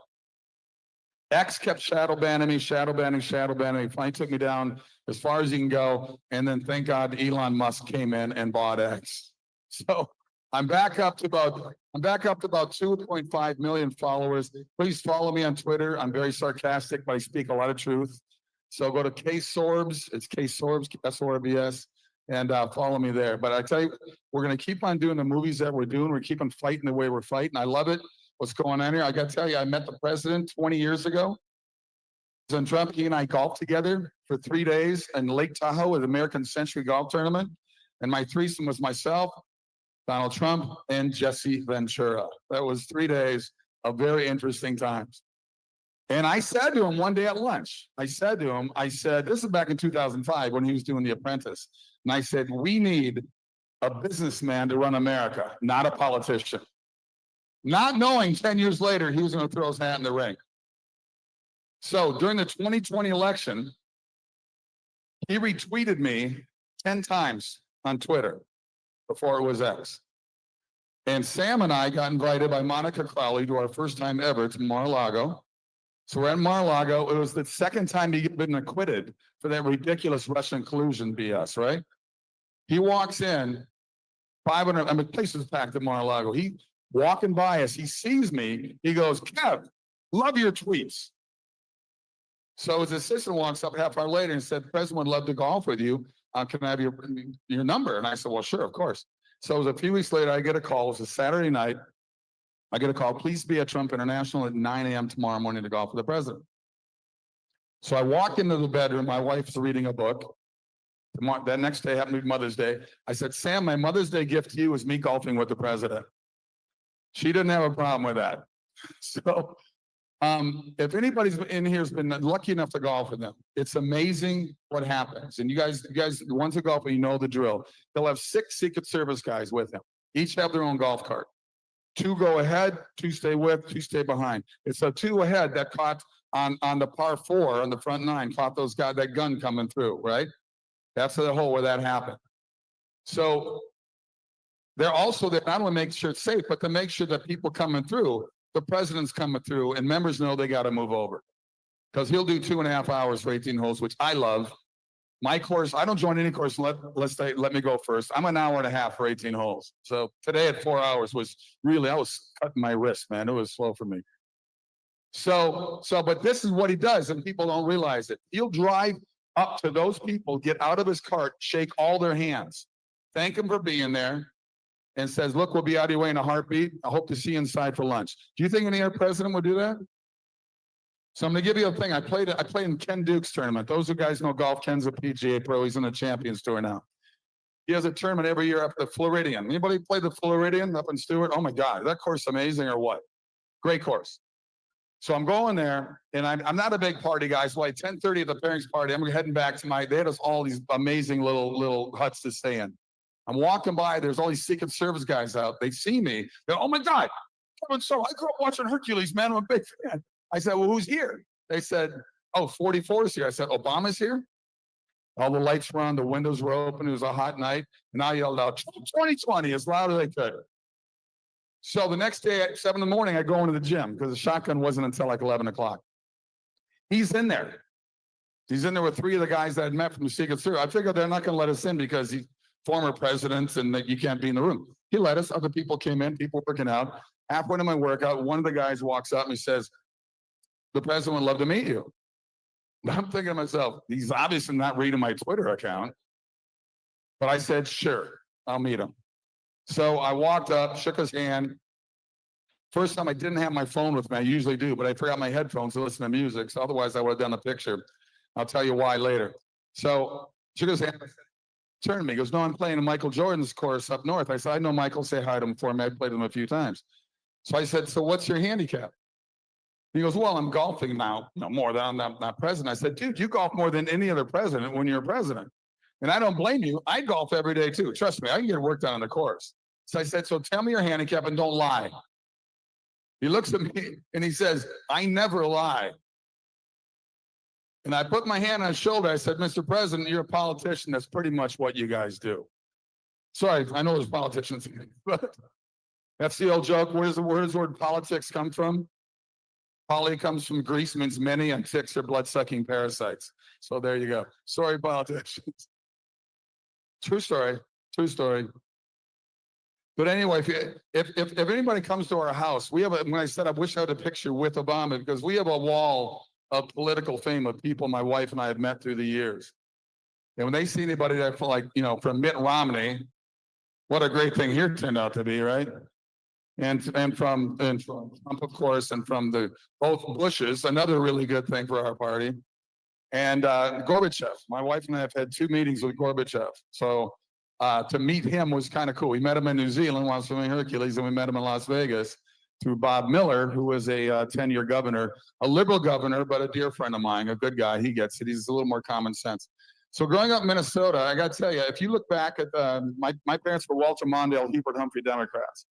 But I always tell my liberal friends, I said, why don't you look at the 1960 inauguration speech of President Kennedy and tell me if there's one Democrat who talks that way today. Kennedy would be a Republican, easily. It's unbelievable the way everything has shifted to further and further. We have good friends with Johnny Voight and Dennis Miller. They've all said, the party left us, we didn't leave the party. And there's a lot of truth to that. And that's the battle we have here now. I love the turnaround in this state. They gave you the numbers here earlier, because I think when I first moved here, it was like 300,000 more Democrats registered or something. And now there's what, 500,000 more Republicans. It's huge. And that's from the hard work that these guys are doing in here to keep this state free. And everybody wants to move here. Between Tennessee and Texas and here, you know, like 1,000 people a day moving in. And I love what Texans are doing, because I've seen the billboards telling California, please don't California our Texas. And we need to do that same thing here, because trust me, it happened in Colorado. We know that. It happened in Nevada. It happened in Arizona. But of course, they didn't trust it. We know who should be the real governor in Arizona right now. It's unbelievable. It's unbelievable. Yes, Kerry's great. So Sam and I were at Mar-a-Lago about 3 or 4 weeks ago. They had a documentary, and the president was sitting right in front of me, and I whispered, I know you got 8 billion things going on, but get rid of mail-in voting. It's absolutely ridiculous. There's nothing racist about showing an ID. It's the stupidest thing I've ever heard. Everybody's got an ID. Because I don't see anybody of any ethnicity group just walks through the airports not showing an ID. It's as simple as that. But we need to fight back and make sure that we stop that, because we know, I know we have voter fraud in places around here as well. And it goes on all the time. Look, my buddies back in Minnesota, everybody I know is conservative back there. So what's going on? I don't know. All I know is the Democrat Party has dug themselves in such a huge hole that it's laughable. I mean, there's a reason Obama picked Biden. There's a reason Biden picked Kamala. And there's a reason Kamala picked Tim Walz. They wanted somebody dumber every level below them just to make themselves look good. It's incredible what's happening right now. I'm looking forward to tomorrow night. I hope you are too. President's going to be doing speaking in front of Congress. I'm looking forward to seeing what he's got to say. We did say hi to him very quickly at Mar-a-Lago yesterday, an event we were at. And we just got to keep fighting the fight, people, because it's absolutely ridiculous what's happened to this country. But right now, we are taking the country back. And every liberal I know, after this election, they complained back in 2016. This time they look at me, because behind closed doors, they go, yeah, I mean, she was pretty youthless, Kamala Harris. They knew he was the better choice. And I said, you guys will never admit it in public, but President Biden is still going to care about, I mean, President Trump is still going to care about you, and is going to make your lives better, whether you like it or not. And they will. So God bless you guys. Keep fighting the fight. We're not going to give up this place. And I love what's going on in this party room right now. Thank you so much. Yay, Kevin Sorbo. Talked about people in Minnesota all being conservative, and that would be me. I would agree with him. A lot of people have changed, though, from the blue-collar Thank you, Mr. Sorbo. Democrats. Well, one more thing. Too I conservative. forgot something. Listen, last year, my wife and I went on a conservative cruise with the MRC, Media Research Team. We're a center with Brent Bozell, if you know Brent Bozell. It's an amazing cruise. This year, we're taking a cruise and we're joining them again, and we're going to Norway. And we have some things at the table here, if you're really interested coming up. It's going to be there. My wife and I was speaking there. We got Joe Concha's going to be there. Lieutenant Colonel Alan West is going to be there. Cal Thomas, Larry O'Connor, Tim Graham, Dan Schneider. More people will be added on. It was amazing. We went to the Bahamas and Dominican, all that stuff. This year, we're going to go through Norway out of Amsterdam. So if you'd like to come, please join us. It is an amazing, amazing time on this ship to be with all these conservatives in one place and still having places to have good times every time we go to port, to go see something. And my wife and I usually host a trip through Israel every year. We take a big group of people through Israel. This year, however, people are still freaked out. Last year about the war, they're still a little nervous, even though I've got plenty of good friends in Israel, say it's safe to come back now. But instead of walking the footsteps of Jesus, we're going to do 12-day trip in Greece, walking with the footsteps with, and I think you guys will love this. Last 2 days, where else would we go? We're going to Mount Olympus, because hell, you got Hercules with you. And then we're going to go to the site what inspired the movie 300, where the 300 Spartans took on the fight of 10,000 bad guys. It was a true story. So I hope you guys will join us. We got information up here at the table, right here, if you want to join us. Thank you. That sounds like an awesome trip. Here to give out the golf awards is Mr. Paul Johnson. All right, so they're David continuing with Johnson, I'm sorry. awards. That's what happens when I not go off script here. While we wait for Steve Bannon. So he's going to be coming up shortly. I'm just going to let this play until Steve Bannon comes up. Thank you, everybody, for joining. Be sure to follow us on Department of Winning on X, and I will be back shortly.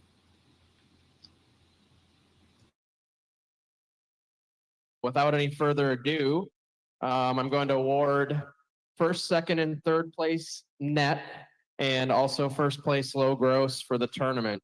So beginning with third place net team, they started on hole 2 and they had a 49 net. It was Brian Waltman, Bill Tolia, Peter Mercantilli, and Greg Marsh.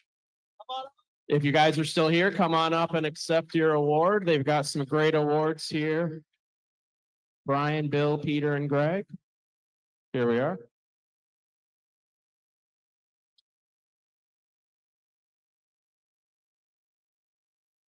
Come on over. We've got a little bit more to the award. Come on up. Don't be shy.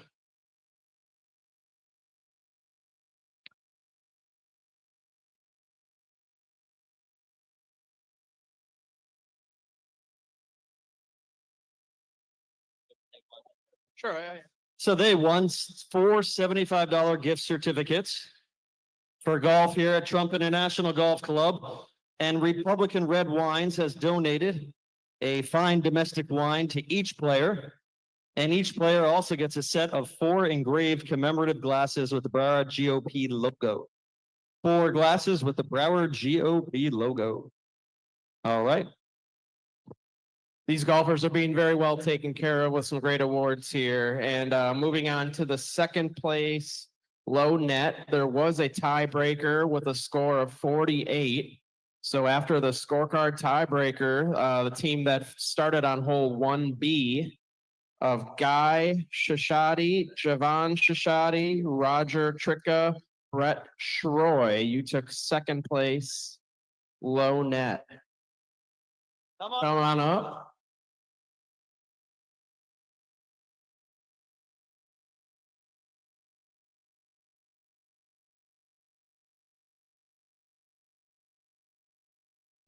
They received $150 each, 4 gift certificates for $150 each, including the Republican Red Wines, as well as the Broward GOP glasses.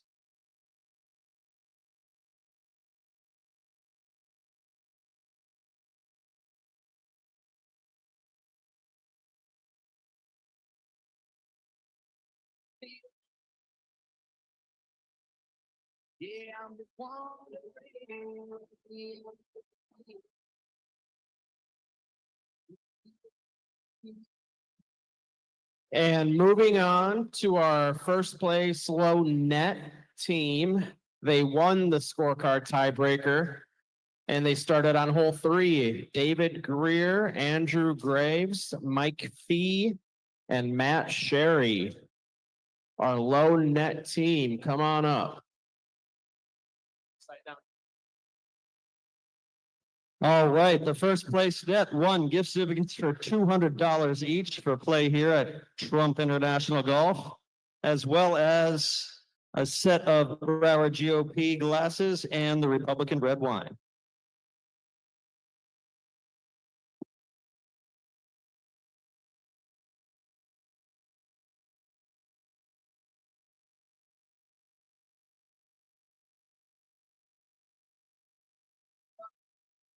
This little West Coast town, I drop by every night. I stay to closing time. I love a mystery. That girl's killing me. So I feel all this song. It's the same song.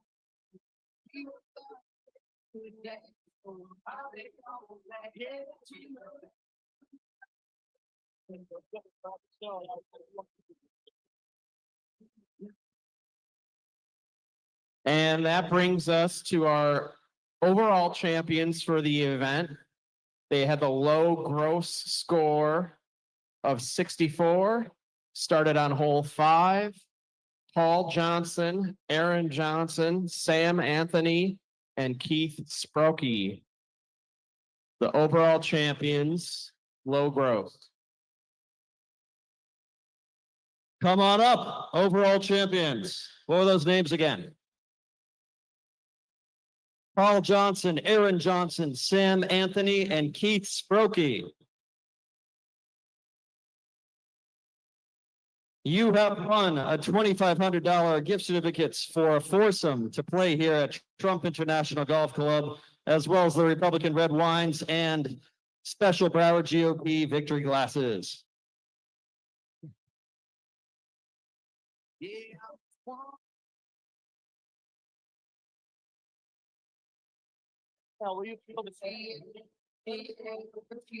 Who's the winner?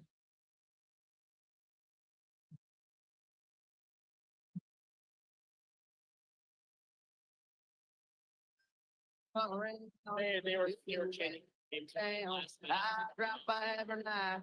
I stay to closing time. I love a mystery. That girl's killing me.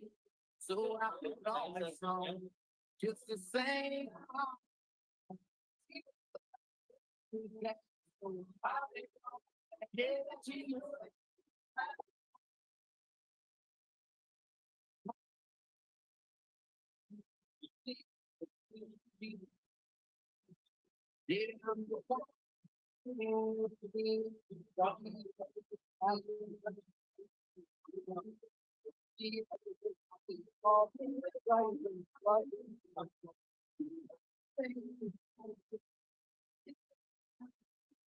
All right, we're ready for another speaker here.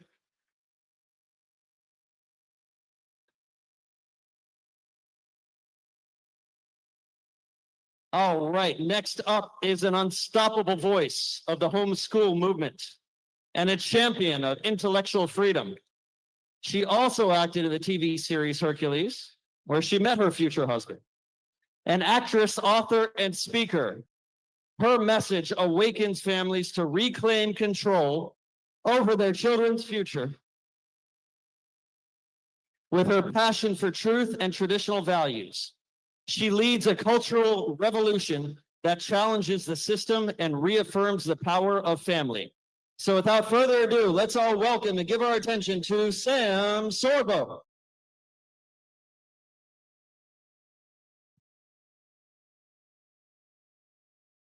Thank you. We get to see her twice today. A cheering committee down here. Thank you, Raven. Okay. It's really hard for me to talk over people because I want to know what they're saying. So I'm going to ask you all to turn to the person next to you and just say, shh.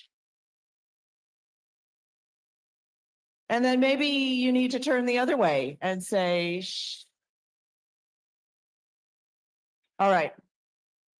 Ladies and gentlemen, let's see. The first thing I want to say is we are a largely unparented society at this point. We've been surrendering our children to schools for generations now, which means that those children have missed out on getting to know their parents better. And that's a loss that that our culture is seeing the vestiges of now, more than ever with the abuse that's happening to children in our schools. The good news is that there are a large number of orphans who have become highly successful. I mean, let's face it, when your only two options are to go big or go home, what are you going to do? All right. So my husband mentioned that Obama picked Biden, Biden picked Kamala, Kamala picked Walz because they keep needing to dumb down their successor, right? That's what they're doing to the kids in school. Have you noticed? That is the Democrat playbook. Make everybody equally stupid. That's socialism, communism. And so we just keep getting dumber and dumber. But there's also the loss of parents and parenting. Oh, incidentally, I just want to mention that Kevin Sorbo was called by the state of Minnesota, GOP, today to ask him to come back to Minnesota and run against Tim Walz.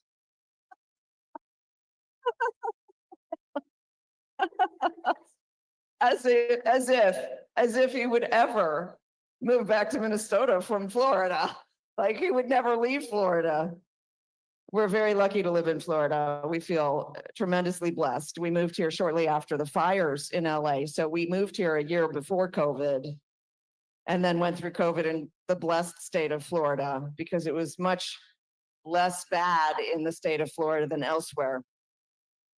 I want to mention that somebody came up to us just now, Craig, thank you for coming up and saying that you were saved 2 years ago and you've made a commitment not to watch any secular entertainment. And ladies and gentlemen, that is one of the things that I talk about is that we are not training our children to be diligent with their eyes and their ears and what they are allowing into their heads. And right now in the schools have purposed to put very negative things inside children's heads. That's why I call schools now child abuse.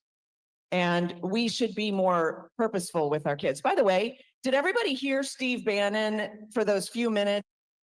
You hear me? Did everybody hear him? So I just want to know, does this count as me speaking after Steve Bannon speaks? Because I was kind of excited to see that on the agenda today, that I was up after Steve. I mean, I've spoken after Kevin a long time, often. So in fact, I always have the last word. All right, so let's talk for just a minute about what we're doing to our kids. How many parents are in the room? Great, and you have young kids, I take it? Some of you have young kids, I hope, yeah. So my encouragement to you is pull your kids out of school. And the reason is because what the schools are accomplishing is nothing. Actually, it's worse than nothing, it's damage. And so if you do nothing but damage control, that means you pull your children out of school. It's really that simple. There are lots of proofs for that. We learn a number of lies in school. Can anybody think of any of the lies that you learned when you went to school? Did you learn that learning is hard? Did you learn that teaching is hard? Right? We've heard that time and time again, teaching is hard. I have to put the lie to that. Teaching is not hard. It's the most pleasurable thing you can do, actually. When you teach a child to tie his shoes, and he gets so excited because he just learned how to tie his shoes, and he looks at you with these eyes of wonder like, wow, you hung the moon and the stars because you taught him how to do that. I'll never forget the time I taught my son, my oldest son, how to open the door for others. This is like a lost art, in fact. It never occurred to me before then, but we were leaving the grocery store and he opened the door and it just swung back to the person behind him. And I said, no, you have to open the door for people who are right behind you. And you don't just open it, go through it, and stand in their way. You open it, go through it, move around to the back of the door, and hold the door open for them. And so the next time he did it, and do you know what the person did? They said, wow, thank you. What a lovely young man. And did that not puff him up? And it never went away, ladies and gentlemen, my son. And so this idea that learning is hard, this is an idea that we've been inculcated with because we had 13 years, K through 12, 13 years to learn how hard learning is and how hard teaching is. To convince us what? To convince us to surrender our children to the government. And ladies and gentlemen, I don't know if you've been paying attention or not, but the government is not necessarily on your side, right? So why would we surrender our children to that entity that clearly doesn't know how to educate children because it didn't educate us? How many of you think you can't homeschool your children? Oh my gosh, really? Many of you think that you can homeschool? Am I surrounded by homeschoolers? Nobody told me. I wasn't prepared. Well, this is awesome. So if you're all homeschooling your children, then really my job is done. And I'm just here to empower you and tell you to take the next step. The curriculum is you. Your job is to bring your children into adulthood. Your job is simply to make sure that your children become happy, productive, generous, giving, forgiving, knowing how to ask for forgiveness, right? The important things. And the rest of it follows, because when you set your children on a path to truth, they don't divert from it. But right now in our schools, we're setting children on a path to falsehoods, lies, an agenda that's driven by child abuse and an incessant jealousy of children, right? We live in a culture today that hates children. Our culture today, we abort children and we celebrate it.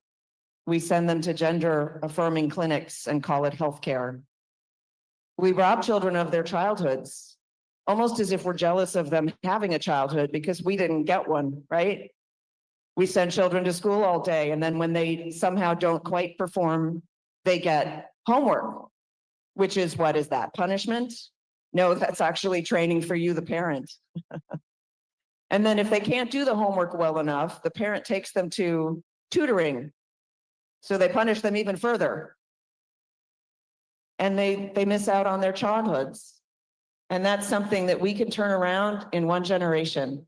And the reason that I harp on this is because we've been doing this for so many years that we've lost sight of what's important. And what's important is freedom, not safety. And so, I mean, let's face it, this nation was founded by basically 56 men who were all homeschooled.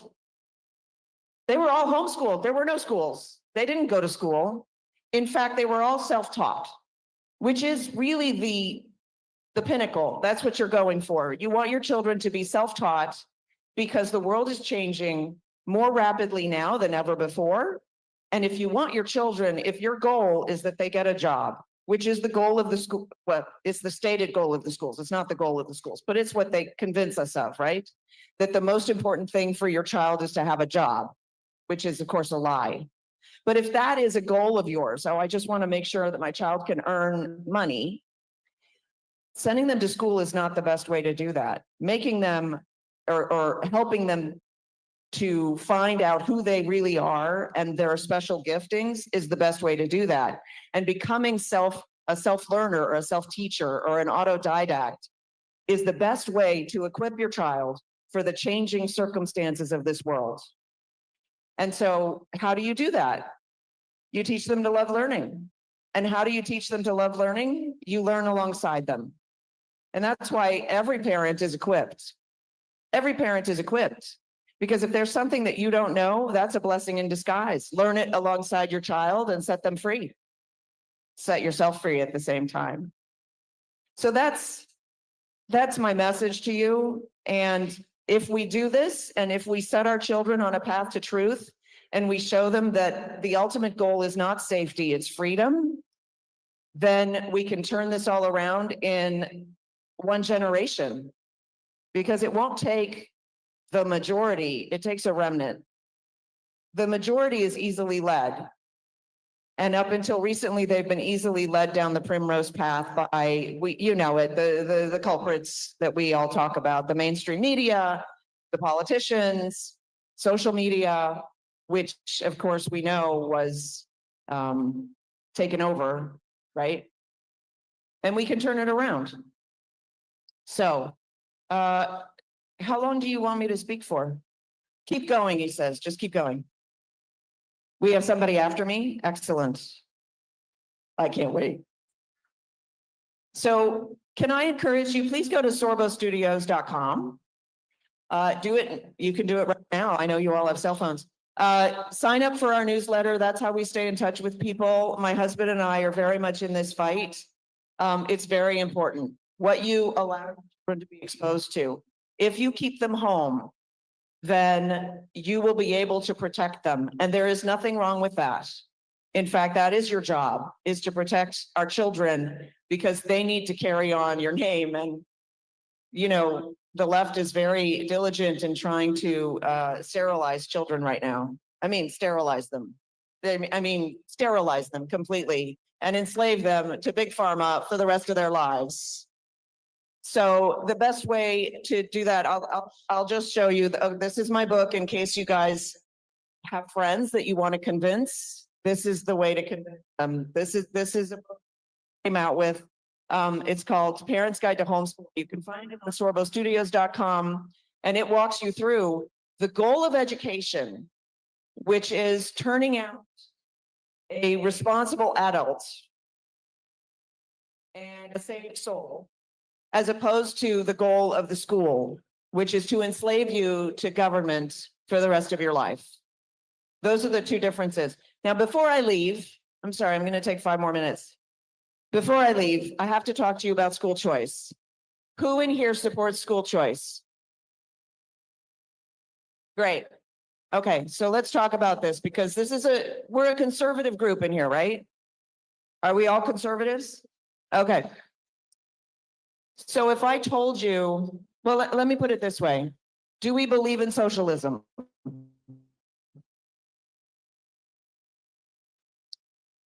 Do we believe in the government solving our problems?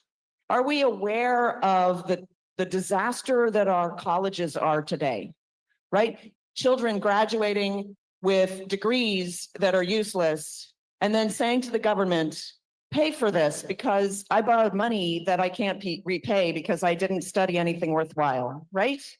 Okay, do we want more of that? Why are we supporting school choice? Why are we supporting school choice? Because school choice is college loans for grade schoolers. That's what school choice is. School choice is, like, I'm for school choice, but I don't want the government to get involved in it. I don't want the government to fund it because it's not a conservative value. And I know this makes me somewhat unpopular because believe me, this is a difficult stance to take. But you have to understand, the mouse never asks where the cheese comes from in the trap. The mouse just gets caught in the trap because the cheese is free. So you people who want government to pay for your children's education, or I should say schooling, need to think twice about that. Does that make sense? We've got a big fight on our hands because there are a lot of people who are very invested in more government entrenchment in education. And it's worked so well so far, right? We love our schools, right? Our schools are doing a wonderful job, right? Because the government knows what it's doing when it comes down to schooling our children.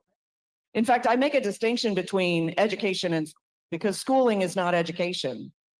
And so we have to be careful when we say, hey, government, come fix this problem for me. Incidentally, the ultimate irony is that these went to college on the government dime. They borrowed the money to go to school. They studied something useless at a government-funded school.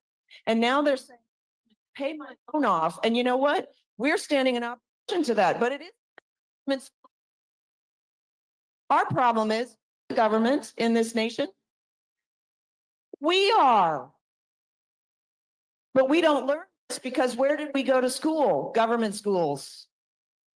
Government involvement in conflict of interest. Does that make sense? We are not the people who should be schooled by our government. We should be the ones schooling our government. Thank you. So that's food for thought. Remember, my husband wants me to point out, we've got the 2 trips that are coming up. We're very excited about both of these. If you come on the cruise, yes, there's further information on Sorbo Studios on the events tab. If you come on the cruise, understand that it's like this amazing time of like a conference where you're meeting like-minded people and also traveling in Norway and seeing the fjords and seeing the amazing place that Norway is. I'm very excited because I speak Swedish and Norwegians understand Swedish, so that's kind of fun for me. And then the Greece trip, of course, is very limited. We're almost out of spots, but we had a couple people drop out recently, so there are some spots left. And so we would love to welcome you on that as well. And thank you so much for listening to me blather on. So let's get a standing ovation for a husband and wife that gave up their time to come to speak to you today. Of course, his wife is much more gorgeous than her husband, but that's besides the point. So we have a little ring for your husband and a little necklace for you. She has to open it up to see. So Steve Bannon texted me just now, said he was apologizing, but he sent somebody in the place, and we'll talk about that in a second as soon as she opens up her beautiful gift. So this is a ring for Kevin. It says 47. It says 47 on it. And a necklace that matches so they can go out and match. Thank you again for coming. It's been a pleasure having you. Okay. So Steve only had 15 minutes. He couldn't connect, even though we heard him on there. We couldn't connect in the back room. So we flew in somebody that's connected with Steve Bannon, his daughter, Captain Maureen Bannon, who I've worked with over the last 2 years. We've done a lot of stuff together, and she's a wonderful woman. And she played in the golf tournament. Thank you for coming in. So she's going to give a little speech here, talk about her dad and a few other things. You want to come up, Maureen? Maureen has been on our program quite a bit. She does a great job. We love her for what she does. She's the back, I think she's the CEO or the COO or everything for the War Room because Steve is so busy. He doesn't even know what's going on anymore. Am I correct? Thank you, Steve. And sorry that my dad couldn't connect with you guys today. Technical issues. I'm definitely not going to speak for as long as he had planned, but I know that his big thing is obviously election integrity, but just because we won in 2024 doesn't mean that we can sit back and celebrate. We have to get active for 2026. Which that means getting involved, not just at the national level, but at the local level, getting involved in your school boards and your local candidates. But I know we have some candidates running for office, for federal office that are here. Get involved in those campaigns. Anything you can do to help those candidates. You know, I live on the other side of Florida, on the Gulf of America side of Florida.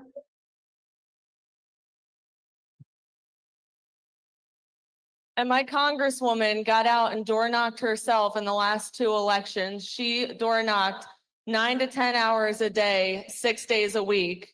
And she made sure that people saw her, that she got the information out, and she was reelected in 2024 for a second term. So if you can help in any way for your candidates, get involved, door knock, phone bang, anything you can do to help, because we need more America First candidates in office.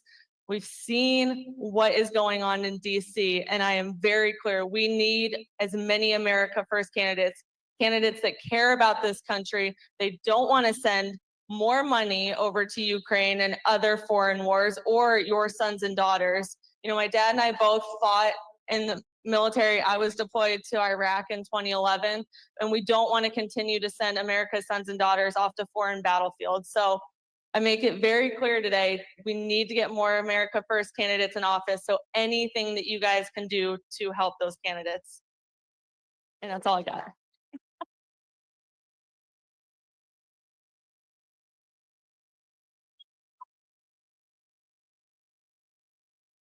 Right in my ear. Thank you, Maureen Bannon. Let's all hear another round of applause for Maureen. A great event here tonight or today. I also want to encourage you to go on the Broward GOP website or on any social media for Broward GOP. If you like what you hear today about how we're working to elect more Republicans and Okay. So I have to apologize. Steve Bannon was supposed to be on. They had too many technical difficulties. We heard him for a few seconds asking, "Can you hear me?" And I could hear him for a few seconds. So his daughter spoke on his behalf, and I believe this speech from this person, they'll be closing out the live stream, but we'll see if there's any other speakers. I know it was scheduled to end at 3:30 Eastern time. So let's listen in and see. to all of our speakers here today, to Mr. Steve Stern. One more round of applause for Steve Stern. Steve Stern planned this whole thing. And now let me welcome once again my friend, your Republican Party chairman in Broward County, Mr. Chris Marino. Thank you, Richard. And once again, everybody, there will be a wine tasting by Republican Red. This is a brand of wine that you'll all want to know about. We're encouraging you all to please wait a little bit, stay and enjoy the wine tasting at the very end. You're going to hear more about Republican Red very soon. I ask for your attention on a few issues and how we can all stay connected. But first, as chairman of the Broward Republican Party, I offer you all my most sincere gratitude for your support, not only today, but for your past and continued support. I'd like you to have the confidence in knowing how your support is being used to fight for you and your values in Broward County. Yep, they're closing it up.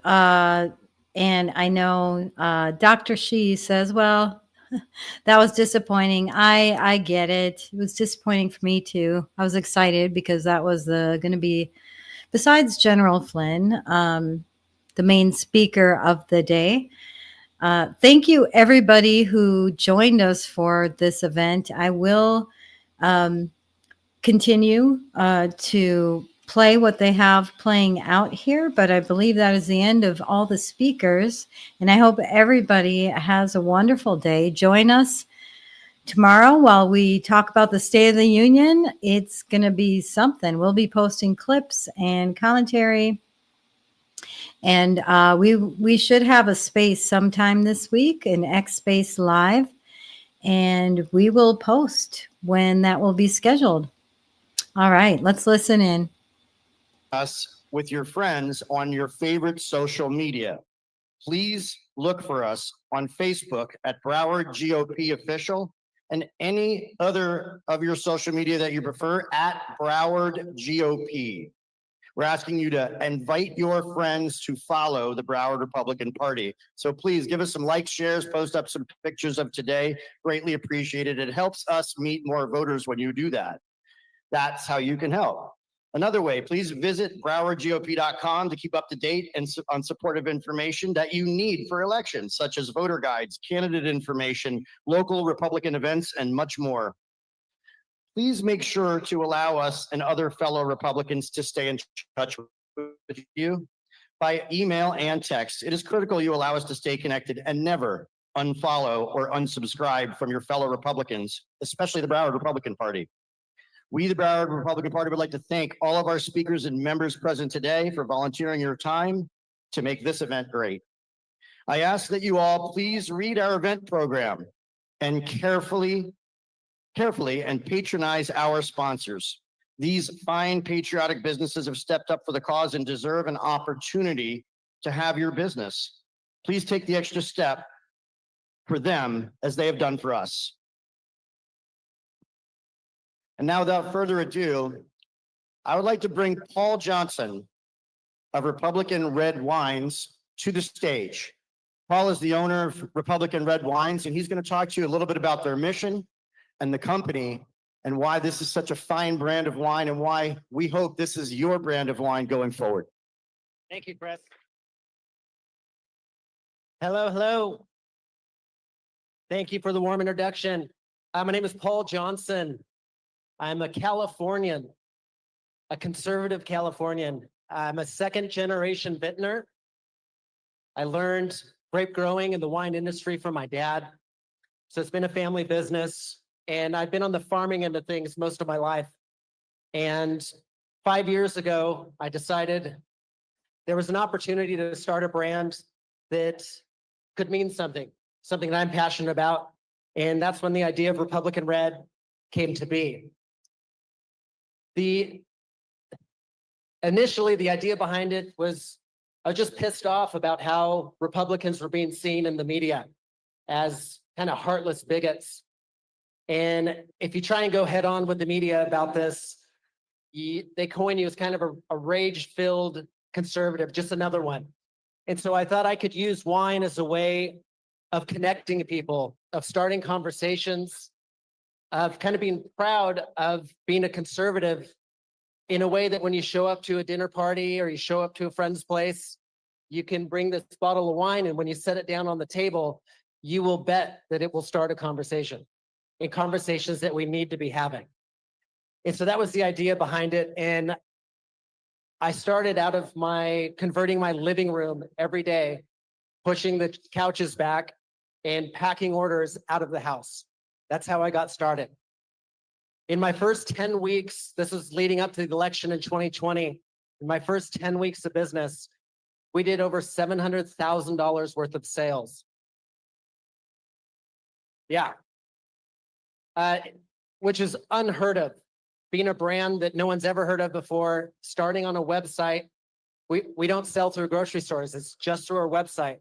You place your order, we ship it right to your doorstep. That's how it works. And got off to such a great start. And then the election 2020, guess what happened? We got shut down. So our ability to advertise, our ability to get in front of people and have people learn about the winery was taken away, and was taken away for 6 months. And so this business that I started and really put a lot of resources and momentum behind was kind of stripped from me at that moment. And so it took a couple years to rebound. And about a year and a half ago, I started back at it and said, you know what, there's another opportunity to do this, and I'm going to go bigger and better and create more wines, create bigger and better marketing and reach more people, because I know this works. I know that once you get this bottle and you put it down on the table, it means something, because we kept hearing back from our customers, like, thank you so much for doing this. Thanks for standing up. Thanks for doing something. And what started as just a little way in my industry to make a difference has turned into quite a movement. One of the main things I did the second time around, it was different. The first time around, I relied on Facebook to reach people. I relied on social media companies, and that backfired in a big way. So I decided this next time around, I'm going to reach customers. Instead of giving those dollars to Meta, I'm going to give them to GOP groups around the country. And I'm going to partner with them, just like I've partnered here in Broward, in front of you, because you are my customer. You are who I serve. And what better way to do that? And then, as you'll see, there's QR codes on the tables. So you place an order, we know that you purchased here. 15% of those sales are going to come right back to this club. And that's a special thing. That's a special thing. It's so think, but otherwise those dollars would be going to Meta, would be going to these large companies that aren't necessarily aligned with us.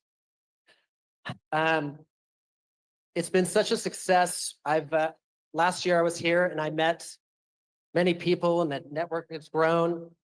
And I met someone who I've come to respect very.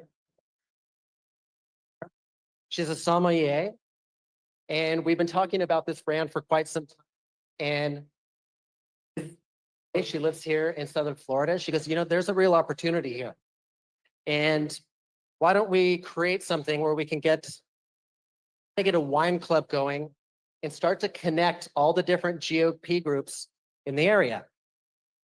And Chris here kind of caught wind of this and was actually pretty much part of creating this idea, and thought, well, why don't why don't we use the wine to start connecting these different clubs together? And so you'll be hearing more about this. I'm going to invite Frida up to speak about it. Why don't you come on up? And then after this, we're going to be pouring wine here in the back. They're getting it ready right now. I'm going to talk a little bit about the wine and talk you through it. So hopefully you can stick around and enjoy it. But I just appreciate you're here for just a moment. And thank you so much. Frida, why don't you come up? Thank you so much, Paul. Good afternoon, everyone. Before I say anything further about Republican Red, I just want to say it's been a pleasure connecting with so many wonderful people in this room. I want to thank especially Mary Lopez Palma, who's brought some dynamic, amazing people into my life that has opened this door to work with Republican life. It's been a dream to be able to work with a company that aligns with my values as a sommelier and also with a wine that's doing the right thing for all of us. So Chris Marino, I also want to say thank you so much. Chris and I had a back and forth, and we were wondering what's the best way to really connect. And this aligns a little bit with my story a few years ago coming into the political arena. And I found that I became a member of the West Palm Beach Club. I was a member of the YR group in Fort Lauderdale. I was a member of the group in Miami. I'm a member of BREC. And as a Republican, the one thing that resonated with me when I left every event was, why aren't we more at all of these events? Why are we all not conversating? Why are we not socializing? Why are we not behaving in a sense of union? We've already won. And I feel like there's so much more for us to celebrate. And Chris said, Farida, wine brings people together. Republican wine has been bringing this club together, and they've been reaping the benefits of it. So here's what we're launching. We are launching the official Republican Wine Club of Florida in general. And we're taking this by county. So if you want to host the next social, you want to bring your members together, you want to do something different than your standard everyday run-of-the-mill meetings, this is what we're going to do. We're going to offer tastings and pairings and social events where you can have conversations with like-minded people. Pop open a glass, not pop open a bottle, not pour a glass, and spend time together. Because guess what? Every club has something different to offer. When I go to the YR meetings, they're all about getting people out to the polls. When I go to Miami, they're all about getting voter registration. When I sit with Mary, she's thinking, who can we get funded to get to the table? So everybody brings something to the table. And I feel like every club, in our differences, we have the same foundational values. Our values are the same. That's why we're in this room.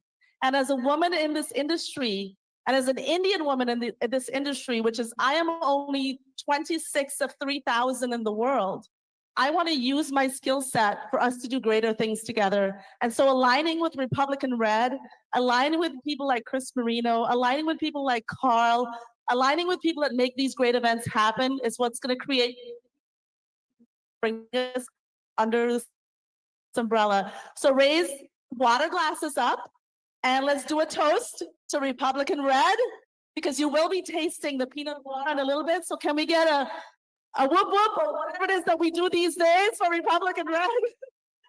And I do want to say thank you so much to Ishmael Cabezas for personally taking me in hand and introducing me to all the people in the room that I know. And so we're tasting the Pinot Noir today. Like Paul always says, there's so many different shades of red. All of us in this room have a different shade of red. And the Pinot Noir is one that exhibits exquisite taste, representing our current president in all of his glory, in all of his power, but yet it finishes very softly and very gently. It comes from the great hills of Santa Lucia Highland, California, which the best wines in the world come from. So when you taste this glass, just grab a glass, scan your QR code to sign up for our wine club, and let Paul walk you through the exquisite details of this beautiful wine he's brought us today. Paul, thank you so much. We're so grateful, and we are going to do great things in Broward County and beyond. Thank you guys so much. Thank you so much.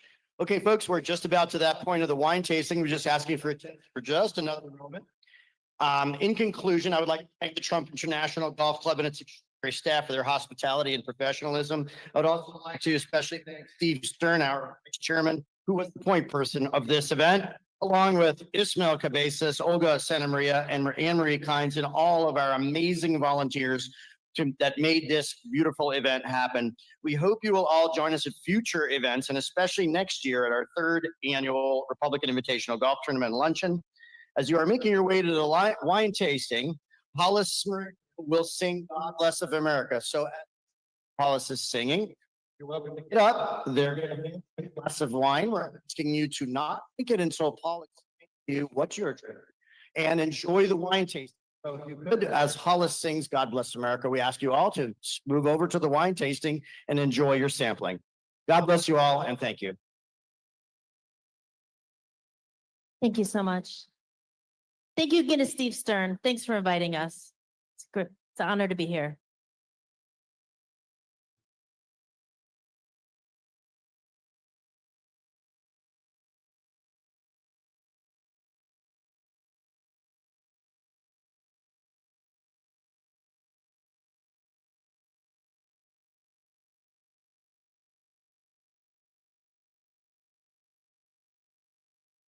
God bless America. Let that love stand beside her and guide her through the night with the light from above. From the mountains to the prairies, to the ocean, away with God bless America, my home, sweet home. All right, this is where I want everybody. Come on, everyone. God bless America. Let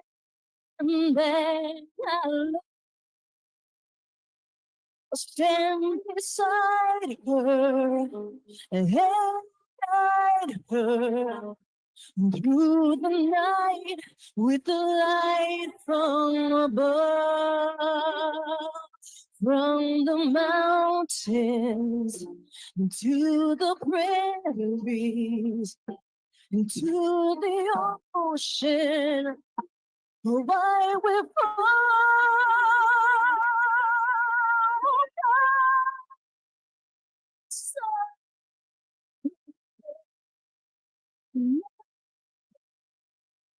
sweet home.